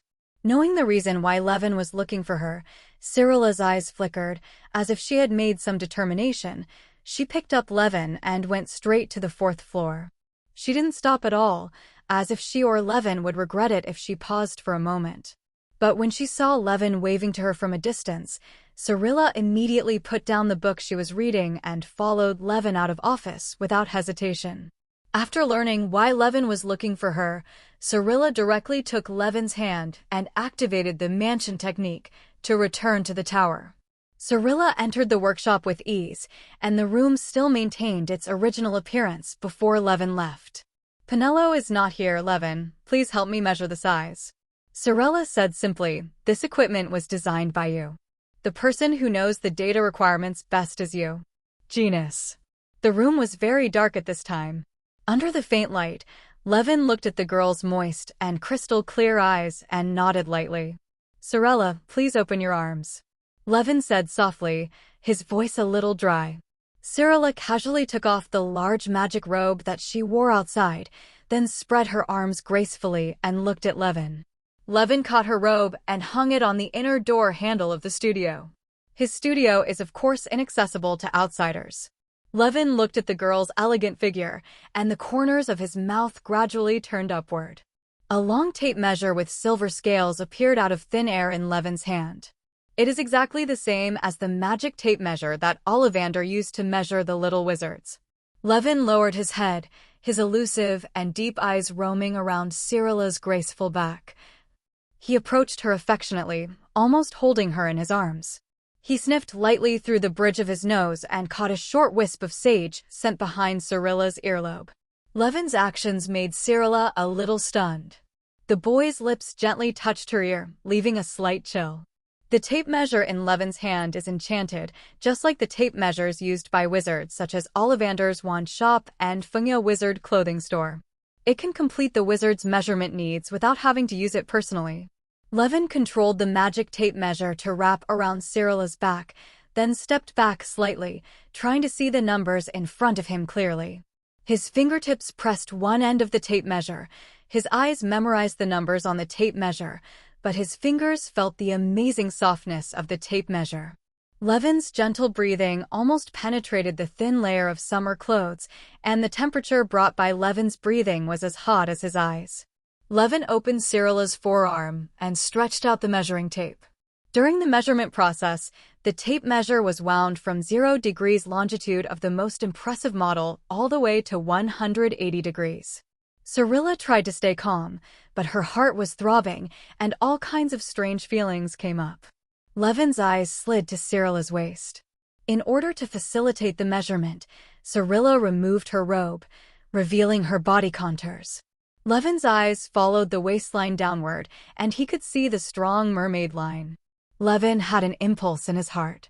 As a costume designer, he wanted to use his hands and a magic tape measure to measure the high and low points of the fluctuations, so as to find the difference, so as to design suitable uniforms.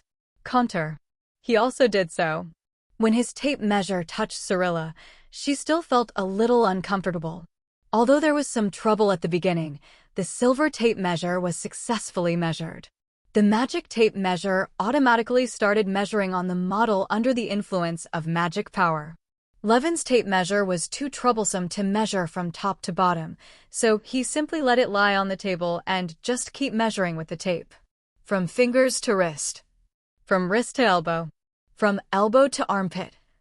Then to bust, waist, and hip. A series of measurements went very smoothly, but the bottle was knocked over during the process or for some other reason, which made the tabletop wet. But data on the upper body alone is not enough. In addition to the tops, Levin also had to design pants. So he chose to measure from bottom to top. First, those perfect feet. From the ankle all the way up. It's always been the calves' thighs. Cyrilla's leg data was quickly known by the magic tape measure. How about it? Do you want to continue testing? Looking at Cyrilla, who was standing with her legs numb, Levin asked with concern. You can't stand still anymore. Of course, let's take a test. Cyrilla nodded, unconvinced. She felt that she could still persist in such a tedious measurement. So Levin controlled the magic tape measure and took another all-round measurement. The tedious measurements left the female witcher completely powerless, just like a puppet, letting the magic tape measure measure every joint and every muscle in detail. Finally, when the magic tape measured the last bit of data, the female witcher couldn't help but snorted and bit Levin's shoulder. Cyrilla, are you a puppy? Levin couldn't help but joked as he stroked the tooth marks left by the other party. Cyrilla was lying on the long table. When she heard this, she slightly narrowed her gray-green eyes, put her elbows back, raised her upper body slightly, faced Levin, and smiled with a naughty and provocative smile. She suddenly leaned forward, leading Levin to think she was about to take measurements for the mask. Without warning, Levin felt a slight sting. He was stunned for a moment, then laughed easily. Cyrilla laughed slyly, cast a provocative look at Levin, turned over and jumped off the long table. He quickly entered the bathroom and finished cleaning. After measuring the whole body data for the first time, Cyrilla's every move exuded vitality. As expected of a female witcher, she didn't have much strength before, but in just half an hour, she was healthy again and could run and jump. She took back the robe from the doorknob, blew a kiss to Levin, and left gracefully. She still has many books to read and many tasks to complete. Remember to send me Penelow's data too. Before she left, Wynne reminded her. Levin did not leave together, but just waved to her, smiled and put away the blood-stained tablecloth on the long table, and then began to make sample clothes based on her data. The picture shows the captain's clothing template Ezio. As we all know, Muggle production and life rely heavily on division of labor. A complete piece of clothing, starting from the textile cloth, to sewing, smelting production of buttons and other parts, forging processing, leather tanning production, and garment assembly, all relies on different factories and workers. It is almost impossible for someone to master and complete all the steps. But with the help of magic, Levin turned all this into reality.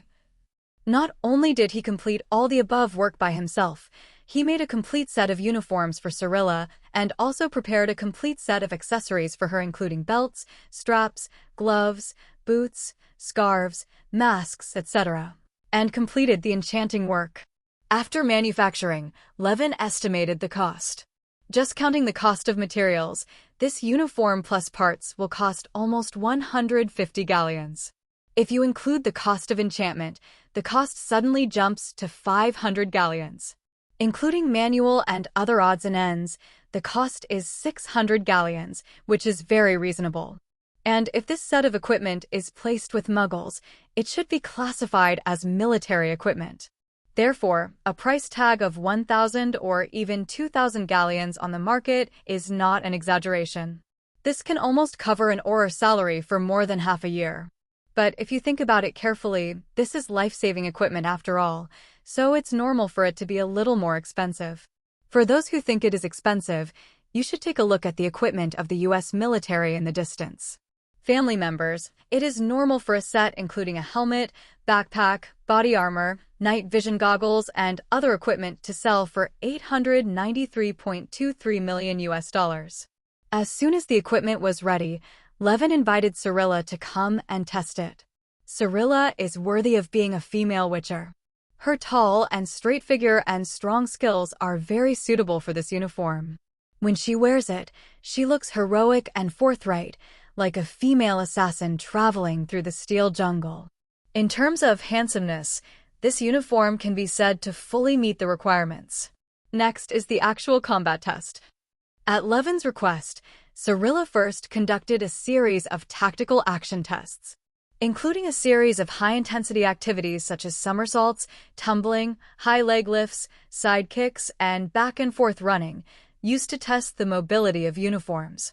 The result was very successful overall, except for some adjustments needed to be made in some details. After all, the prototype is a uniform designed for assassins, so it would be suitable for a demon hunter. Since Levin's uniform can meet the sports needs of the female witcher, it is no problem to satisfy a group of aurors. After all, no matter how fierce the auror battle is, it can't compare to the fighting style of a demon warrior like Cirilla. The auror just waved his wand, but Cirilla really wanted to kill someone with her sword. Next is functional testing. Cirilla needs to complete a series of small tasks from Levin, including but not limited to jumping from the top of Ravenclaw Tower, taking a leap of faith. In the middle of the night, using only his uniform, he sneaked into the restricted area of the Hogwarts library and took out a book. Passed through a corridor filled with large dung eggs. Levin's gesture was clearly seen in a dark room, a room filled with thick fog, and 1,000 meters away. Fooled Percy Weasley by pretending to be Penello. After this series of tests, Levin tested the functionality of the uniform in all aspects and was ultimately successful. This plan only needs minor adjustments before it can be officially put into use. So Levin made several copies of the design, along with the sample itself and the girl's body data, and sent them all to Gianna. Soon, Levin received a positive reply. However, Jaina is not ready to immediately promote this set of equipment to be installed on all aurors. After all, the uniforms designed by Levin are good everywhere, but there is only one drawback: they are too expensive. If this kind of plan is put forward, Fudge will never approve it. Jaina's plan was to first use the department's funds to purchase a small amount so that this set of equipment could be installed on some aurors, that is, the team directly controlled by Tonks. If there is a gap in funds, she is also prepared to pay out of her own pocket. In this way, she planned to make Tonks' team a model team among aurors, thus gaining influence in one fell swoop. But this requires not only excellent equipment, but also sufficient merit as proof. It was because she learned about the predictions about the World Cup finals from Levin that she devised this plan. Of course, Gawain completely agrees with this. Speaking of Quidditch World Cup, in the Hogwarts Quidditch Cup, Ravenclaw's second-round match against Hufflepuff has come to an end. As the weakest team in Hogwarts, when Hufflepuff faced Ravenclaw, who had 3 firebolts, 2 talented players, and Levin's full tactical training, they had almost no power to fight back and were defeated by a huge score. Leave. Beta, they only scored 1 goal in the whole game. After the game, Captain Cedric Diggory burst into tears on the pitch. Another half-month has passed, May is coming, and the Hogwarts Quidditch Cup is about to come to an end. The upcoming match is Ravenclaw versus Slytherin. Although with Ravenclaw's current total score, Slytherin has absolutely no chance of making a comeback. But the game still has to go on. This game was also the last game for the Een Kingdom team leader, Hamish McFarlane, to inspect at Hogwarts. In order to fully demonstrate his strength, Levin had already declared before the game that Ravenclaw would not use any firebolts in this round and was prepared to fight Slytherin with full force. Since the score in the first 2 sentences was enough, Ravenclaw had a big advantage. Coupled with Levin's consistent reputation, few of the Hawks questioned his choice. And just the day before the game, Professor McGonagall mysteriously found Levin. Levin, do you remember what I mentioned to you last time about the International Federation of Wizards and Quidditch Committee's Quidditch Tactical Movement registration? Levin nodded. In Ravenclaw's last game, in the duel with Gryffindor, he performed a difficult broomstick evasion move and successfully got rid of the opponent's containment. Because this action is difficult, entertaining, and practical, Professor McGonagall submitted an application to the Quidditch Committee for the registration and naming of tactical actions. Are the results finally out now? It has been 2 months since I submitted my application, but there has been no result. I thought I was going to miss Hamish's final selection. Sure enough, Professor McGonagall brought good news. They came to register this time. However, it was not just the wizards from the Quidditch Association who came, there were also the director of the Department of Magical Games and Sports at the Ministry of Magic, Ludo Bagman, right? Levin asked. McGonagall raised his eyebrows and asked in surprise, "How do you know?" "I heard what others said." Levin replied with a smile. He had someone at the Ministry of Magic, Onyxia and Tonks informed him respectively. "Well, Levin, I have to say, you are really well informed," Professor McGonagall said softly. "Ludo is currently in the principal's office, discussing something with Professor Dumbledore. Since you are so well informed, why not take a guess at what they're discussing?" Professor McGonagall raised his eyebrows to show off. Levin thought for a moment and then guessed, "I think, maybe it's about matters related to the Triwizard Tournament?" "Oh," McGonagall opened his mouth in disbelief. "How do you know?" "You know, the last Triwizard Tournament took place 200 years ago. In the following 200 years, the principals of the 3 schools tried to restore it many times. The competition was unsuccessful, and I just learned the news from Dumbledore. Because I saw the Triwizard Tournament was successfully held in the original work." Of course Levin would not tell Professor McGonagall that. He just gave her a mysterious smile. A_secret_make_a_man_man. Professor McGonagall did not answer the question, but said, "I guess this is what your friend at the Ministry of Magic told you. The Triwizard Tournament is still under discussion. Whether it can be resumed has not yet been determined.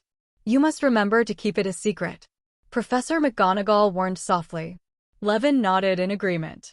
"One more thing, Ludo, as the director of the sports department and a member of the association, will check your movements in the afternoon and then register." Speaking of Quidditch, Professor McGonagall's tone became excited. "Of course, this is just a formality," she added. Levin responded, not too worried.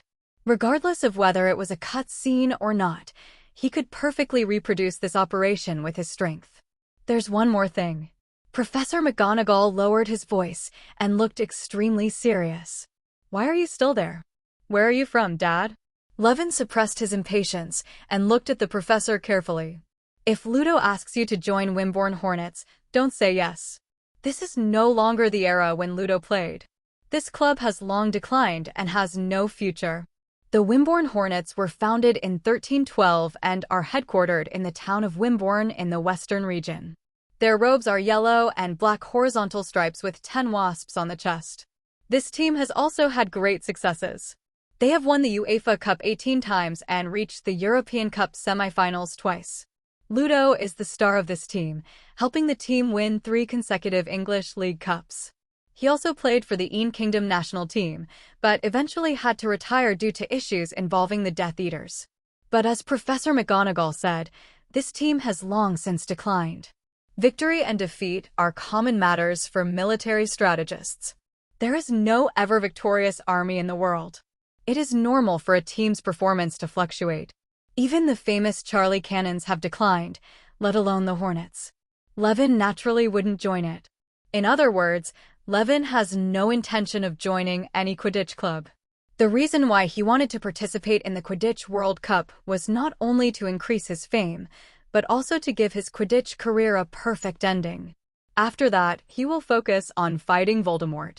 Or, strictly speaking, it was to use the fight against Voldemort as an excuse to expand one's own power and establish a new order in the magical world. By then, his status will not be suitable for participating in this kind of sport. Therefore, it is better to take a wave before the transformation and have a perfect experience with Cirilla. And after that, if you still like Quidditch, you can buy a club and become the owner. In this regard, he can imitate Abramovich, the fussy owner who invested in Chelsea, and the Abu Dhabi Consortium, which invested in Manchester City. If you want your team to perform well, just implement the three-word mantra, throw money at it. Which player is good will be poached. If you can't dig it out, it means there aren't enough galleons. But how could Levin, who has the Philosopher's Stone, not have enough galleons? At that time, Harry, the Savior, can also work for him as a seeker. What a great idea. Before leaving, Professor McGonagall kindly reminded, "One more thing, Ludo Bagman is a complete old gambler, and he owes a lot of debt for this, so don't play gambling with him." Kywin naturally agreed to this matter. As a good man at Hogwarts, he is at odds with gambling and drugs. Under the noon sun, Ludo Bagman appeared in the auditorium like a prominent hero, winning unanimous applause from the little wizards. His name is well known in the British wizarding world and has a legendary status. He is the most outstanding batsman in the history of Vimborn Hornets, and his skills have led the Hushia national team to the World Cup stage. Bulgaria's Krum was hailed by the Daily Prophet as a contemporary Ludo Bagman. This kind of praise is not unfounded. It fully reflects Ludo's historical status in the field of British batsmen and his unstoppable extraordinary influence at that time. His skills can at least firmly rank among the top 5 British batsmen, and those ardent fans will even boldly shout the extreme slogan, "Sit back and watch." However, the only fly in the ointment is that he never won the Quidditch World Cup. This flaw greatly affects his historical ranking. Therefore, rumors that Ludo is about to return to play have been circulating in the market. There is a saying that has been circulating in the market: whoever can lead the Quidditch national team to win the World Cup championship will be the savior of the new generation. It can be seen that it is not even more difficult to win this championship than to destroy Voldemort. After all, in the eyes of the public, Voldemort is dead. The Ingua team is still far away from winning the championship. From this point of view, the title Contemporary Ludo Bagman is not a glorious praise, but more like a curse. What is chilling is that Ludo has never won a World Cup championship in his life. Does this mean that Brother Kesey will also be crownless for the rest of his life? At least in the original work, Leah did not win the championship this year. It was not until 2014, 20 years later, that the Bulgarian team won the championship for the first time. At that time, Krum was already a 38-year-old veteran. The power of the curse is evident. In fact, regarding the Triwizard Tournament, old Barty Crouch should also be involved in the discussions. After all, he is the Minister of the International Magic Exchange and Cooperation Department, so he and Ludo should jointly organize this event involving multiple countries. But Levin knew that Barty Crouch Sr. had another mission. He was busy building the World Cup venue and had no time to take care of this campus event. In fact, the reason why he was responsible for this aspect of work was because he was kicked out by Fudge and Jaina. Fudge's reason is very reasonable. Quidditch safety is a thankless task. As his political opponent, Minister Fudge is naturally eager to hand over the task to Batty. If nothing happens, the glory belongs to him, Fudge, but if something happens, Batty will bear all the consequences. As for Gianna, please give me flowers. Since everyone knew that there would be Death Eaters at the World Cup, of course they had to leave this big hole to their political opponents. After finishing the meal, Ludo stood up and called Levin to go to the Quidditch pitch.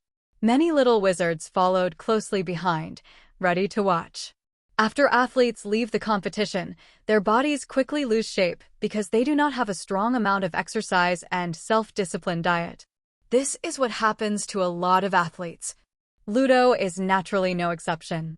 He had gained weight by this time, and his robe was tight on his big belly. His nose was flat, but his round blue eyes, short blonde hair, and rosy complexion all made him look like an oversized boy. "I heard that you have a very good relationship with Director Gianna?" Ludo jumped up and down as he walked, as if there were springs under his feet. Levin nodded. "She and I met at the Order of Merlin Medal Awards ceremony. Because we had a good conversation, we became good friends. I called her sister." Upon hearing this, Ludo looked at Levin even more intensely. Jaina Proudmoore, Deputy Director, is a hotshot figure in the Ministry of Magic today. Yes, The Medal of Merlin Medal Award Ceremony. For such a young first-class medalist, no wonder you can also achieve great results in Quidditch. Ludo said flatteringly. The same goes for your partner, Miss Cirilla. I remember she also won a medal at the time. I didn't expect that you two were also good partners on the court. Hamish mentioned you to me. He is very interested in recruiting you to join the Een Kingdom national team, just like Bulgaria specially recruited Crumb. I quite support this. I dare say that even Crumb now is not much stronger than you. By the way, you may not know that Hamish has been inspecting you in the audience since your first game this year. Ludo revealed the inside information to Levin with a smile. Little did they know that Hamish McFarlane's investigation was facilitated by Tonks. Levin swore that Ludo Bagman had never seen his game with his own eyes, and that his so-called optimism and support were purely to please Gianna. Obviously, the official who works with him the most now is Barty Crouch Sr. But think about it carefully, maybe he did this because he wanted to draw a clear line with Barty Crouch? As a close collaborator, Ludo may have discovered that this situation of Old Batty was not good. From this perspective, this player who once dominated the court has now become a qualified politician with a head full of money and business. Levin doesn't like people like this. But he also had to admit, with Lu Duo here, it is basically certain that he and Cirilla will be selected for the Een Kingdom national team. After all, no matter how hard Ludo works, he is still the real director of the Department of Magical Sports and Sports. He is the boss of national team leader Hamish. Nominally, he is one level higher than Jaina. Professor McGonagall was indeed overthinking. Ludo Bagman neither mentioned the Hornets nor anything related to betting on sports to Levin. She underestimated Jaina's influence in the Ministry of Magic. Ludo's attitude towards her was almost flattering. How could she drag Levin into the WASP team? Not to mention gambling. If Levin loses money, he feels unhappy and blows the pillow wind. Then wouldn't his efforts be in vain? But that's not Professor McGonagall's fault, either. The main job of professors in colleges and universities is to teach and educate people, so it is normal for them not to understand politics. But she was right about one thing. Ludo's test on Levin was just a formality. He didn't even ask to restore the scene and find a few people to double-team Levin again, at least according to the rules. This kind of restoration is essential. Ludo only needs Levin to perform another human power division without interference. He was prepared that even if Levin tried 10 or 20 times and barely managed to reproduce once, he would let the other party pass. Then he really saw Levin's flying skills. He saw with his own eyes the scene where Levin jumped lightly on the firebolt flying at high 940 speed and was perfectly caught by the firebolt. The extremely precise control of the broomstick almost made him dumbfounded. If there had been such a player in Een Country back then, I would probably have nothing to do with him. This was the only thought in Ludo Bagman's heart when he witnessed all this. Then he made a decision. No matter what Hamish thinks, he must work hard to promote Levin to join the Een Kingdom national team. With such a treasured secret weapon, the Een team's results in this World Cup must be unexpected. You know, to this day, most people in the Een Kingdom are still optimistic about the Irish team. But the fact that the Een national team is not favored is actually a good thing. Everyone is optimistic about the Irish team, but we are the only ones who know that there is a dark horse here, so this time he will not only be able to pay off his gambling debts, but he will probably also make a fortune. So, when Levin left the venue, he was stunned by Ludo's hot eyes. But Levin's action registration was finally successful. From then on, in the detailed explanation of Quidditch actions published by the Quidditch Committee, there will be an additional tactical action called Green Personnel Distribution. It's just that this action is too difficult. Levin himself relied on his psychic powers to control the broomstick to successfully complete it.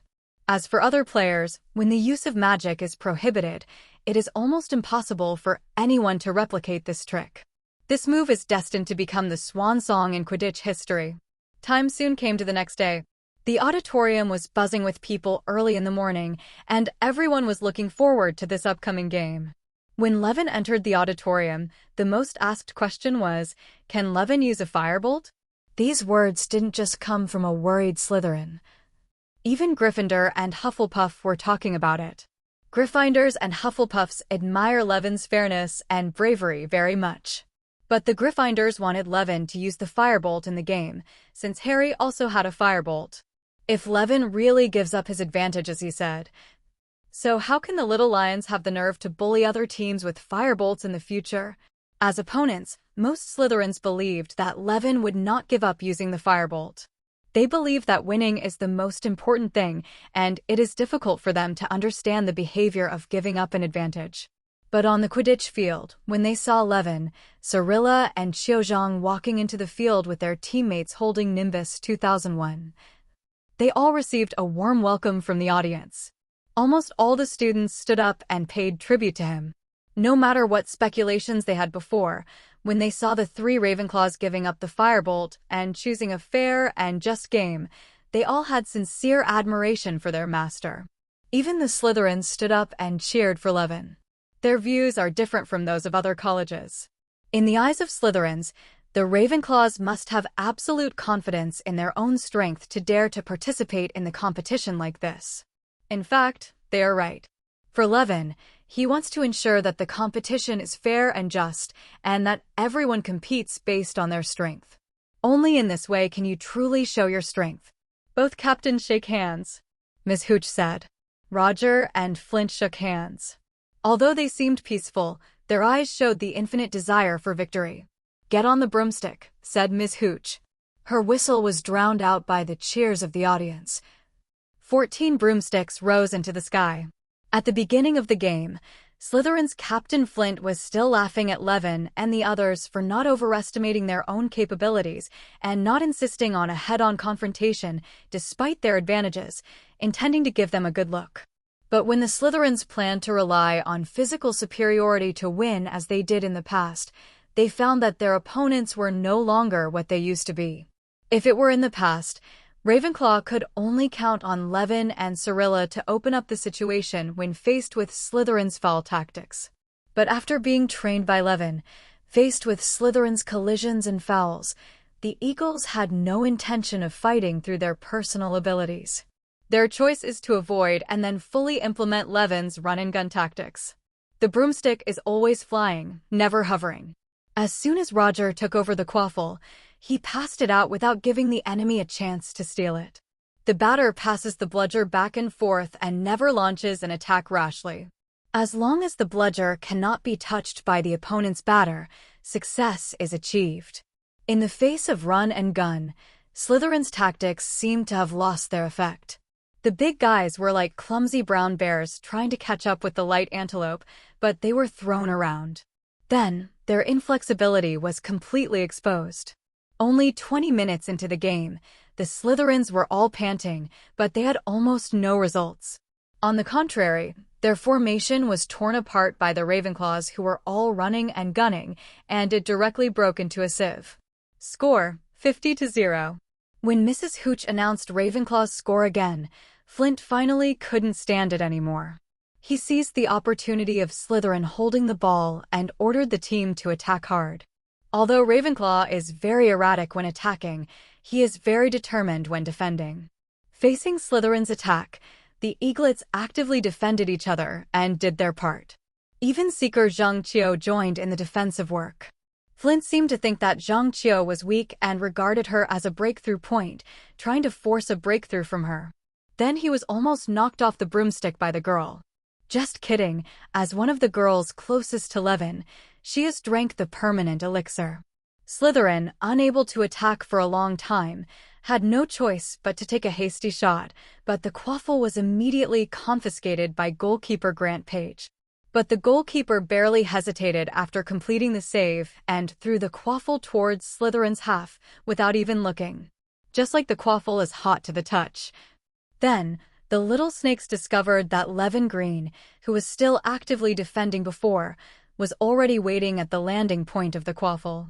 At this time, the Slytherin players had not yet returned to their own half. The perfect single knife. Slytherin goalkeeper Miles Black tried to take the initiative, but was easily bypassed by Levin and successfully scored into the empty goal. The next hour or so was a nightmare for Slytherin. They suffered a terrible defeat when their opponents didn't even use their firebolts. 190:50. This was Ravenclaw's record before Zheng Qiu caught the golden snitch. When Zheng Qiu easily captured the golden snitch with Levin's protection, the crowd in the stands instantly surged like a wave, and the cheers of the little wizards swept through the entire 5.4 games like a frenzy. Mrs. Hooch blew the silver whistle to announce the end of the game. Ravenclaw conquered the arena with an overwhelming victory. This overwhelmingness is reflected in all aspects, from the dazzling display of personal skills to the exquisite layout of the overall tactics, to the tacit unity and cooperation among the team members. The little wizards of Ravenclaw maximized their strength in this game. They were like warriors on the battlefield, celebrating this hard-won victory with every move and every cry. Their voices were already hoarse from shouting, but the joy and pride in their hearts were so clear. We have won the cup with an undefeated record again. We have won the cup with an undefeated record again. Roger took the huge Quidditch cup from Dumbledore, his vision blurred with tears, and he was so excited that he could not speak. He knew in his heart that he did not have enough talent and strength to join a professional club after graduation. Maybe this was really the last official game in his life. However, it was the glory of this moment that made him feel unprecedented happiness and pride. There is no doubt about the match. The strength of the two young wizards recommended by Tonks cannot be underestimated. Hamish McFarlane in the audience looked at Levin and Cyrilla, who were surrounded by other little wizards, and admired. Have you decided? Ludo Bagman looked at Hamish. Yes, that's them. Although they are young, they are outstanding in strength, cooperate well with each other, and have excellent tactical thinking. After such players join the team, they do not need much training, and they only need to develop a tacit understanding with the team members. In the limited time, I can't find a more suitable candidate. Hamish explained to his immediate boss. I'm telling you, Hamish, you're right to choose them. Ludo clapped his hands and laughed, and those who didn't know thought he recommended Levin. Hamish is a decisive person and will act immediately once he makes a decision. Albus, look, the competition is about to start this summer. Can you let these two little wizards go back to train with me directly? Under the podium, Hamish asked Dumbledore. Sorry, Hamish. Although I am the principal and cannot make decisions for the little wizards, you should ask them for their opinions. 18. When he said this, Dumbledore's eyes flashed. In fact, of course he supports Levin going to the World Cup. In his opinion, maybe this would stop the child from being addicted to studying black magic. In the locker room, Wei Wen and Cyrilla met Hamarin.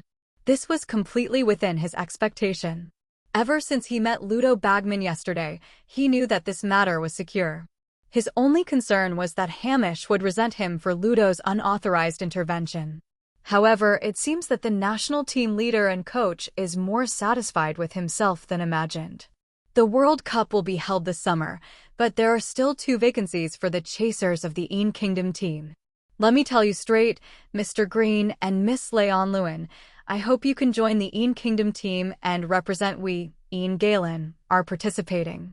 Hamish did not mince words, but directly extended an invitation to the two of them. Levin agreed without hesitation, and Cyrilla glanced at him and nodded. Opportunities are fleeting, so take them when they come. There's no need to show any pretense. I hope that you two will temporarily put aside your studies and participate in our training. Hamish stared at Levin with burning eyes.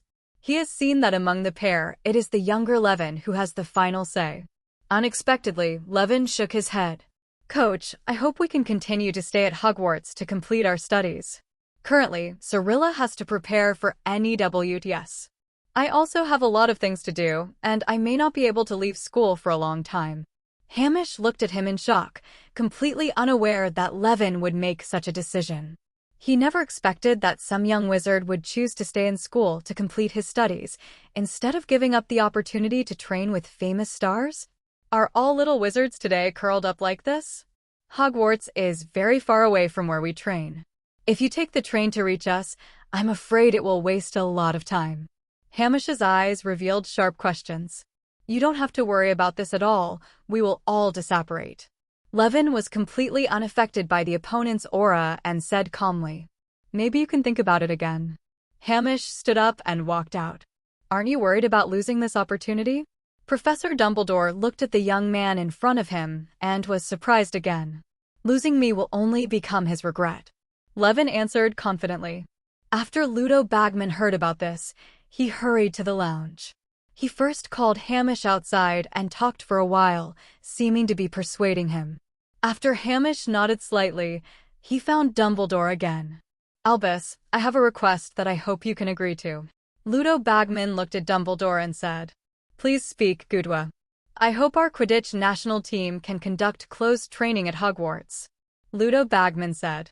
When testing Levin yesterday, he thoroughly inspected the Hogwarts Quidditch pitch. The equipment here is very complete, and with his experience, it can fully meet ordinary training needs. Further training equipment can also be rearranged. If that doesn't work, you can still ask the sports department to approve funding. Anyway, he is the director, so it won't take long. He watched the entire game today. In his eyes, Levin was good enough to shine in the World Cup even without his amazing points. The combination of him and Cirilla is not only a stepping stone for him to get closer to Deputy Director Jaina, but also a cash cow for him to copy in one fell swoop. Therefore, of course, he couldn't let them both leave. Dumbledore looked at Levin, then at Ludo Bagman, and agreed without hesitation. Of course, Ludo. Our Quidditch season is over, and the training ground is completely free for you to use. Dumbledore thought to himself, if this opportunity can be used to keep Levin away from dark magic, that would be great. Dumbledore became more and more aware of the excellence of Levin, a young wizard. His talent was far beyond that of his peers. And he had met two such people before, and they all ended up falling into the embrace of darkness. Thank you very much, Dumbledore. Ludo thanked him repeatedly, and then turned to find Hamish McFarlane. Soon, Hamish returned to the lounge and looked at Levin and Cirilla with eyes full of complicated emotions. The World Cup leader did not expect that these two little wizards would have such a complicated relationship, and that they would please the always cunning director Ludo so much. Fortunately, these two people also have real talents and learning, otherwise he would have a headache. Mr. Levin, Miss Cirilla Leanne, now as the general manager and coach of the England national Quidditch team, I formally extend an invitation to you. Are you willing to become a chaser for the national team? Certainly. I do. Although the words were simple, Levin also felt a surge of excitement in his heart. He looked at the girl beside him, Cirilla, who was as excited as she was. Being able to participate in a more important game is really exciting. This is the charm of competitive sports. This is indeed a gratifying thing. Congratulations to you, Levin and Cirilla. Ludo Bagman applauded enthusiastically. I hope you can help your team achieve good results. Dumbledore also patted Levin's shoulder kindly to encourage him. Ravenclaw's team members gathered around to congratulate them. Roger's eyes of envy seemed to devour Levin. Participating in the World Cup was his childhood dream. Now he can only watch Levin and others fulfill this dream for him. Thank you all. Levin and Cirilla beamed. I have to say that in this moment of joy, it feels very warm to have someone to share it with and someone to send congratulations in time. The formal invitation will be delivered to you tomorrow. Hamish finally reminded. We have discussed it. The sports department will be responsible for placing the other team members in Hogsmeade. They will only come during training. Dumbledore, please excuse me. Ludo thanked the principal again, and then he hurried with Hamish farewell. They still have a lot to deal with and a lot of people to contact. Starting as a hunter, becoming a god at level 100. I have to say that in terms of efficiency, Ludo Bagman and Hamish McFarlane are very responsible.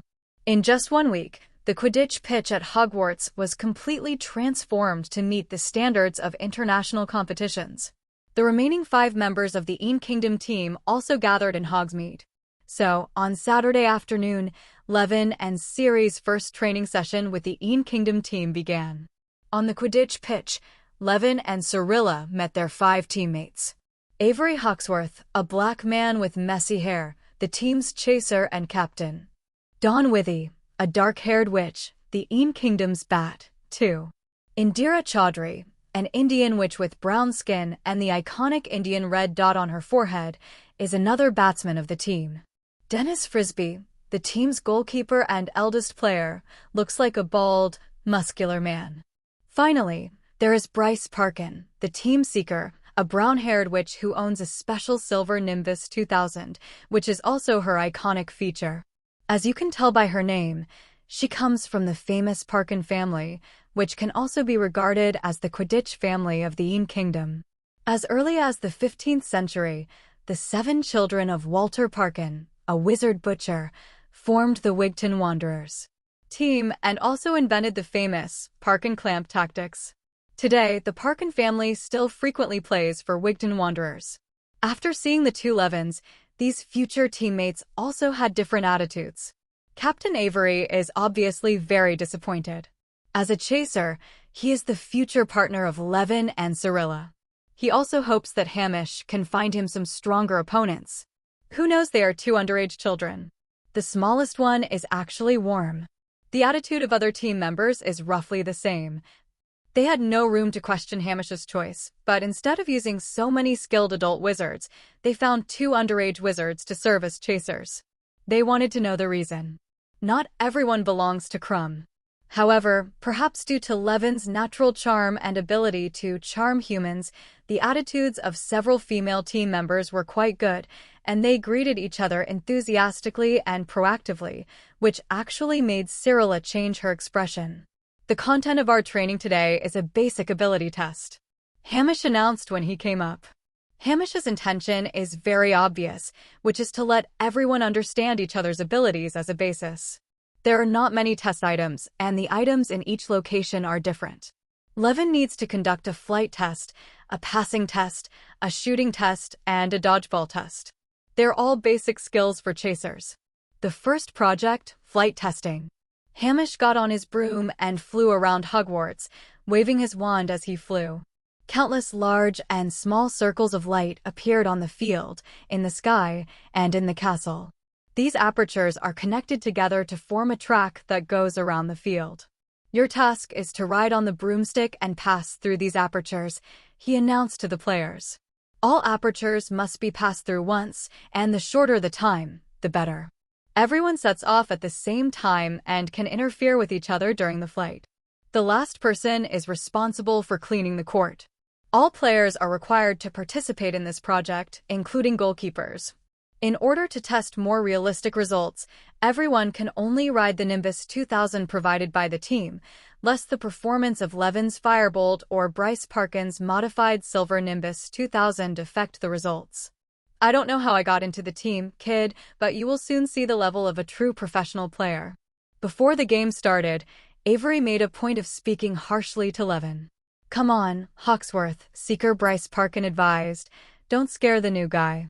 In the entire team, she is the only one with enough status not to give face to the captain. Facing the hostility from the senior members of the team, Levin changed his usual humility and directly faced back the hostility. Cherish the time when you can still say harsh words, Nico, because this is your last chance. What did you say about me? Avery was instantly angered by Levin's N-word and wanted to come up to trouble him. Unexpectedly, Hamish's voice sounded. Everyone lift off. Avery did not dare to disobey Hamish's order, glared at Levin fiercely, and then obeyed and took off on his broomstick. 3, 2, let's go.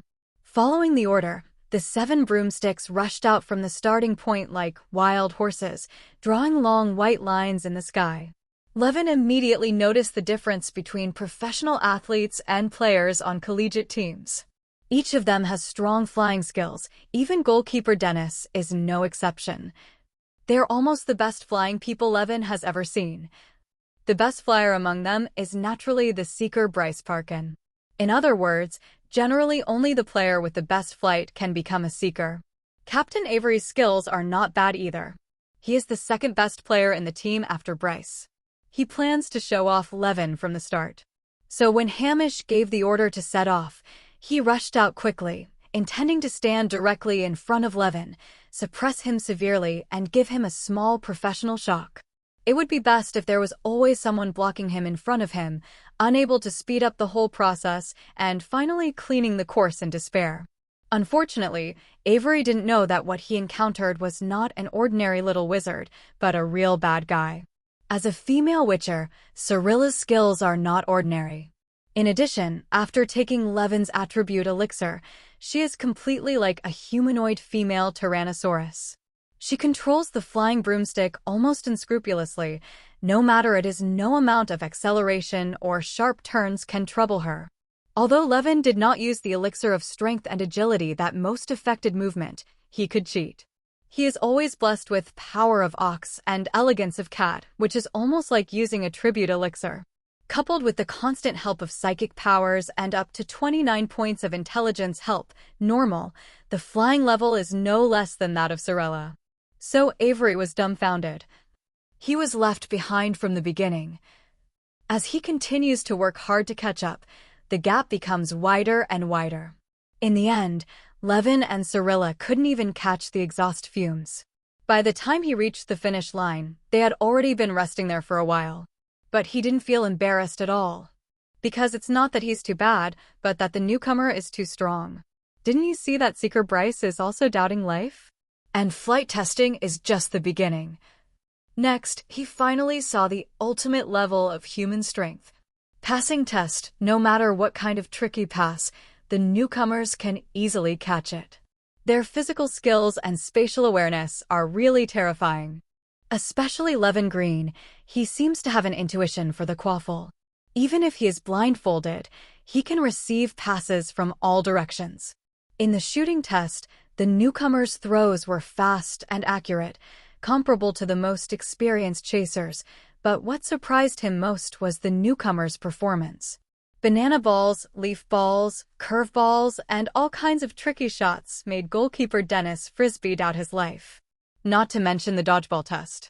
The two newcomers' intuition and reflexes were terrible. They evaded almost all the bludgers. The most exaggerated one was still Levin, the one with eyes in the back of his head. Everyone who sees the performance is amazed. In just the first day of training, he impressed his teammates.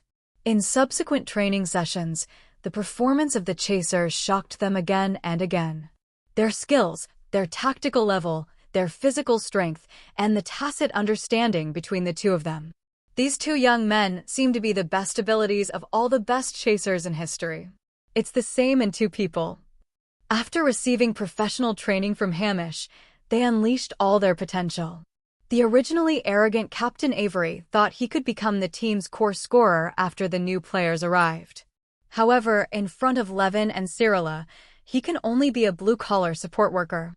In the words of Ludo Bagman, director of the sports department who often comes to watch games, he is so strong that he does not seem to be on the same level as others. Originally, the favorite to win the championship this year was the Irish team, their enemy and friend. Hamish has been under the pressure of the Een Kingdom captain, who has not won a championship for many years and cannot even reach the finals. Now that he has Levin and Cyrilla in his hands, he feels that he has a chance to win the championship. He is about to become the hero who saves the Een Kingdom. It has been more than a month since Levin and Cyrilla joined the Een Kingdom Quidditch team. Hogwarts is about to have its final exams. The Quidditch World Cup will also usher in the qualifiers. After the training, Ludo Bagman suddenly broke in and announced a shocking news. This Sunday, the Een Country Quidditch team will have its first game against the Irish national team. This preliminary match was actually held at Hogwarts. The news was a joy to all the players. That's great. Avery, the black chaser, showed his big white teeth. We are so lucky. Battered Don Withy raised his goggles happily. They have been training at Hogwarts for so long and are quite familiar with the environment here. They have also established deep relationships with the young wizards who often come to watch the training. It can be said that Hogwarts is their home ground. Playing at home, they're full of confidence in winning. Luck also requires hard work. Coach Hamish emphasized while clapping his hands. Ludo Bagman paused, waited for them to calm down, and then explained, Professor Dumbledore came to me before and asked if I could apply to set the preliminary rounds at Hogwarts, to make their little wizard study and life more enjoyable. Rich and colorful, it can relieve their tense nerves as the final exam approaches. Ludo shrugged. recalling Professor Dumbledore's loving expression when he found him. If you switch places with him, he will make the same choice. Setting up the preliminary competition at Hogwarts not only allows students to watch the competition for free and enriches their learning life. More importantly, the Quidditch competition venue was also expanded and renovated for free. It can also increase the influence of Hogwarts. It's simply killing multiple birds with one stone. I discussed it several times with the Department of Magical Sports and after hard arguments, we finally decided to set the venue for the preliminary round at Hogwarts. Ludo patted his chest to show off his achievements. Levin knew this was meant for him, but he still decided to accept the other person's favor. Regardless of whether the other party's intentions were impure, Honda Bagman did help him a lot when it came to the Quidditch World Cup. Seeing everyone's faces so happy, they almost celebrated in advance. Hamish coughed slightly. As a referee and team leader, he decided to cool down everyone's enthusiasm so that they would not let down their guard. For Ireland, Hogwarts is also half of the home court. After all, they all graduated from Hogwarts, and most of them played on the Hogwarts field during their school days, so they are very familiar with it. His words were like a bucket of cold water, pouring on the hearts of the players and sounding the alarm for them. Yes, there is only one magic school in the entire British Isles, and that is Hogwarts. No matter which team they are on, everyone is a graduate of Hogwarts, so who can outdo each other? But they didn't realize that, even in terms of home popularity, there was a variable in their own team. On Friday afternoon, members of the Irish Quidditch national team, wearing uniform light green robes, flew into Hogwarts riding brand new firebolts. Their arrival was met with loud cheers from the Hogwarts divisions. In Hogwarts, news always spreads quickly, and everyone is already very familiar with the members of the Kingdom national team. As for the Irish Stars, they are still very curious.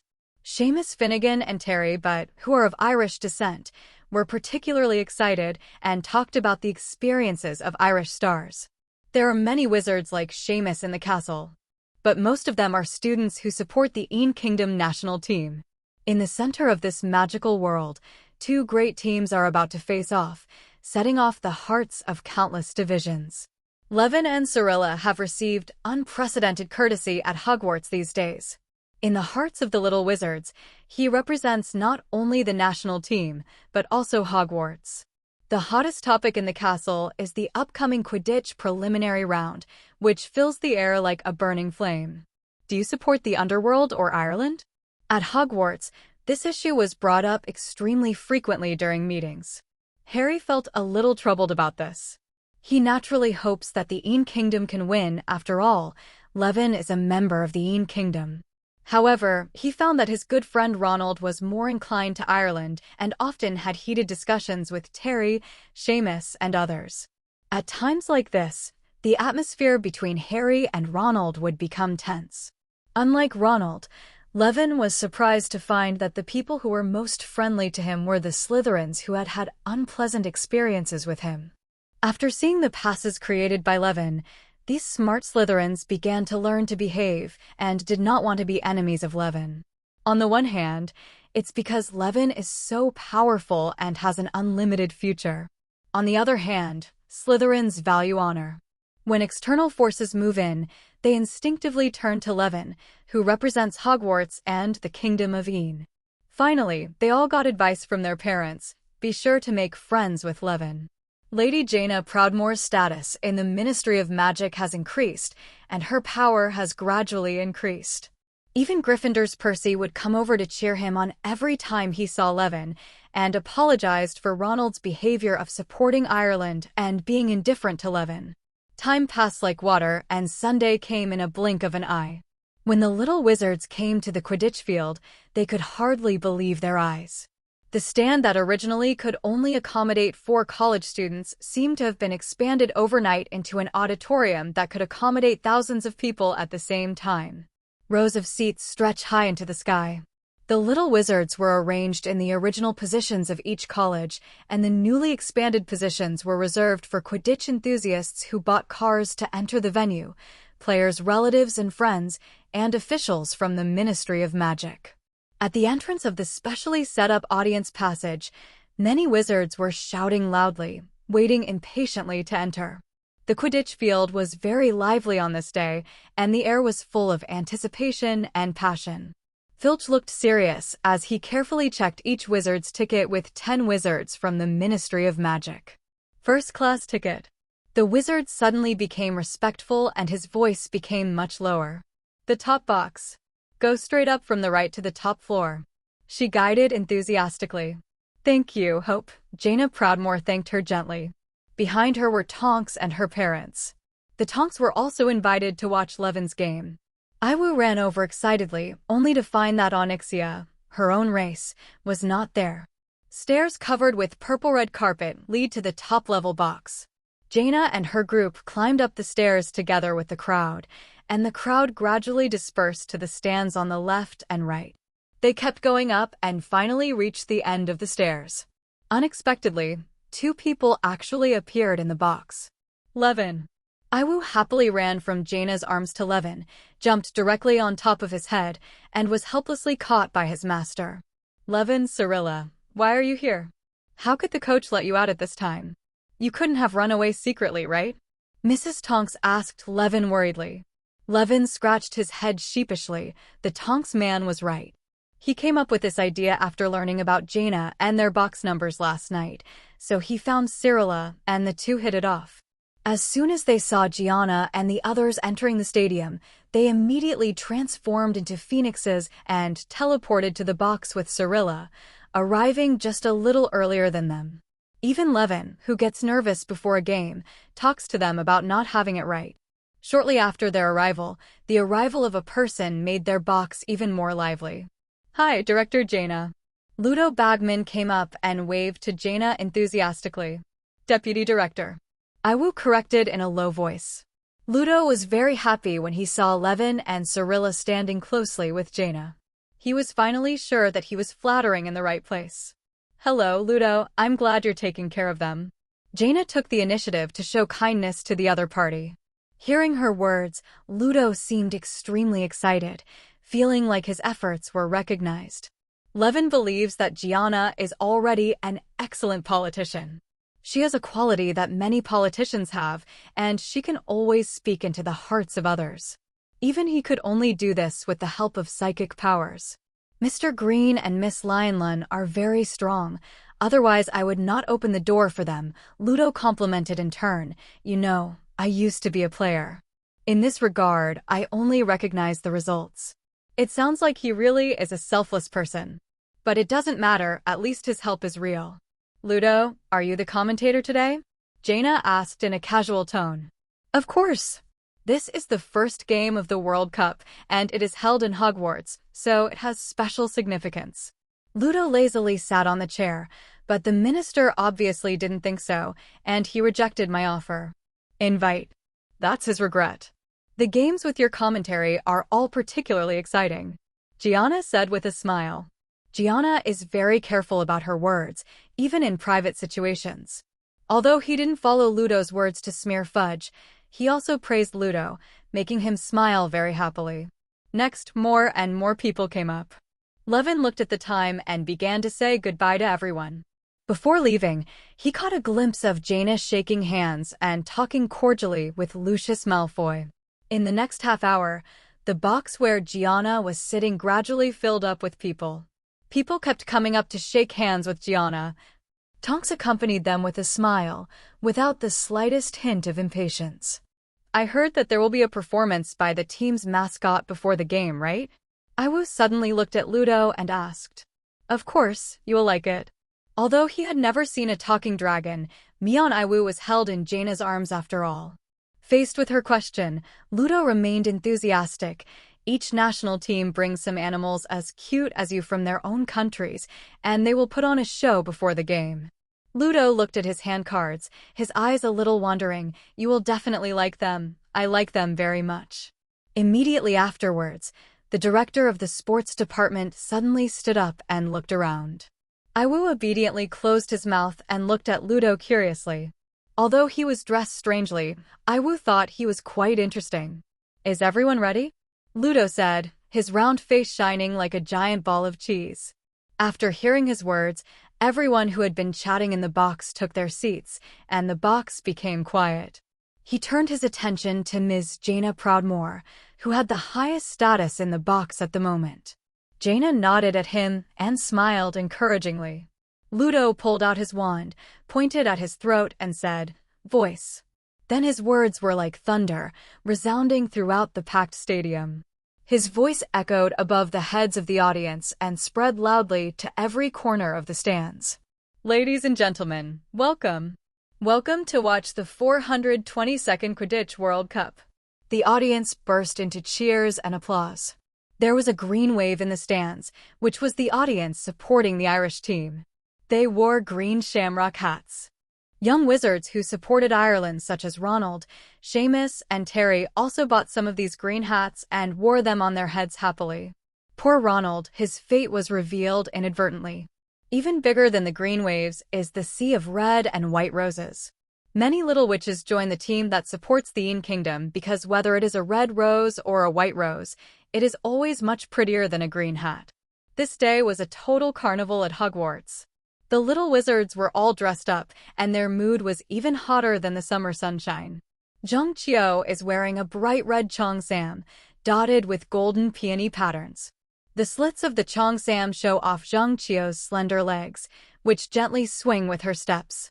Her black hair was tied into an elegant bun, and she wore a delicate red peony on her head, echoing the color of the cheongsam. Hermione was wearing an elegant white hollow knee-length lady's skirt. Her soft, fluffy, curly hair was draped smoothly behind her back, and she had a delicate pink and white rose pinned behind her ear, which made her even more charming. Penelope was carefully dressed up, wearing a purple tube-top skirt. Her long golden curly hair was carefully combed into a low ponytail, and a violet flower was inserted in her hair, like a noble princess.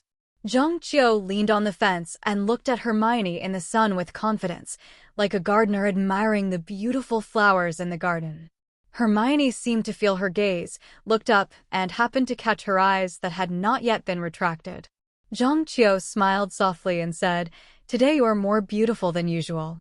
Hermione turned to look into Zheng Qiu's eyes, trying to decipher the meaning behind her words. Doubts surged up in her heart like a tide. Why did Zheng Qiu look so confident in front of her? At this time, Luna floated in like a gust of wind, causing laughter wherever she went. The wide skirt hugged her tightly, and the low-cut bodice highlighted her figure. The other little witches only wore one rose, but she was decorated with many more roses, but instead of wearing them on her head, she wore them around her collar. There were large and small roses dotted there, stacked like a mountain, forming a high. The raised collar looks like a fairy rolling up a sea of roses. Such a unique Luna stands out among a group of little witches wearing cool summer skirts. Luna didn't care about people's ridicule and comments. She put on a pair of colored anti-monster glasses and patted the air gently with her hands, as if to disperse the invisible harassing monsters. Hermione looked at Luna like this and was so surprised that she forgot to answer Zheng Qiu's words. Zheng Qiu's eyes were also attracted by Luna, and the two looked at each other in silence. Now, Ludo Bagman's voice rang like a bell. "Please lift your integrity into the air. Welcome the mascot of the Irish national team." "That's that." Penelope looked into the field in surprise. Big shining ball. Spherical fireworks. The crowd erupted in exclamations of "oops," "ouch," wondering what kind of creature this was. A huge, shiny clover rose high into the air and began to hover above the stands. Something crackled down from above, like golden raindrops. It's actually a gold coin. While people were cheering, they were still scrambling for it or getting under the seats to pick up gold coins.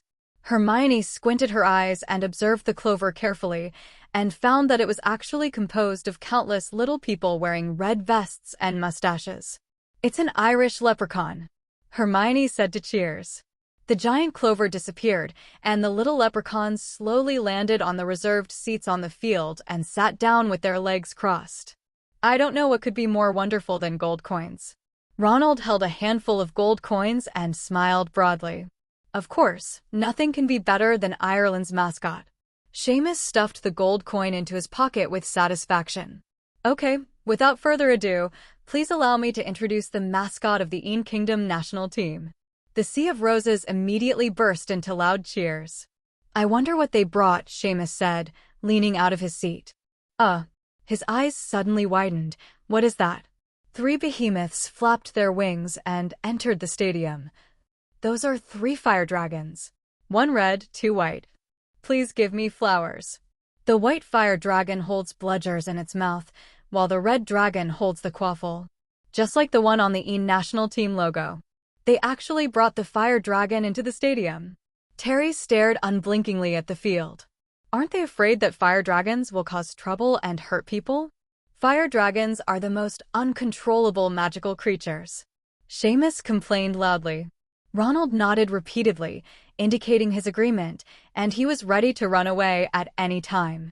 At this moment, the fire dragon in the field seemed very well behaved, without any of its original irritability. They stretched their wings in the air and changed their formations. Are they drawing pictures? Terry asked suspiciously. What is it written about? Ronald stared at their performance without blinking, trying to distinguish their flight paths. Flag of Een country. Simo sneered and touched the 4-leaf ring on his head. To be fair, as fire dragons, it's already good if they can perform. This is a fire dragon. Thank God if it doesn't cause trouble. If you can barely accompany it and change its formation, that's a gift from God, isn't it? 0. Is that all? Seamus shrugged disdainfully. But more spectators cheered. How many years has it been? Ever since the Een Kingdom team foolishly chose the fire dragon as the team's mascot, they have never had a normal appearance. Which time doesn't it require 20 or 30 dragon trainers to be around to be prepared for accidents at any time, and then some accidents will happen every time. Even if the fire dragon is normally trained to be obedient, it will become completely different on the noisy court. There are all kinds of sounds on the court which can easily irritate the fire dragon. This means that in every World Cup, the Een national team spends more money on dragon training and compensation than on players. After looking at it confidently, Hermione's eyes lit up. She clapped her hands and shouted, "It's Miss Catrona Presto." Penelo gave Hermione a confused look. What did this have to do with Miss Presto? Hermione obviously saw Penelo's doubts and explained, Miss Presto once lived in South America. She came to the Een Kingdom after helping Levin and others complete their dragon-slaying mission. She is an expert on fire dragons. Sure enough, I saw Miss Presto. Penelo looked around and found Onyxia's figure on the back of the red dragon. Right, I've always heard Levin say that she's good at dealing with fire dragons, but I didn't expect that she could train dragons so well. Hermione sighed. As the host, Ludo Bagman also praised Onyxia loudly, that is, Miss Catlana Presto, or Director Presto, and now she is promoted to the Department for the Regulation and Control of Magical Creatures, Chief of Staff of the Beast Office, to help the Een Kingdom control the mascot. Soon, the Dragon Slayer landed in the rest area. This is the first successful mascot performance for the Een Kingdom team.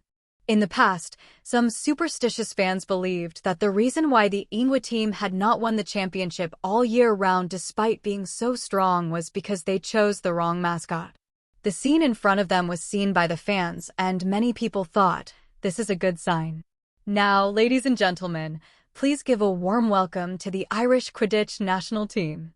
Bagman shouted loudly, the appearance is Connolly, Ryan, Tae Jing, Mawright, Moran, Quigley, 1-for-1 and Lindsay. 7 blurry green figures fly towards the field.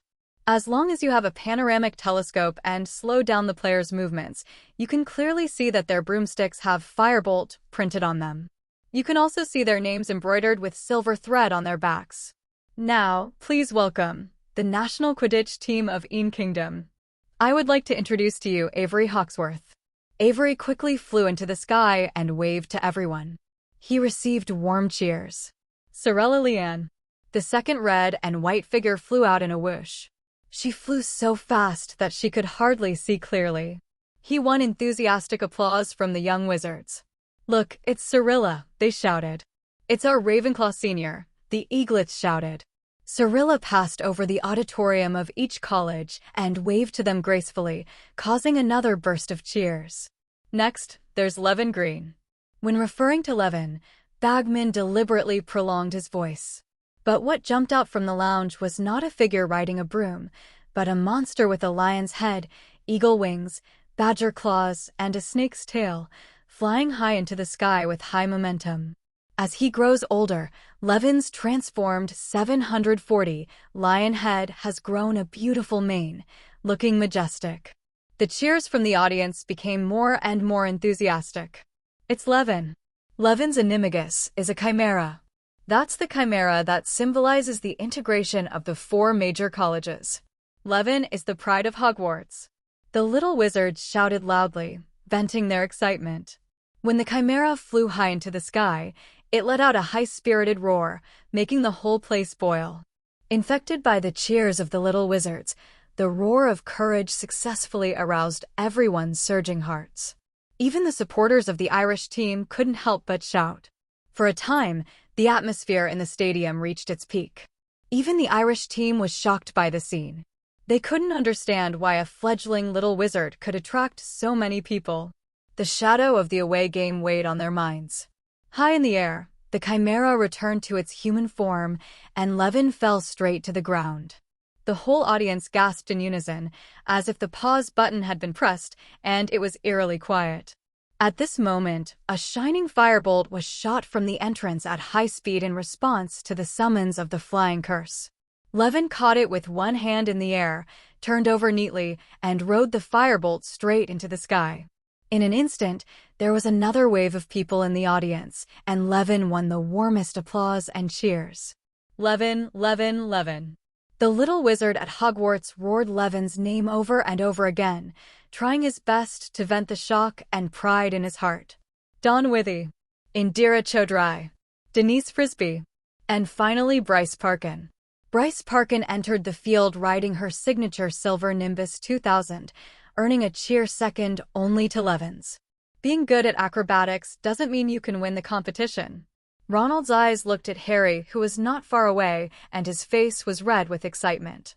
He was applauding and shouting Levin's name, and he said in a loud voice, "Ireland's defense and offense can be said to be the best in the world. Mallet, Troy, and Moran are all the top chasers in the world. Lynch's level is similar to Parkin, even if it is not as good as Crumb. I don't think Levin they can win." Terry, but analyzed seriously. Not only the audience in the stands, but also the Irish team hovering high in the sky were discussing Levin. This Levin Green is very skilled. Judging from the move just now, his broomstick-splitting move is probably true. But it doesn't matter. After all, Quidditch is a game of 7 people. Individual skills cannot match the team. Cooperate, work together, score hard, and defend well. I believe the final victory will definitely belong to us. Troy, the captain of the Irish team and also the chaser, encouraged everyone. His players nodded silently. Thanks also to our referee today, Arthur Rouse. A strong and capable wizard strode toward the arena, a silver whistle hanging around his neck. Arthur blew his whistle and the contest officially began. They're off. Bagman screamed. It's Levin Green holding the ball. Cyrilla. Avery. Pass to Cyrilla. Levin Green. Almost most of the young wizards at Hogwarts have never seen such a wonderful Quidditch match. This month of national team training is not only a process for Levin and Cyrilla to adapt to the new team, but also a process for the team to gradually adapt to Levin's tactics. Hamish already admired Ravenclaw's tactics during the game. After talking to Levin, he was even more shocked by this series of tactics. As a result, these tactics that Levin learned from Muggle sports were successfully added to the national team system. Facing the world's top teams, Levin completely brought out the run-and-gun tactics. The speed of the 3 chasers was simply unbelievable. They kept flying and passing the ball to each other. Quickly, Bagman only had time to announce their names. The game seemed very fierce from the beginning, and both sides fought mercilessly. The noise from the audience shocked Levin's eardrums, but compared with the excitement of the audience, Levin was very calm at this time. He felt that the Irish team valued him, and there was a batsman paying attention to him almost every moment. As long as he holds the ball, 2 Irish chasers will double-team him, while bludgers will fly towards him. However, they ignored Cyrilla, Levin's best partner.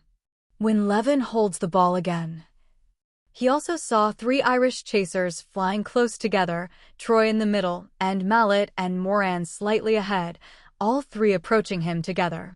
"It's the eagle head offensive formation," Bagman yelled. But Levin did not slow down and rushed towards the eagle head face to face. Yipping wanted to face them head-on. Does he want to start a head-on confrontation? This is not a wise choice. Bagman sighed. In the eyes of outsiders, the underage Levin is 1 size smaller than the tall Irishman, and he is still 1-on-3. If he really collides with him, he will definitely suffer a big loss. In fact, even though Levin is thinner and thinner, with his buffed physical fitness, the only one who really suffers from the collision is the opponent. But he didn't intend to use such reckless tactics. A second before the 2 sides collided, Levin threw the quaffle upwards, and at the same time, his entire body instantly cancelled the lift of the broom and fell like a free fall. In just an instant, both the man and the ball disappeared in front of the Irish chasers. When the Irish people reacted, the quaffle appeared in Cyrilla's hand at some point. The eagle head offensive formation was rendered useless. Well done. Ludo pumped his fist. Although walking side by side can effectively intercept the opponent, it also means that other chasers have no one to mark. Connolly's smile froze on his face, and he quickly caught up and hit the bludger hard at Cyrilla. Cyrilla completely ignored the menacing bludger and continued to fly towards the Irish goal with the quaffle. Quickly, the Irish batsman passed out from the slant, used the bat in his hand to hit the bludger that his teammate had missed, and hit it towards Cyrilla again. The Irish Quidditch players quickly returned to defense. Ireland's chaser Lynch successfully stood in front of Cyrilla and stared eagerly. Cyric immediately threw the quaffle, and Levin rushed out from under her and caught the ball. The Ingua team scores a goal. "It's Levin, Green," Bagman shouted with a loud voice, and the whole audience burst into cheers, making the stadium tremble. 10 o'clock, the Ingua team is in the lead. Everyone was stunned by the performance of the Een Kingdom team. Obviously, the Irish team is the Quidditch team that is best at regular scoring, but who would have expected that they would fall behind by 10 points at the beginning? After Levin scored, he circled the field, twirled his right hand beside his ear, and then waved to the audience. That action seems to be telling everyone, "Let me hear your cheers. Let me hear your cheers." Zhang Qiu, Hermione, and Penelo screamed excitedly and kept waving their arms. Even Luna is holding up a banner of support for Levin. The 3 fire dragons all rose into the air again, spraying flames upward at the same time. Under the influence of magic, the flames spouted by the red dragon were not orange, but a beautiful magenta, while the flames spouted by the 2 white dragons turned white. 3 dragon breaths line up side by side, forming the pattern of the Een Kingdom team. The Irish people finally got to know 2 newcomers to the Een national team. They had to admit that each of these 2 people was a top-notch chaser, not to mention that the 2 of them cooperated perfectly and their movements were very coordinated, as if each could see through the other's mind. They have met their match. Next, the competition became more intense and cruel. Although the Irish players tried their best, the score gap between them and Een Kingdom is still widening. Who let them meet a cheater? While the players were fighting hard, the seekers from both sides were also wandering around the field, looking for the golden snitch. At this moment, Bryce Parkin saw Kyoan making a special gesture out of the corner of his eye. She knew very well that this gesture was a signal that the golden snitch had been discovered. In a month of training, she has fully understood the abilities of these 2 newcomers. As chasers, their flying and dodging skills were better than hers as a seeker. The most exaggerated thing is Levin's ability to search for the golden snitch. Whenever the golden snitch flies into the arena, he will be found within 3 minutes, without exception. This efficiency far exceeds that of any seeker. At one point, Hamish wanted Levin to switch places with her. It wasn't until Levin showed that he could play a greater role as a chaser that he gave up. But after that, Levin, just like in Ravenclaw, took on the responsibility of helping find the golden snitch.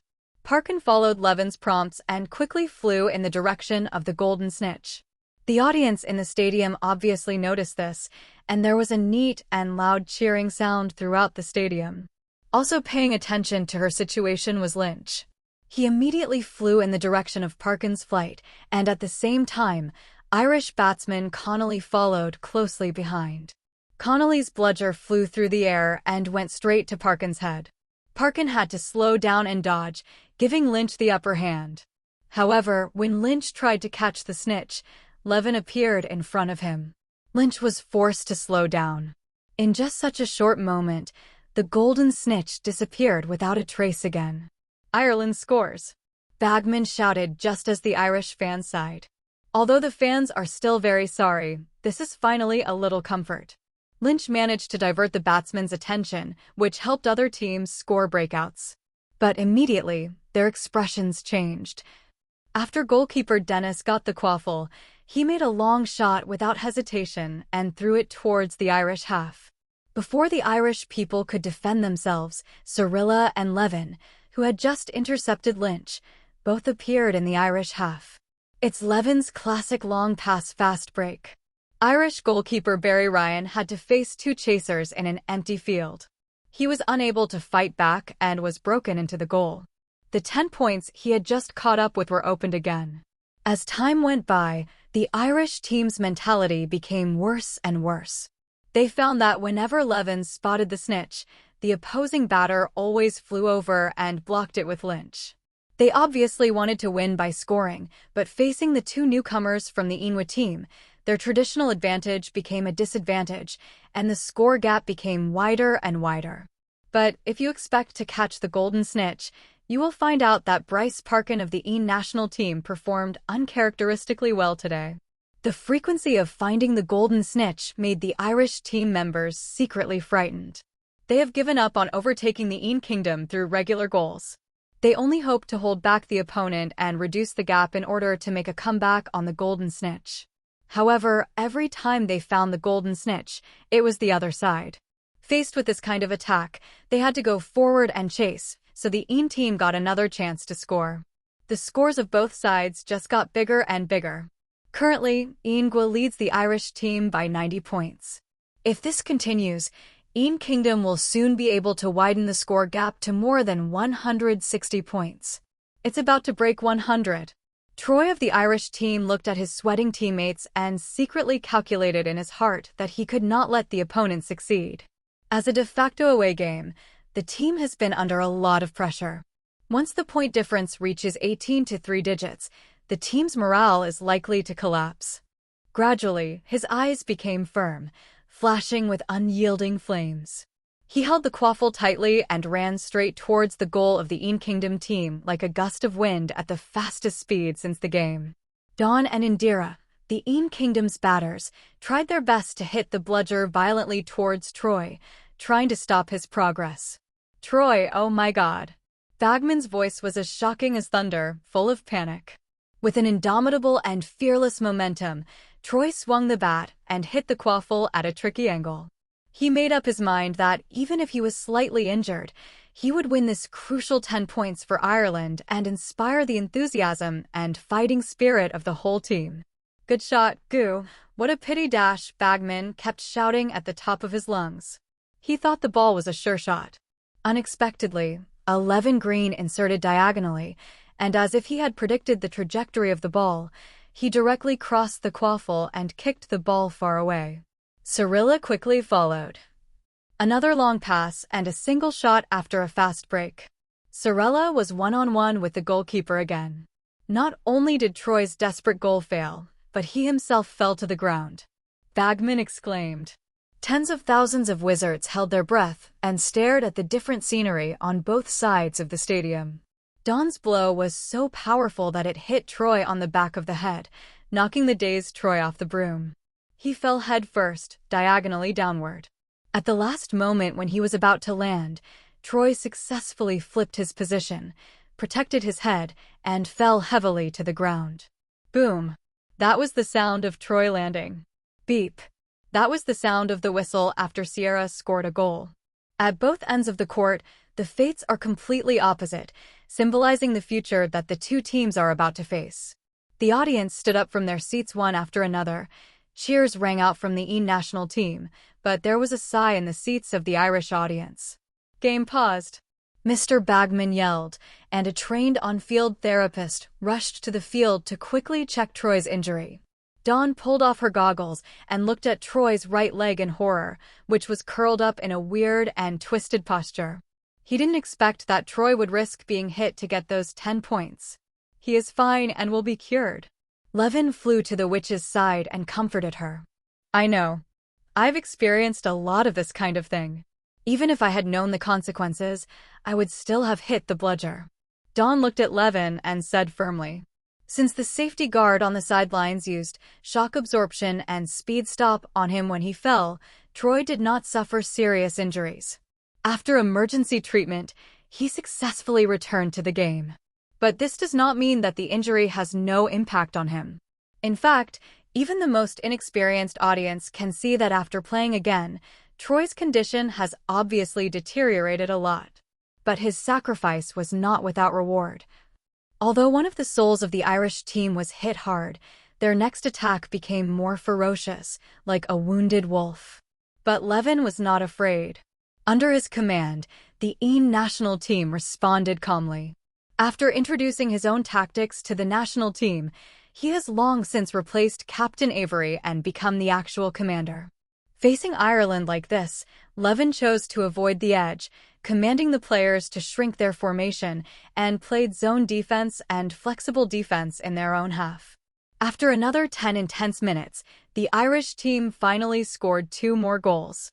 But Ingua also scored a goal by relying on his long pass and fast break defensive counterattack skills. This wave of Irish offensive was contained. Their crazy attack couldn't last at all, and everyone could see that once they couldn't hold on, the Kingdom team would launch a full-scale counterattack. After another 10 minutes, the fans of the Kingdom team began to cheer crazily. As they expected, when Ireland's offensive was unsustainable, Levin led the Ingua team to launch a counterattack.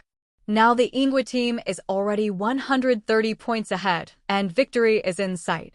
The ferocity and intensity of the competition now reached a level they had never seen before. The batsmen on both sides showed no mercy, especially Dawn and Connolly, who were swinging their bats almost like crazy, attacking the opponent's players from various angles.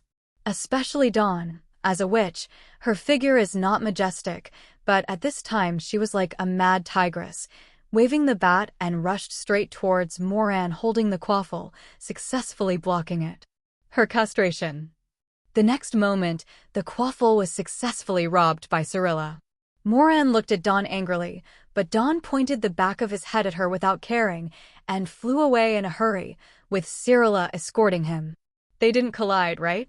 Cyrilla successfully seized this opportunity. She didn't care about the bludgers flying over at all. With Dawn here, she didn't need to worry. All she has to do is attack. Cyrilla successfully broke through the siege of the Irish team, fought hard, and scored. The supporters of the national team cheered enthusiastically, and the audience stage became a sea of roses. This successful score gave Ireland a heavy blow. They were only 2 goals away from complete defeat. When the referee blew the whistle again, the Irish team's chasers quickly organized an offensive, struggling like drowning people.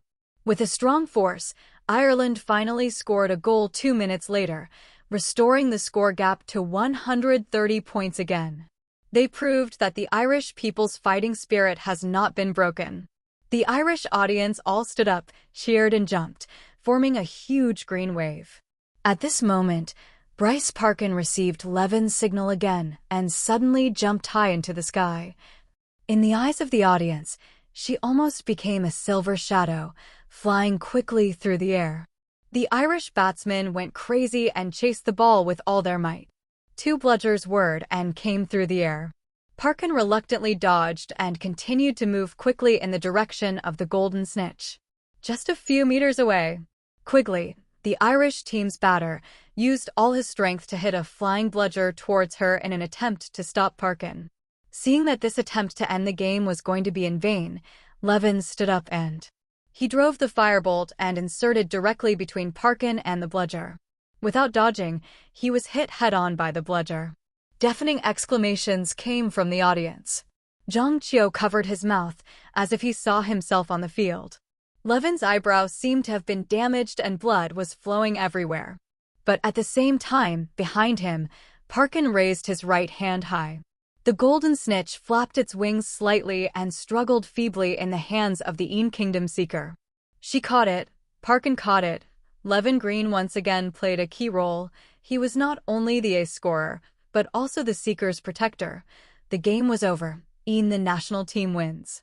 Ludo Bagman shouted. After leading the Irish team by a big score, the Ingwa team got the golden snitch first, ending the game. The audience didn't seem to realize what was going on. Then, slowly, like a giant jet accelerating, the supporters of the Een national team started talking louder and louder, and finally broke out into countless shouts of joy. The Een Kingdom wins! Bagman shouted, with the cover of Levin Green, the smallest player in the history of the Quidditch World Cup. The Een Kingdom's Bryce Parkin caught the golden snitch. Hermione waved her hands, completely ignoring her ladylike appearance today, and jumped up and down, applauding and cheering. Her cheeks were flushed, and her eyes shone with excitement. She was deeply moved by Levin's outstanding performance. Levin is so great. However, the Irish team's batsmen are also too hard. I really felt worried for Levin just now. He didn't consider his own safety at all. Zhang Qiu was also shouting cheer. But thinking about the moment Levin was hit, she couldn't help but feel worried. You know, Zhang Qiu, the first thing a person like Levin does when he wakes up every morning is to fill himself with buff spells. I still haven't figured out how many buff spells he has on him every day. It's just a bludger. It's impossible to really hurt him. Hermione heard Zhang Qiu's words, calmed herself down, and analyzed seriously.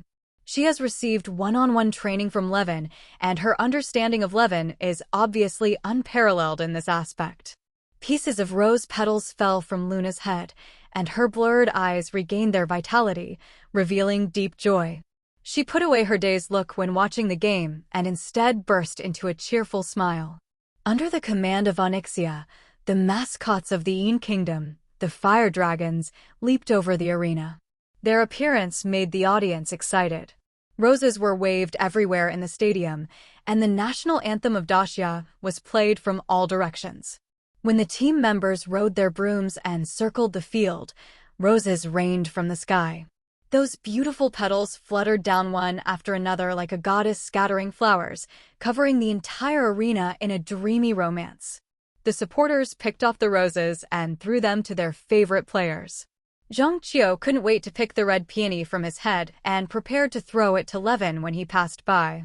However, when Levin actually appeared in front of her on a broomstick, she was so nervous that she forgot her planned actions and had to stand there and wave stupidly.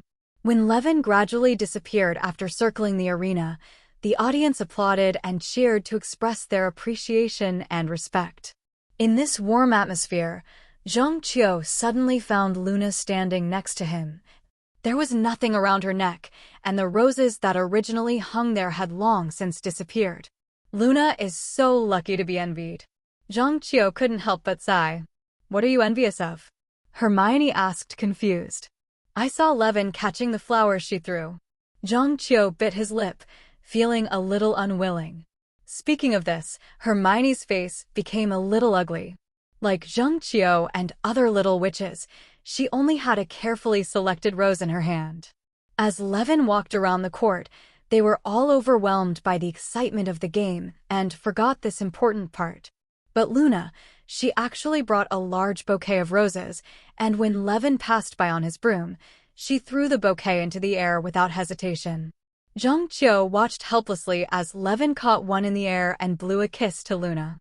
This move caused other little witches to follow suit and throw all the flowers in their hands at Levin. However, Levin only responded with a smile, but he didn't take any more flowers from anyone. The other little witches had no choice but to turn their targets to other players. After that, Hermione and Zheng Qiu reluctantly gave up their plan to throw. However, her dress today is really shocking. Zheng Qiu didn't know how to describe Luna's dress for a moment. It is also difficult for her to be as unmindful of other people's opinions and evaluations as Luna. Maybe she's smarter than we thought. Hermione looked at Luna thoughtfully. Zheng Qiu feels that these academic geniuses are really unpredictable sometimes. For example, Cirilla is obviously a wizard, but she likes to kill people with a sword during fights. Penelo clearly doesn't like fighting and aspires to become an Auror. And there's Luna in front of her who always does unexpected things. Their behavior often makes people feel weird, but it also hides some deep meaning. Look at the clothes she wore, the low-necked corset and the raised ruff collar. This is a typical Elizabethan aesthetic style. In that era, the Aen Kingdom conquered all of Ireland, which undoubtedly represented the victory of the Aen Kingdom. Just like today's competition, the Aen Kingdom team once again became the king. Hermione saw the meaning of Luna's clothing at a glance. She explained with a pout. Wisdom is the greatest wealth of mankind. Penelo, who had been standing aside to observe their jealousy, stepped forward and reminded them with a smile. Her eyes revealed her appreciation and recognition of Luna. At this moment, Zheng Qiu noticed that Luna looked back at her with an inexplicable meaning in her eyes. Then he walked away gracefully as if attending a dance party. I remembered that when Luna was looking for clues about magical creatures, she once asked me to borrow my history book. She knew about this history. I just thought of it. Zheng Qiu was a little annoyed at his hindsight. Sleep. Compared to the fanatical atmosphere of the Aen Kingdom fans, the Irish audience was as silent as seedlings beaten by frost. The little leprechauns all looked downcast and sad, like wheat fields blown by the autumn wind. I think they played very bravely. Terry puffed up his cheeks. He felt that Ireland's chasers and batsmen were world-class, but Levin and Cirilla were too strong. Ronald absent-mindedly grabbed the gold coins in his pocket and let them scatter. He tried to recall the game, trying to find something to blame Levin for. After thinking about it, there is nothing to fault about Levin's game. But precisely because of this, Ronald felt even more uncomfortable. He had reason to think so, and after today, he had another reason: Hermione's true appearance. He was lucky enough to see Hermione dressed up today. Ronald had never realized that his friend since first grade was so good-looking. He never noticed. And this entire semester, he and Hermione had been quarreling about Levin. It's Levin Green again. Fortunately, there are gold coins. These ignorant little wizards are destined to be tricked by the leprechaun gold coins. On the other side, in the locker room of the Aen Kingdom team, after the team members celebrated their victory, they went to clean up their sweaty bodies, leaving only Levin and the two at the end. Cirilla looked at Levin seriously applying protective magic to the white rose in his hand and couldn't help pouting. You led the team to defeat Ireland and gain the welcome of many fans, right? Which newcomer gave you a flower? There's no newcomer, it's Luna's flower. When defended casually. Seeing Levin still tending to the flower, Cirilla snorted. Many people threw flowers at me today. No, I will accept one next time. When Levin heard this, he raised his head and saw the female witcher sitting with her arms crossed and her back to him. She couldn't help but chuckle and stepped forward and asked, "Are you angry?" Cirilla turned her head and ignored him. However, Levin's psychic ability can read her inner dissatisfaction. It's me first. It's obviously me who came first. Whether it's fighting side by side, having a close relationship, or winning the World Cup. There is quite a sense of betrayal that we have worked hard together to achieve a career, but then you use your career to flirt with your little sister. Levin felt funny and sat directly next to her, looking at her body dripping with sweat due to strenuous exercise. The sportswear was soaked with sweat and stuck to the body, outlining the perfect mermaid line. Levin's throat suddenly trembled, and a fire was ignited in his heart. Cirilla noticed that Levin ignored her for a long time and turned her head in disappointment, wanting to see what this heartless man was doing. Unexpectedly, the boy directly picked him up and walked to the dressing room. Hey, what are you doing? I'm covered in sweat. It doesn't matter. This is the sweat of hard work and victory, the most precious. This precious thing must be taken care of by me first. Hey, what a pervert. Immediately afterwards, the locker room was enveloped in soundproof magic. In short, Cyrilla's newly raised jealousy was transformed into a lament for her own powerlessness. Levin once again settled the conflict between the girls, which is gratifying. The professors at Hogwarts would never cancel final exams just because Levin and the others won the Quidditch World Cup. The weather is getting hotter and hotter, and the little wizards who are about to take the exam are getting more and more anxious. Especially those senior wizards who are about to graduate. Exam week has begun, and the castle is extremely quiet. During lunch on Monday, the third-grade students emerged from the Transfiguration exam room, exhausted and pale, comparing their scores and complaining about the difficulty of the test questions, which included turning a teapot into a turtle. Hermione made a fuss and said that the turtle she conjured looked like a turtle, which made others very angry, because in other people's eyes, this was the Versailles of a top student. For the exam in the Charms class, Professor Flitwick took the exam on the Happy Curse. This spell was classified into the charm control system in Levin's Book of All Laws. Convenient magic. All of his enchantment spells can be cast as psionic powers. Levin didn't even recite the incantation. He just snapped his fingers, making the whole classroom of little wizards, including the students waiting, burst into laughter, almost causing several little wizards to fail their exams. From the look on Professor Flitwick's face, we knew that his grade in this subject must be an O. The next morning, Hagrid conducted the Care of Magical Creatures exam. With Levin's help, Hagrid's teaching was a great success this semester. Naturally, he will not give up on himself and become a teacher focusing on Flober's caterpillars. The question he gave for the final exam, which won Li Hao, was to change the tree where the bowtruckle lives. He was asked not to irritate the other person during the process and was attacked by the bowtruckle. A few more little wizards tried to force the bowtruckle to change its habitat by burning trees. They did successfully complete the task and then received a failing grade. But this is not difficult at all for Levin. You must know that since becoming a druid, the bowtruckles have all become his licking dogs. In the afternoon, they took the potion test. Although the test questions given by Snape were still extremely difficult as usual, they were not difficult for a master like Levin who could refine and modify the formula of permanent elixirs at will. During the exam, Snape, as the invigilator, even had to visit Siwen's place. In addition, there are astronomy, history of magic, arithmetic, herbalism, fire. The most interesting exam is defense against the dark arts.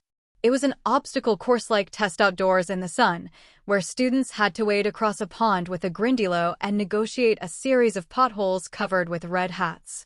Squeaking through a swamp, ignoring misguided instructions from a hinkpunk, then crawling into 10 gas tanks to fight 10 new boggarts. It's just that some interesting episodes inevitably occurred during the exam. When Hermione finished the exam, Levin noticed that she looked surprisingly flustered. "What did you see in the last level?" Levin asked curiously. Hermione had never mentioned to him what her boggart would become. "It's Professor McGonagall." Hermione gasped. She said, "I failed all my exams."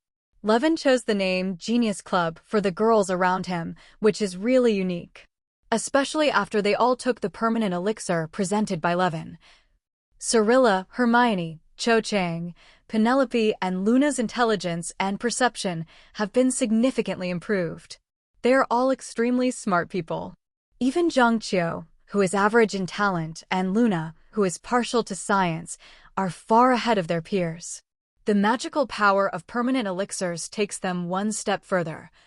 Even an ordinary person can become a top student after taking the elixir. Top students are directly promoted to academic gods. And the original academic masters and geniuses were able to reach or even exceed the limits of human intelligence. Coupled with the prior review, they can handle the exams with ease. They achieved excellent results in every subject, demonstrating their talents. The young wizards who participated in the Broad Knowledge Society were pleasantly surprised to find that almost all the content examined by the professor had been reviewed in the tutoring classes of the Broad Knowledge Society. Although their results are not as good as Cyrilla and others who took the permanent elixir, they are still far better than other young wizards who have not participated in the Erudite Society. They also achieved quite a few ratings. There are even several outstanding members of the 5th grade training class who achieved brilliant results in 12O.W.LS exams. After finishing all the subjects, the tired Hermione thought she could get some rest. However, an exam notice for the divination class was sent to her. This was like a bolt from the blue to her. Hasn't she given up on this course? She obviously didn't attend the last few classes. Although she didn't like the Divination 550 course, she was eager to perform well in every exam. Especially when she learned that Penelope Cravat had achieved all O ratings in the NEWTS test, her heart was filled with a sense of competition. As the other party's successor in the Academy of Knowledge, Hermione has always set Penelope as her goal, and she doesn't want to be even half a point worse than the other party. She couldn't stand having poor grades or even failing in any subject. Therefore, while there was still some time before the exam, the girl pulled through the fog to see the future, anxiously memorizing the chapter about the crystal ball, and her heart was full of doubts. Professor Trelawney doesn't like me, Hermione thought distractedly. I've never seen anything in a crystal ball. She scratched her long hair in distress. As she stepped onto the spiral silver staircase, her thoughts were completely occupied by the knowledge points of the crystal ball. Levin was worried about her condition and sent her to the door of the classroom. Before she entered the classroom, Levin suggested, divination classes are inherently mysterious. There is no standard answer to the exam in this class. If it doesn't work, you can just make up a prediction about your own encounters and you will pass. With Professor Trelawney's bad taste, if this prophecy is about your misfortune, then there is still a chance to get high scores. Thank you, Levin, but lying for the sake of grades, I can't do it. Hermione finally shook her head. I don't want to be a hypocrite. I would rather fail in the exam than take reasonable shortcuts. This kind of behavior is stupid in the eyes of many people. But in Levin's opinion, this is Hermione's unique charm. Okay, Hermione, do what you want. Levin hugged the girl comfortingly. This is what I admire about you, Hermione. Don't put pressure on yourself. Even if you fail the divination, you are still the smartest little witch in my eyes. If that doesn't work, I'll teach you more accurate prediction spells during the summer vacation. Hermione nodded excitedly. Hermione Granger.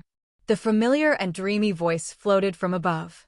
Hermione gathered her composure, said goodbye to Levin, and walked onto the stage resolutely. In Levin's eyes, the girl's back was full of determination and courage, as if she was determined to face death. It's obviously just an exam. It was unusually hot in this room at the top of the tower. It was obviously summer, but the curtains were closed here, and the burning flames in the fireplace released the usual smoky fragrance, making the indoor atmosphere even more dull. Hermione couldn't help but cover her mouth and nose, trying to relieve the irritating aroma. She nimbly crossed the scattered tables and chairs and oriented herself to Professor Trelawney, who was sitting in front of the huge crystal ball. Good evening, Granger, Professor Trelawney said softly, with a hint of imperceptible coldness in his tone. Please look into this crystal ball, slowly observe, and tell me what you see. Although I don't see a halo on your head, you can give it a try. Hermione leaned down and stared at the crystal ball. The white mist rotates slowly inside the ball, misty and misty. She stared intently, trying to discern patterns or shadows. Vaguely, two figures seemed to appear in her sight. They hugged each other tightly and spun around in a fast and elegant dance. How is it? Professor Trelawney asked softly, with a hint of urgency in his tone. What did you see? I saw two people, a dash. Hermione looked at the crystal ball without blinking and said seriously, they seem to be dancing. Dancing? Are you sure? Professor Trelawney pressed. Are you sure, kid? Yes, just dancing. Hermione replied firmly, trusting her own judgment. Professor Trelawney stared at Hermione's head again, then simply stood up and walked towards the crystal ball. She stretched out her hands, gently turned the direction of the crystal ball, and then looked at it carefully. After a long moment, she turned to Hermione with a complex look on her face. "I want to apologize to you, Granger," she said softly. "My previous behavior was too arbitrary. Your talent is indeed amazing to be able to see such a scene in such a short period of time." She pondered for a moment and then continued, "Now I see your aura. You do have the talent of divination. Please don't waste this talent." Hermione could hardly believe her ears. What did she just hear? Instead of questioning her, Professor Trelawney affirmed her talent? Poor Miss Granger, perhaps the first divination lesson left such a deep impression on her that it left her with a deep psychological shadow. She didn't realize that she was no longer what she used to be. The permanent elixir not only increased her intelligence, but also increased her perception. Perception includes not only the five senses, but also the sixth sense. The perception of God, the perception of the power of nature, and the perception of the future are all included in this attribute. How could she not have the gift of prophecy at this time? Worried about gains and losses, Hermione suddenly raised her head, trying to see Professor Trelawney's expression clearly. Professor Trelawney was marking the marks behind her name, and Hermione keenly saw that it was a circle, representing an O. Hermione finally relaxed.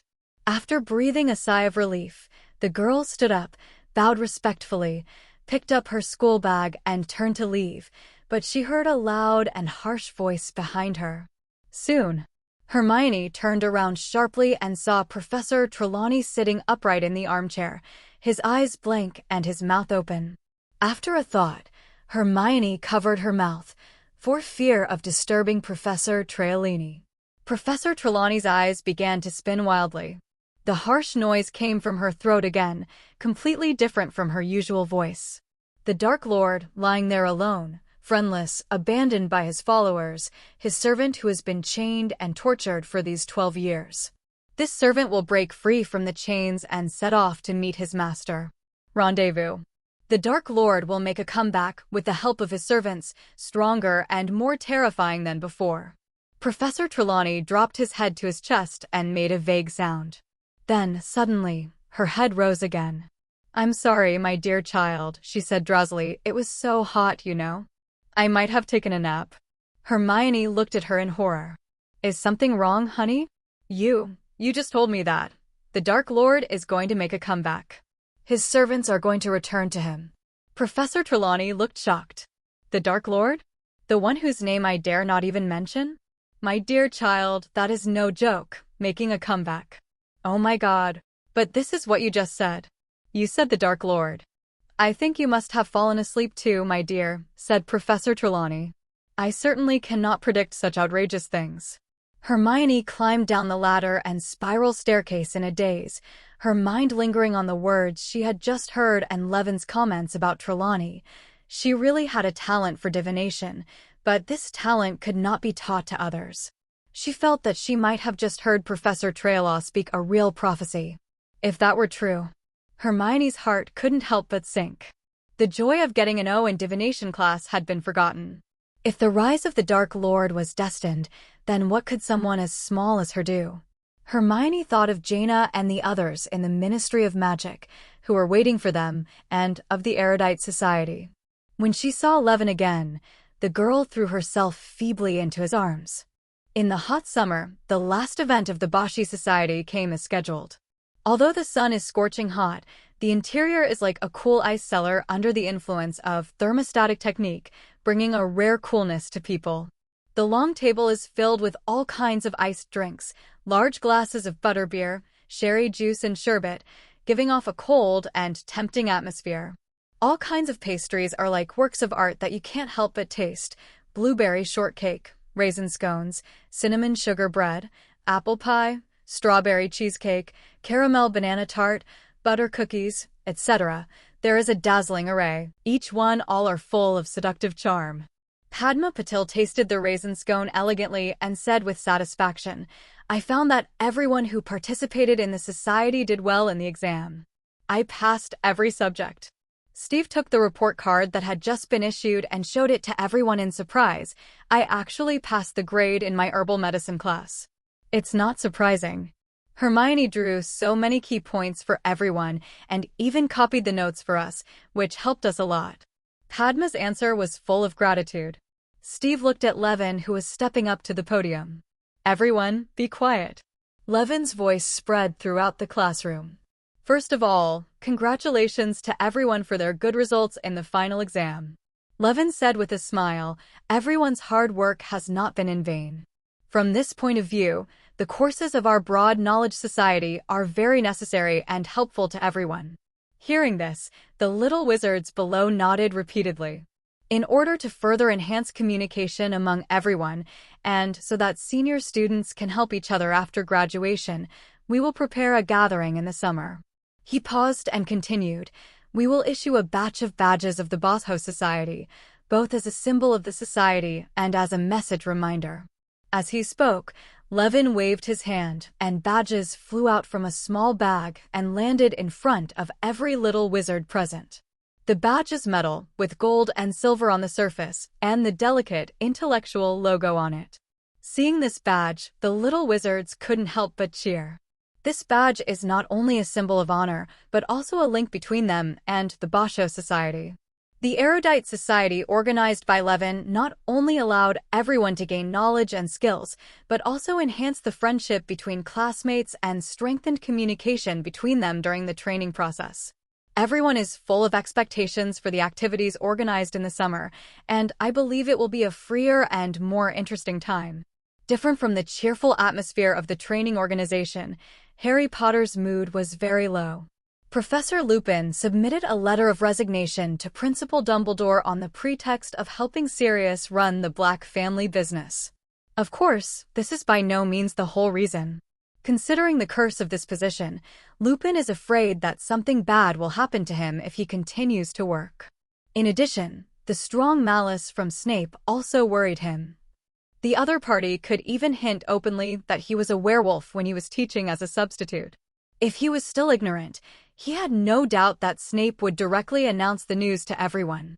Harry's heart was not only filled with the heaviness of Professor Lupin's resignation, but also the disappointment of not being able to live with Sirius. He could not understand why Headmaster Dumbledore insisted on opposing their life together, and why his respected godfather gave in so easily to such unreasonable demands. There was a time when he naively thought that the future would be spent with Sirius, his parents' best friend and an irreplaceable presence in his heart. However, this hope now seems to have evaporated. Whenever he thought about returning to the Dursleys, Harry always felt like a heavy stone was weighing on his heart, making him breathless. When the Hogwarts Express pulled out of the station in the early morning light, the little masters of Ravenclaw were filled with enthusiasm. This year, their college showed outstanding performance in the Quidditch Cup and the Daily College Cup, and gloriously defended the honor of the College Cup Championship for 3 consecutive years, allowing the auditorium to still maintain its blue and bronze decoration. The train slowly pulled into the familiar King's Cross station. Levin, together with Cyrilla, said goodbye to Hermione, Zhang Qiu, and the other 4 people, then passed through the partition wall of Platform 9 and marched forth and immediately saw the electric and gloomy man, Sirius Black. His eyes were full of nostalgia and helplessness for the past. Levin walked over without hesitation, and Sirius also saw him. He waved to Levin happily and walked in his direction. "Nice to meet you, Levin." He opened his arms and gave Levin a warm hug. "Congratulations, Levin." "Oh, and you, Miss Leanne, congratulations on defeating the Irish team. It's a pity that I couldn't watch it live. It must have been a wonderful competition." "Long time no see, Sirius." Levin greeted with a smile and said considerately, "Don't worry about me here. Go greet your godson. He must really want to see you. By the way, I'll have something to say later." "Tell you." "Of course, Levin." Blake let go of the boy, walked forward with firm eyes, and hugged Harry, who was dragging a large suitcase behind him. Their reunion was warm and warm. Until he gave Harry a few words, Harry left the place obediently, pushing the suitcase and Hedwig's cage on a trolley towards Uncle Vernon. Levin waited patiently with a smile. "Levin, how can I help you?"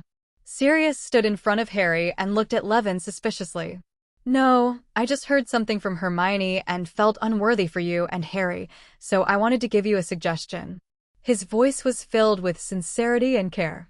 Although Sirius was confused, in his heart, Levin was the only person who had taken the initiative to show kindness to him in so many years, and he was worthy of trust. I understand that Dumbledore insists on not letting Harry live with you. I think this may be because he is too focused on his own plan and ignores your feelings. But Levin paused. He saw Sirius's eyes fire with anticipation.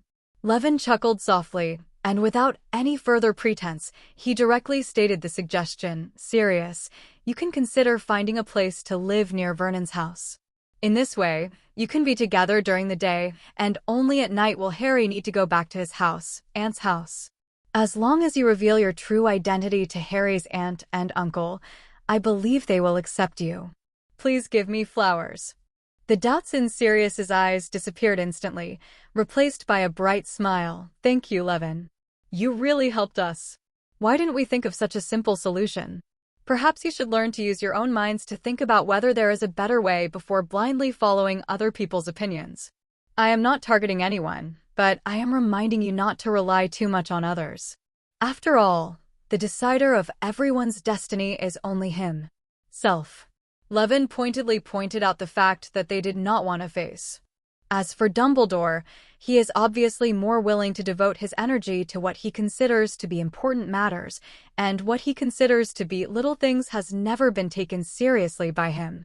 After saying that, Levin smiled freely, picked up his luggage, and said no more. Sirius did not doubt Dumbledore's decision because of Levin's words, but he did feel a little dissatisfied in his heart. After saying goodbye to Levin, he turned and walked towards Harry. At Harry's side, Uncle Vernon yelled at him in his usual stern manner. "What are you waiting for?" His eyes were as sharp as an eagle. "Do you know how precious my time is in a day?" "Who is he?" "My godfather," Harry replied proudly. "Godfather?" Uncle Vernon asked doubtfully. "You don't have a godfather." "I am Harry's godfather, Vernon." Sirius's eyes flashed with danger. "I was convicted of murder 13 years ago and was recently released from prison. I plan to buy a house on Privet Drive. This holiday, I will meet with Harry frequently, and I hope you will make it convenient." Looking at Uncle Vernon's horrified face, Harry felt that this summer vacation might not be as difficult as before. He couldn't help but look in the direction Levin left, silently thanking this friend he made before entering Hogwarts. Then, accompanied by Sirius, he happily walked towards the exit of the station, with Hedwig cooing happily in front. "Levin!" A familiar voice called Levin. "It's the Malfoys." Lucius's neatly combed blonde hair shone in the sun, and he led Malfoy towards the text. "Hello, Mr. Levin Green." Lucius Malfoy stretched out his hand first, and Levin immediately shook his hand. "Hello, Mr. Malfoy." Levin smiled politely, pretending that the past conflict about the diary did not exist, and Lucius had never knelt down to beg him for mercy. Now is not the time to reveal everything. This summer vacation, a banquet will be held at Malfoy Manor. This is an invitation. Please help me pass it on to Director Jaina Proudmoore. I heard that you call yourself brother and sister. My son will be given to me this year. You are often mentioned in my letters, and we sincerely look forward to your arrival. Lucius Malfoy handed Levin an invitation with a gold border and a peacock on it. Levin took the invitation with both hands. "Thank you, I will definitely pass it on. We will come and visit." Lucius nodded again. Malfoy seemed a little embarrassed because his father had revealed his secret. The two said goodbye to Levin and left the station. After leaving the station, Levin and Cyrilla activated the mansion technique and returned to their familiar home. Jaina, Tonks, Onyxia, and others had already arrived at the tower and carefully prepared a table of mouth-watering delicacies. After obtaining the intellectual mark, Levin's tower has become a common residence for everyone. After work, they stay here most of the time. Think of it as their new home. Perhaps because of the frequent gatherings in the tower, when everyone got together again, there was no excitement and joy of meeting again after a long absence, but instead there was a sense of family-like warmth. At the dinner table, Levin proposed the idea of holding a summer gathering of the polymath to everyone, and the suggestion immediately received enthusiastic support from Gianna. "We can use Aoni's Manor. It is large, has enough space, and the scenery is beautiful. More importantly, banquets are often held there. There is nothing more suitable than that. Gianna helps Levin make suggestions. Why does this matter have to do with me again? Onyxia was a little confused, and then reluctantly said, Okay, if you say requisition it, you know how to get me. Wool. Obviously it was all my money that was used to build your manor. Levin pointedly pointed out. But I also invested a lot of galleons myself. Onyxia retorted angrily. Really? Levin asked Jaina doubtfully, this cheating dragon who spends money like water has money back? The Black Dragon Princess was very dissatisfied when she heard this. What kind of look do you have? What do you mean by cheating a dragon? But Levin ignored her and just looked at Jaina. She's right. Princess Kultira's Wenyen spoke for her. Oni has indeed earned a lot of galleons recently. It's not selling blood, right? Levin said suspiciously, everything she owns is my personal property. How come my blood is your property? The female black dragon was anxious and angry. I'm not Iwu. Lovebird is a good little dragon. Smelly Aoni is a bad big dragon, and Smelly Aoni is not a lovebird. Xiaolong said angrily, the bigger the cover, the badder the big dragon is. Iwu, we don't play with the bad dragon.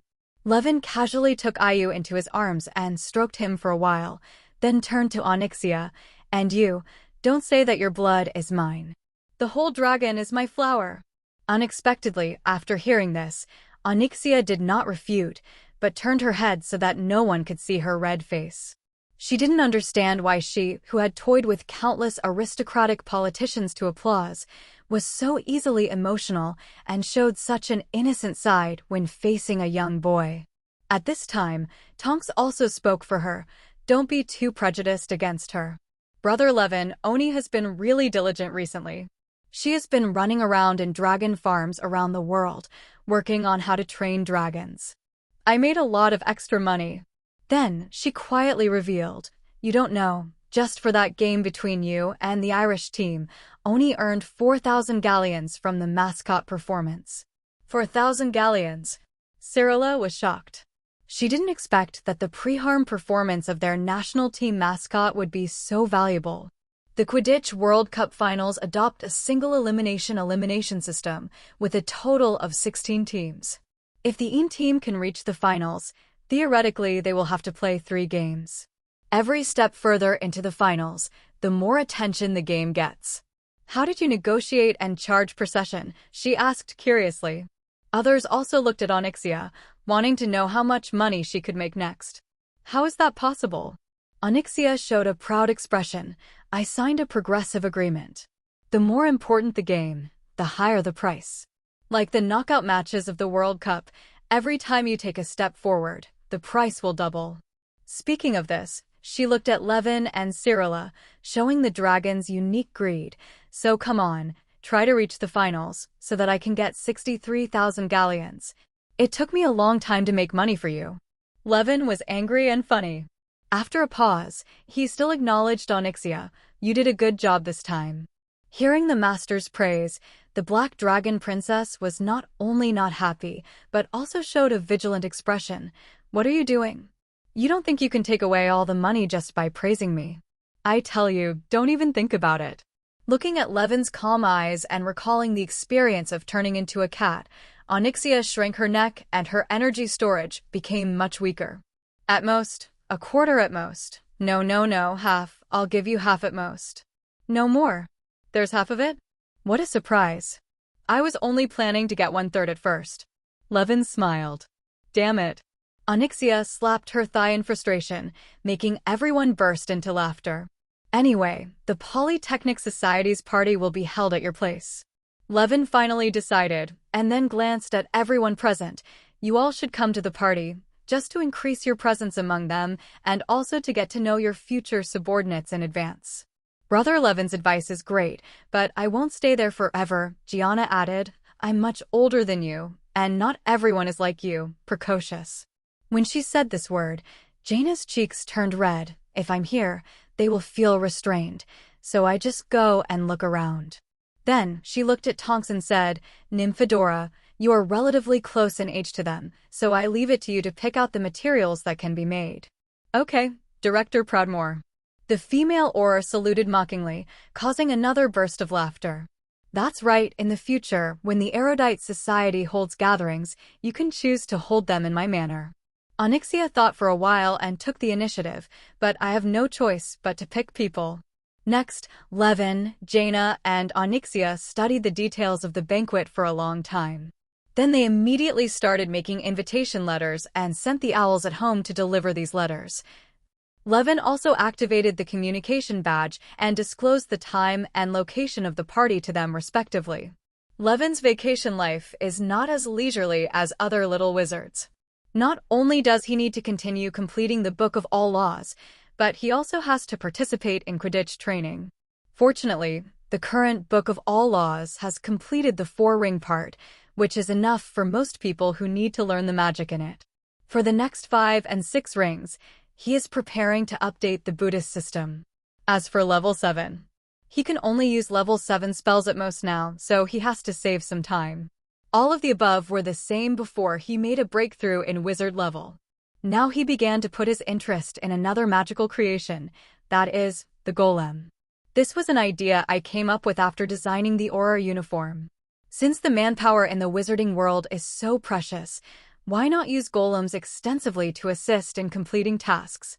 Considering the upcoming Death Eater rebellion, he planned to design a golem to assist in combat for the Aurors, or the Auror Sondertonks. In fact, in the world of Harry Potter, there are widespread golem-like creations. Most of the statues and knight armors in Hogwarts Castle are enchanted. Once necessary, these decorations will become a defensive force in a short time. But that's all.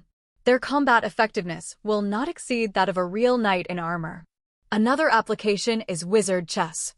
Wizard's chess is played just like chess, but its pieces are alive. When the chess players finish capturing the pieces, they can see the pieces really fighting brutally on the chessboard. If this kind of chess piece is enlarged to the size of a normal person, will it have strong combat effectiveness? Thinking back to when he was in first grade, Levin saw Professor McGonagall making a huge chessboard. That huge wizard chess game is indeed very spectacular.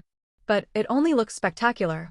Those wizard chess pieces can actually only be described as fragile, and they can be easily destroyed with a random smashing spell.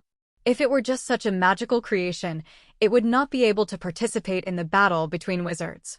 The puppet creations that can truly participate in the wizard battlefield should be like the golems in the D&D world and the arcane constructs of WoW 23. Tall, sturdy, with a certain amount of magic resistance, able to withstand a certain amount of magic damage, it serves as cannon fodder in battles and as a bodyguard for wizards. There are a large number of spells in arcane magic that can be used to create golems. Activated Object, 6-ring transformation system, giving an inanimate object mobility and life representation.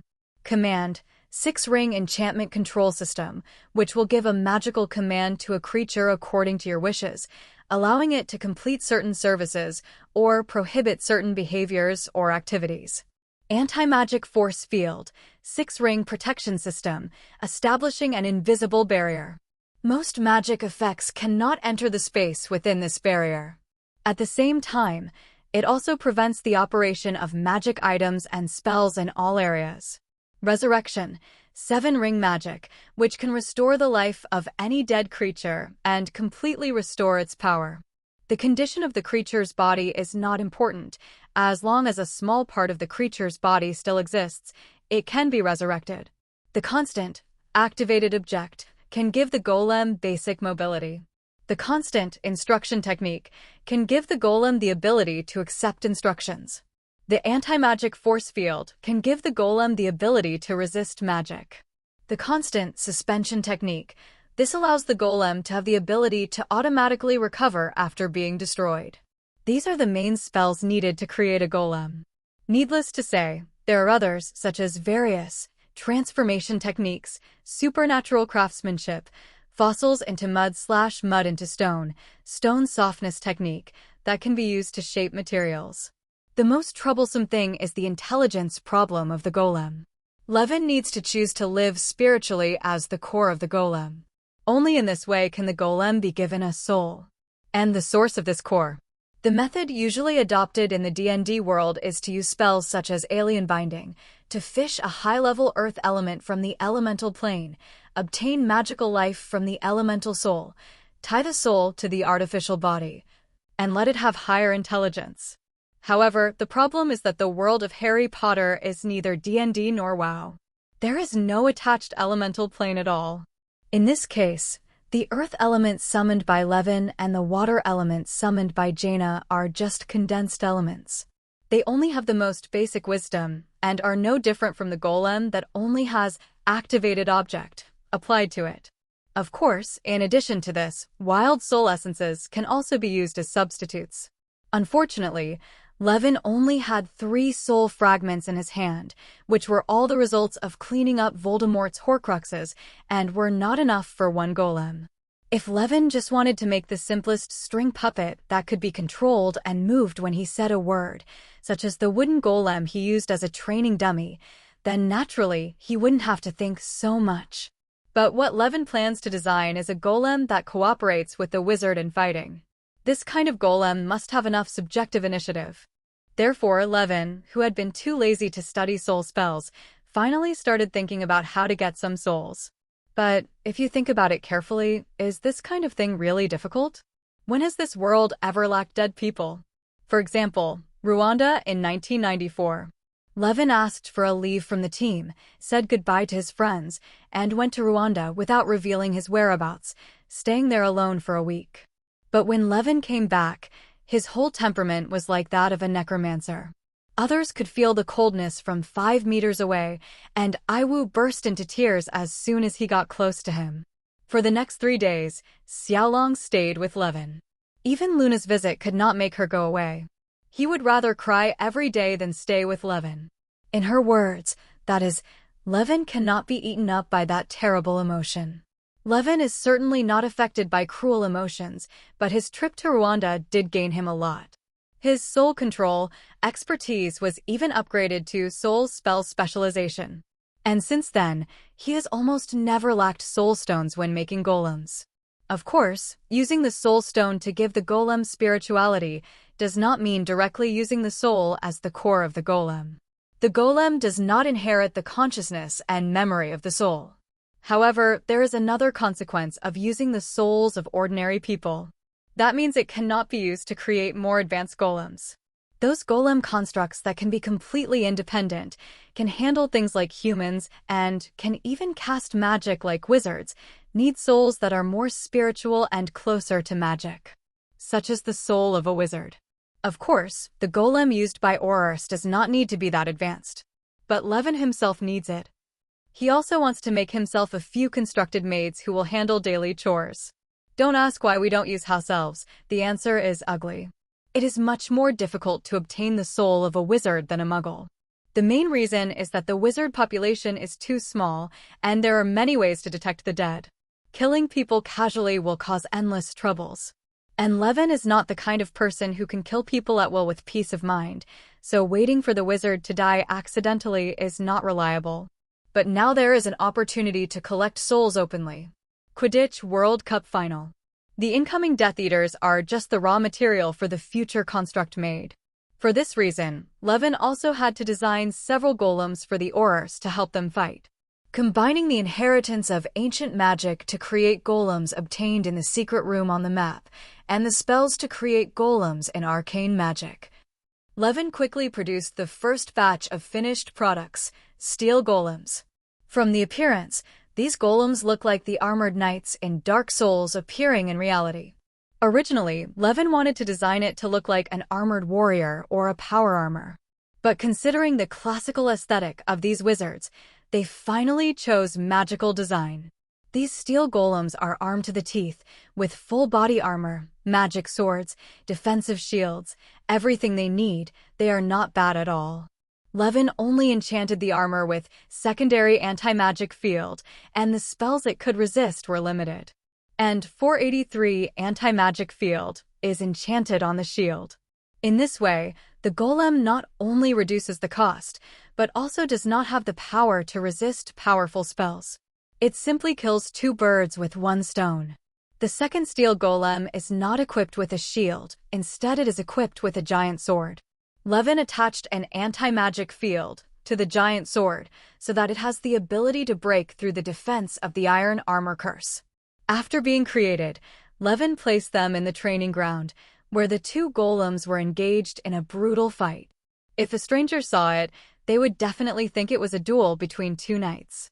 Their magic swords flashed with dangerous light, and the collision of swords and shields made a deafening clang. This fierce battle seemed to be endless. Under each other's hacking, the two demon statues quickly became tattered. However, even if their legs are chopped off and their heads are chopped off, as long as the core of the golem has not been damaged, they can stand up again and fight again. And when someone can completely destroy a golem, the owner of the golem can also choose to detonate the core. The power is so powerful that it can make the opponent drink a pot. Stop! Levin shouted, stopping the final duel between the steel golems. If these two magic swords penetrated the armor completely, then he and his 5 days of hard work would be in vain.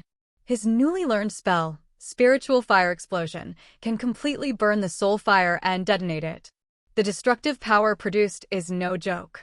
Pictured, great sword versus sword and shield. Levin's design of the golem went very smoothly. He even gained the expertise of construction specialization in the process of designing and manufacturing the golem. Overall, he designed a total of 3 types of steel golems, giving them 3 names based on their weapons and functions: Shield Guard, Guard, and Formation Breaker. The Shield Guard, as the name suggests, is a golem focused on defense. He holds a large shield, usually a large shield or a tower eyebrow, and chooses a short sword or a flail in his other hand. Levin originally wanted a pistol.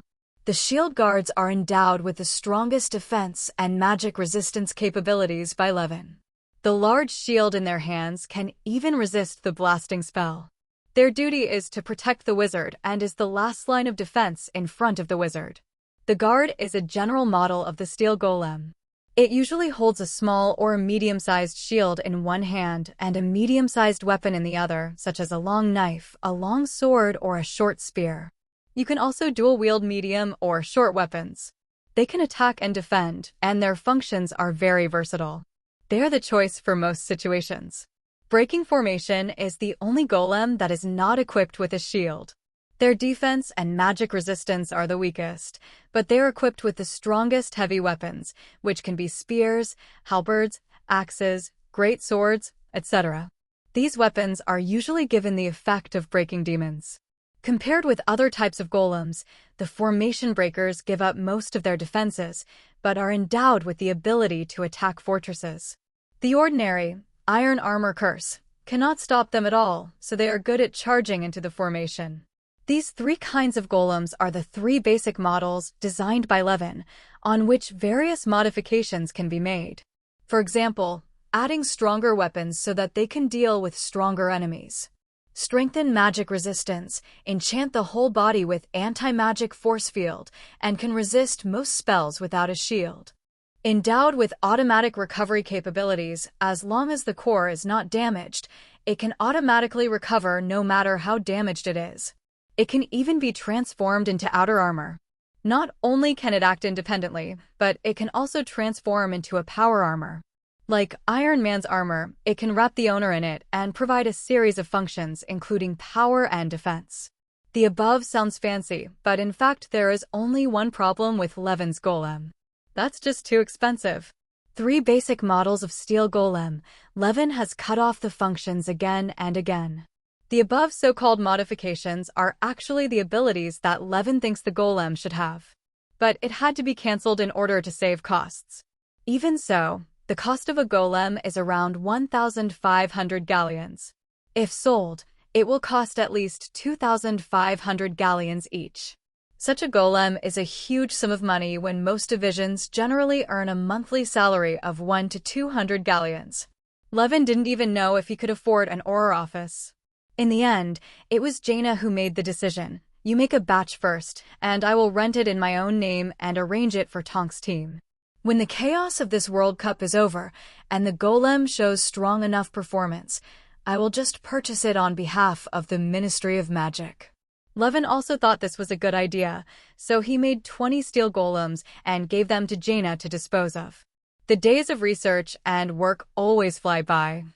On the day when the Erudite Society's banquet was held, Levin arrived at Onyxia's manor early.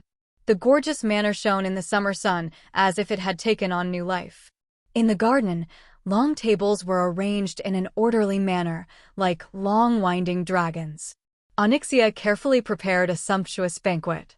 The exquisite pastries, candies, and various delicacies sparkled in the sun, and each dish exuded the brilliance of the sun. The alluring aroma makes people salivate. As time went by, the time for the gathering got closer and closer, and the little wizards arrived as scheduled. They were immersed in this beautiful manor, and their respect and appreciation for Levin increased even more. Before the banquet was about to begin, Levin stepped onto the specially built podium. He cleared his throat, phantom sound technique. The magic made his voice echo in every corner of the garden, as if whispering in everyone's ears. He said enthusiastically, "Welcome everyone. This beautiful manor will be our gathering place in the future. We will actively build a communication platform for everyone in the spirit of mutual help and mutual benefit. Even if we leave Hogwarts and go to society, we must also help each other and make progress together. Cheers to knowledge and truth." After speaking, he raised his wine glass and saluted the people below. Everyone picked up their wine glasses and sat more upright. During the banquet, Ms. Jaina Proudmore appeared elegantly, followed closely by Ms. Nymphadora Tonks and Ms. Katrana Prester. Levin introduced the graduates to them, and Cyrilla and Hermione also introduced them one after another. Jaina knew clearly that these little wizards were trying to please her, but she did not put on the airs of being the deputy director of the Department of Magical Law Enforcement. Instead, she presented herself as Levin's sister and acted very amiable, holding a wine glass and writing small letters. The wizards communicated cordially. Tonks and Cat Lana also enthusiastically communicated with the little wizards, and their attitudes were full of sincerity and enthusiasm. When Levin left the banquet, the little wizards were full of respect and affection for Jaina, Tonks, and Katrana, and were full of praise. The best among these people will either become the new blood of Aurors or the new forces in other functional departments of the Ministry of Magic in the future. However, in this lively occasion, Penelo was sitting alone on a bench in the yard. In the past, she has been the organizer of various activities of the Bosho Society, but now she is outside the banquet. Her tulle dress rippled in the summer night breeze, and her white calves and beautiful ankles swayed freely. She looked at Levin, who was chatting and laughing in the crowd, and then at Cyrilla, whose eyes were filled with impatience, thoughtfully. Her beautiful brows wrinkled slightly, and there was a faint sparkle in her eyes. The banquet had reached its climax, and the warm air was filled with laughter, conversation, and the clink of tableware against cups and plates. However, the excitement is theirs. Penelo felt empty in her heart. She felt like she had nothing at the moment. Finally, after Levin finished his speech again, the banquet came to an end. All the little wizards stood up and politely said goodbye to the host of the party. As they left, the entire manor fell into a brief silence. After seeing off the last little wizard, Levin walked into the courtyard and saw the beautiful girl sitting on the bench. She was wearing a blue gauze skirt with a silver ribbon. The breeze blew gently, the gauze skirt swayed, and the folds sparkled in the sunlight. A pair of crystal-clear blue long crystal earrings hung from her ears. They hung from her flowing curly hair and swayed with her light breathing, making her face even more dazzling. "It looks more petite and cute than usual. Levin, do you want to take a walk in the manor?" Penelope Civet actively invited. "Me?" Levin was a little surprised. "I thought you were going to invite Cyrilla." Hearing this name, Penelo frowned again. "Do you accept it or not?" Levin didn't answer, just looked into the girl's eyes, stretched out his hand, and expressed his attitude. Penelo grabbed his hand and let him help her off the swing. The moonlight is like water, filling the manor, bringing a sense of tranquility. "I will go to Auror training tomorrow," Penelo said suddenly. "I know that Cyrilla will go with you." Levin replied casually. Penelo's tone became fierce again. Can you not mention her at this time? Why, I thought you were good friends. Levin was a little surprised by Penelo tonight. Of course we are good friends. Penelo said with a bit of irritation. Just because we are good friends, I don't want you to mention her. After that, she looked directly at Levin. Why is it you? Levin didn't respond immediately, but he already understood what the other person meant. The two of them walked forward in the garden in silence. After walking side by side for about 10 minutes and starting to explore the garden for the third time, Penelo finally spoke. Send me away, she said calmly. Okay, I'll see you off. Levin raised his head slightly and looked at Penelo with sincere eyes. The two of them walked all the way to the gate of the manor. Although the distance was less than 100 meters, they walked slower and slower. Why did it have to be you? Penelo whispered, Before I met you, I always thought I liked girls, but why did it have to be you? Levin silently grabbed her hand. He felt the girl's soft hand tremble slightly, but in the end he did not break away. No matter how slow you walk, you can cover a distance of 100 meters very quickly.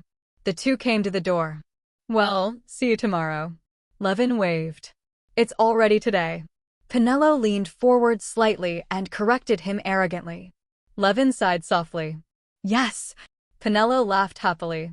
Well, see you later. Levin's voice was particularly moving in the night. Don't oversleep. Penelo said coquettishly. I'll set the alarm clock, Levin said. Put on your pajamas, Penelo warned. Brush your teeth. Levin smiled and nodded. Put the quilt on. Penelo looked into the corner of Levin's eyes. Have a sweet dream. Levin also looked back at Penelo, their eyes full of deep friendship. Will you come into my dream? Penelo crossed his arms across his chest and asked quietly. I will come. Levin replied in a deep voice with a smile. I remember there is a spell called dream casting. Don't mention magic at this time. Penelo said coquettishly. You are good at everything. You and Cyrilla are quite romantic together, but you can't talk about magic. Sorry, instinctive reaction. Levin rubbed his head in embarrassment. There was another moment of silence. Goodbye. Penelo waved goodbye to Levin. Goodbye. Levin also extended his hand. Neither of them was willing to turn around, waving and retreating. Good night. Penelo said with a smile. Don't oversleep. Levin warned loudly. I just said this. Penelo's face was full of smiles. Really? Have sweet dreams then. I've already said this. Penelo shook her long hair, quite naughty. Is that so? Levin was still smiling, not embarrassed by it. If this continues, I will never be able to go home. Penelo put his hands behind his back, raised his eyebrows and smiled. It's possible. Levin couldn't help laughing. Penelo nodded, and a flash of inspiration came to him. Well, that's good. Let's call ready and turn back together. Okay. Levin agreed immediately. Ready, okay. The two people shouted at the same time. Levin turned around instantly and took a few steps forward. Suddenly, he stopped and turned around to see that Penelo was still where he was, motionless. Seeing Levin turn around, Penelo's face blossomed with a bright smile. Bad smile. Levin. Penelo called his name softly, like the spring breeze blowing through the green leaves, and she ran towards his arms quickly. Levin caught Penelo firmly, hugging her and letting her feet float in the air to avoid friction with the ground. He spun twice, as if dancing an elegant waltz. 10. I like you. Penelo murmured softly, her voice full of deep attachment and a trace of guilt. Obviously you are Cyrilla's boyfriend, but I still can't help it. Like you. This is normal. Levin comforted gently. Many people can't help but like me, so you don't have to blame yourself. You disgusting B******************************************************************************************** Penelo patted Levin's back gently, but she suddenly felt much better. Anyway, there are Zhang Qiu, Hermione, and Luna in front of me. Cyrilla will definitely not blame me. Good night. Penelo suddenly stretched out her hands and gently held Levin's face. She leaned over and kissed him tenderly. This gentle kiss was like a beautiful poem, and it instantly occupied Levin's entire mind. However, Penelo immediately let go. like a light deer, happily running towards the distant Minister of Night. Her figure gradually disappeared in the night, but her smile remained in Levin's heart, like starlight lighting up the night sky. The picture shows Penelo's concept drawing. For Penelo, her life is no longer calm, and thrilling training content is waiting for her every day. For her, as well as many erudite graduates who are determined to join Aurors, applying to become Aurors is just a formality, because before that, their list has been given to Jaina by Levin. With the report filed with the department supervisor, the application process was naturally smooth.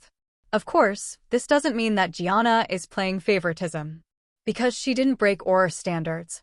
Each of these graduates met the requirements, obtaining at least 5 NEWT certificates, obtaining excellent or good grades in potions, defense against the dark arts, transfiguration and charms, and having no criminal record. Only above this did she exercise her discretion. Both she and Levin have a bottom line in this regard. As for those graduates of the Institute of Knowledge who are still a little short of the requirements, but who have great potential at first glance, and who do not plan to join the Ministry of Magic, Onyxia hired them and arranged for them to be trained in her manner. She applied for a batch of funds from Levin, which was 50% of her extra money that should have been allocated to Levin, to train these people. She even requested the use of her own dragon blood. Eventually, Levin approved her request. Onyxia said this: "In addition to Aurors, I think we also need a private army to deal with things that are inconvenient for Aurors to come forward.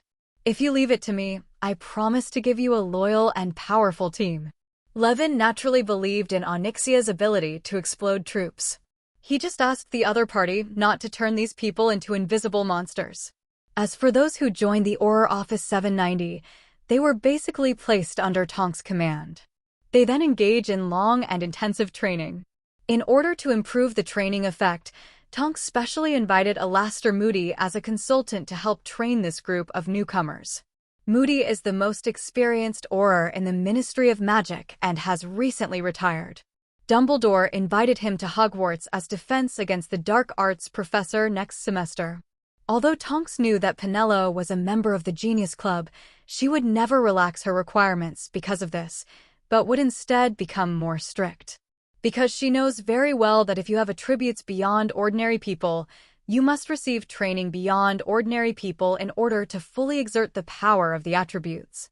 If you don't work hard enough in training, it will be too late to regret when you encounter danger in actual combat. The job of an Auror is full of dangers and requires great caution and concentration, with no room for carelessness or perfunctoriness. Everyone must hold themselves to the highest standards in order to survive in this dangerous and challenging field. As for Cyrilla, her foundation is much better than Penelo's, and she requires much less training, which allows her to participate in Quidditch World Cup training and competitions in addition to Auror training. In fact, in terms of combat effectiveness, Cyrilla, as a female witcher and the body of the devil, has completely surpassed Tonks. All she needs is professional training outside of combat. In order not to let Levin disappoint her, and not to hold back her best friend, Penelo not only completed all the training tasks at work, but also went to Levin's tower in her spare time to participate in actual combat training in his underground training ground. Seed BD, her efforts also infected others, making the training of the entire Auror team more orderly. In order to better prepare for the next series of events, Levin plans to give Hermione, Zhangqiu, and Luna a small start during the summer to train them so that they can deal with the potential threats of Death Eaters. Tonks brought most of the Auror training, including courses in foreign languages, psychology, combat, stealth and disguise, back to the tower to personally guide others in training.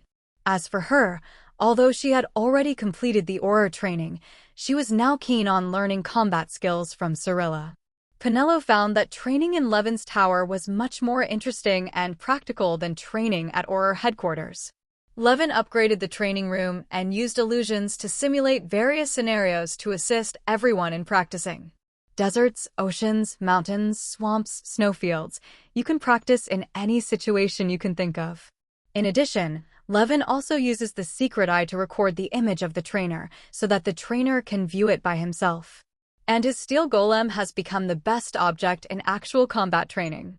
In addition to arcane magic, the little witches in the Genius Club have begun to come into contact with some black magic. After all, potential future enemies are skilled in this, and Levin cannot let the girl have no idea about it. Therefore, everyone's life has become extremely full and busy. Hermione, Zhang Qiu, and Luna have a more important task, which is to learn teleportation and mechanized mind factory. Zhang Qiu is looking forward to Levin teleporting to her home every day and then taking her to the tower hand in hand, but when she sees that everyone else is working hard, she also forces herself not to be a burden to others. Especially can't be Levin's trouble. In this regard, Zhang Qiu envied Hermione and Luna very much. Especially Luna. This girl is younger than her and is absent-minded most of the time, but she can easily maintain the same progress as her every time. Zhang Qiu has put in all his efforts, but still feels that there is a deep gap between himself and the real genius. She even began to doubt whether she was really capable of it all. But in fact, her current ability is far beyond that of wizards of the same age or even older. She will be praised as a genius wherever she is. That is to say, he is slightly mediocre in front of several more talented companions.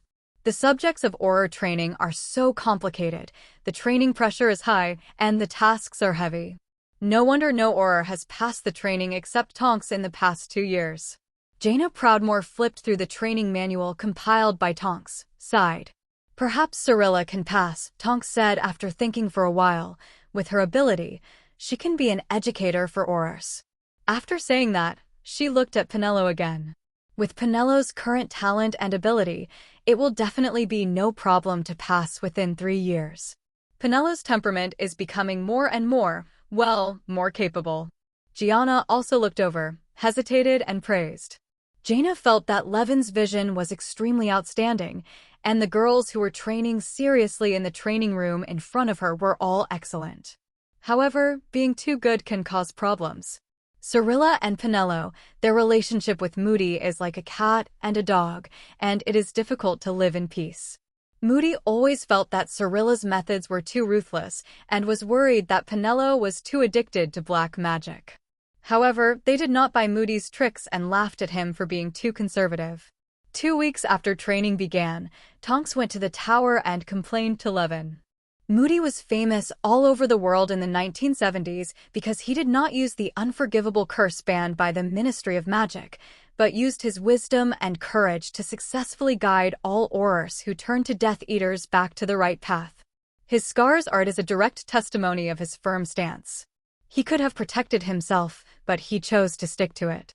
Although Jaina did not agree with Alastair Moody's ideas, she admired his perseverance as an old Auror. Penelo was originally such a quiet and elegant girl. After training, she became like a female leopard that chooses people to eat. Her whole body is full of dangerous aura. She acts decisively and does not care what means she uses. She will not hesitate to encounter obstacles, hesitantly casting more effective and deadly spells. Tonks recounted the news she learned. As for Cyrilla, let alone her. Everyone knows that I have a wizard who can kill people with a sword. But no one can beat her. Everyone respects and fears her. I doubt Penelo learned from her. Levin sat next to them and didn't interrupt, just listened carefully. But the young Aurors have expressed support for them, and I also think that Cyrilla and the others are doing the right thing. There is nothing wrong with using more effective means while protecting yourself. However, for Moody, it's hard to say much. After all, senior Aurors, such as Kingsley and others, are on his side. Tonks shrugged helplessly. But, Brother Levin, you don't have to worry about this. Moody is only a short-term training consultant. When you start school, he will return to Hogwarts to be the professor of defense against the dark arts. In this way, the relationship between him and Cyrilla, there will be no more contradictions and conflicts. Jaina saw Levin's worry and quickly comforted him. I'm not worried about this. Sister Gianna, I'm thinking about the World Cup. Levin shook his head. World Cup? Aren't we prepared to deal with Death Eaters based on your prediction? Tonks was a little confused. That's it. What else do you have to worry about? No. What I want to say is that I have further news about my prophecy magic. Levin looked at Tonks seriously. Tonks immediately turned her attention to Levin, and Guanna was also very interested in Levin's words. I have predicted a more precise time point. Just after the finals, the dark mark will appear again, and there will be a turmoil. As long as you prepare in advance, you will be able to make contributions. Levin said sternly. Okay, Brother Levin, I will arrange it, make adequate preparations, and do it beautifully. Tonks did not doubt Levin's words at all, because a series of his previous predictions have come true. Now Levin told him more specifically about the time that inspired her ambition. She was determined to take this opportunity to show off her power. It's best to find some more reporters and I'll make arrangements. Onyxia also came over and said, Hello, everyone. As we wrap up this video, I want to share a quick note. I have a Patreon account. If you'd like to support me and enjoy on-demand audiobooks, you can become a Patreon member. Alternatively, you can check out my Google Drive link, which has 500+ novel audiobooks available through my Ko-fi or Patreon shop. I appreciate your support.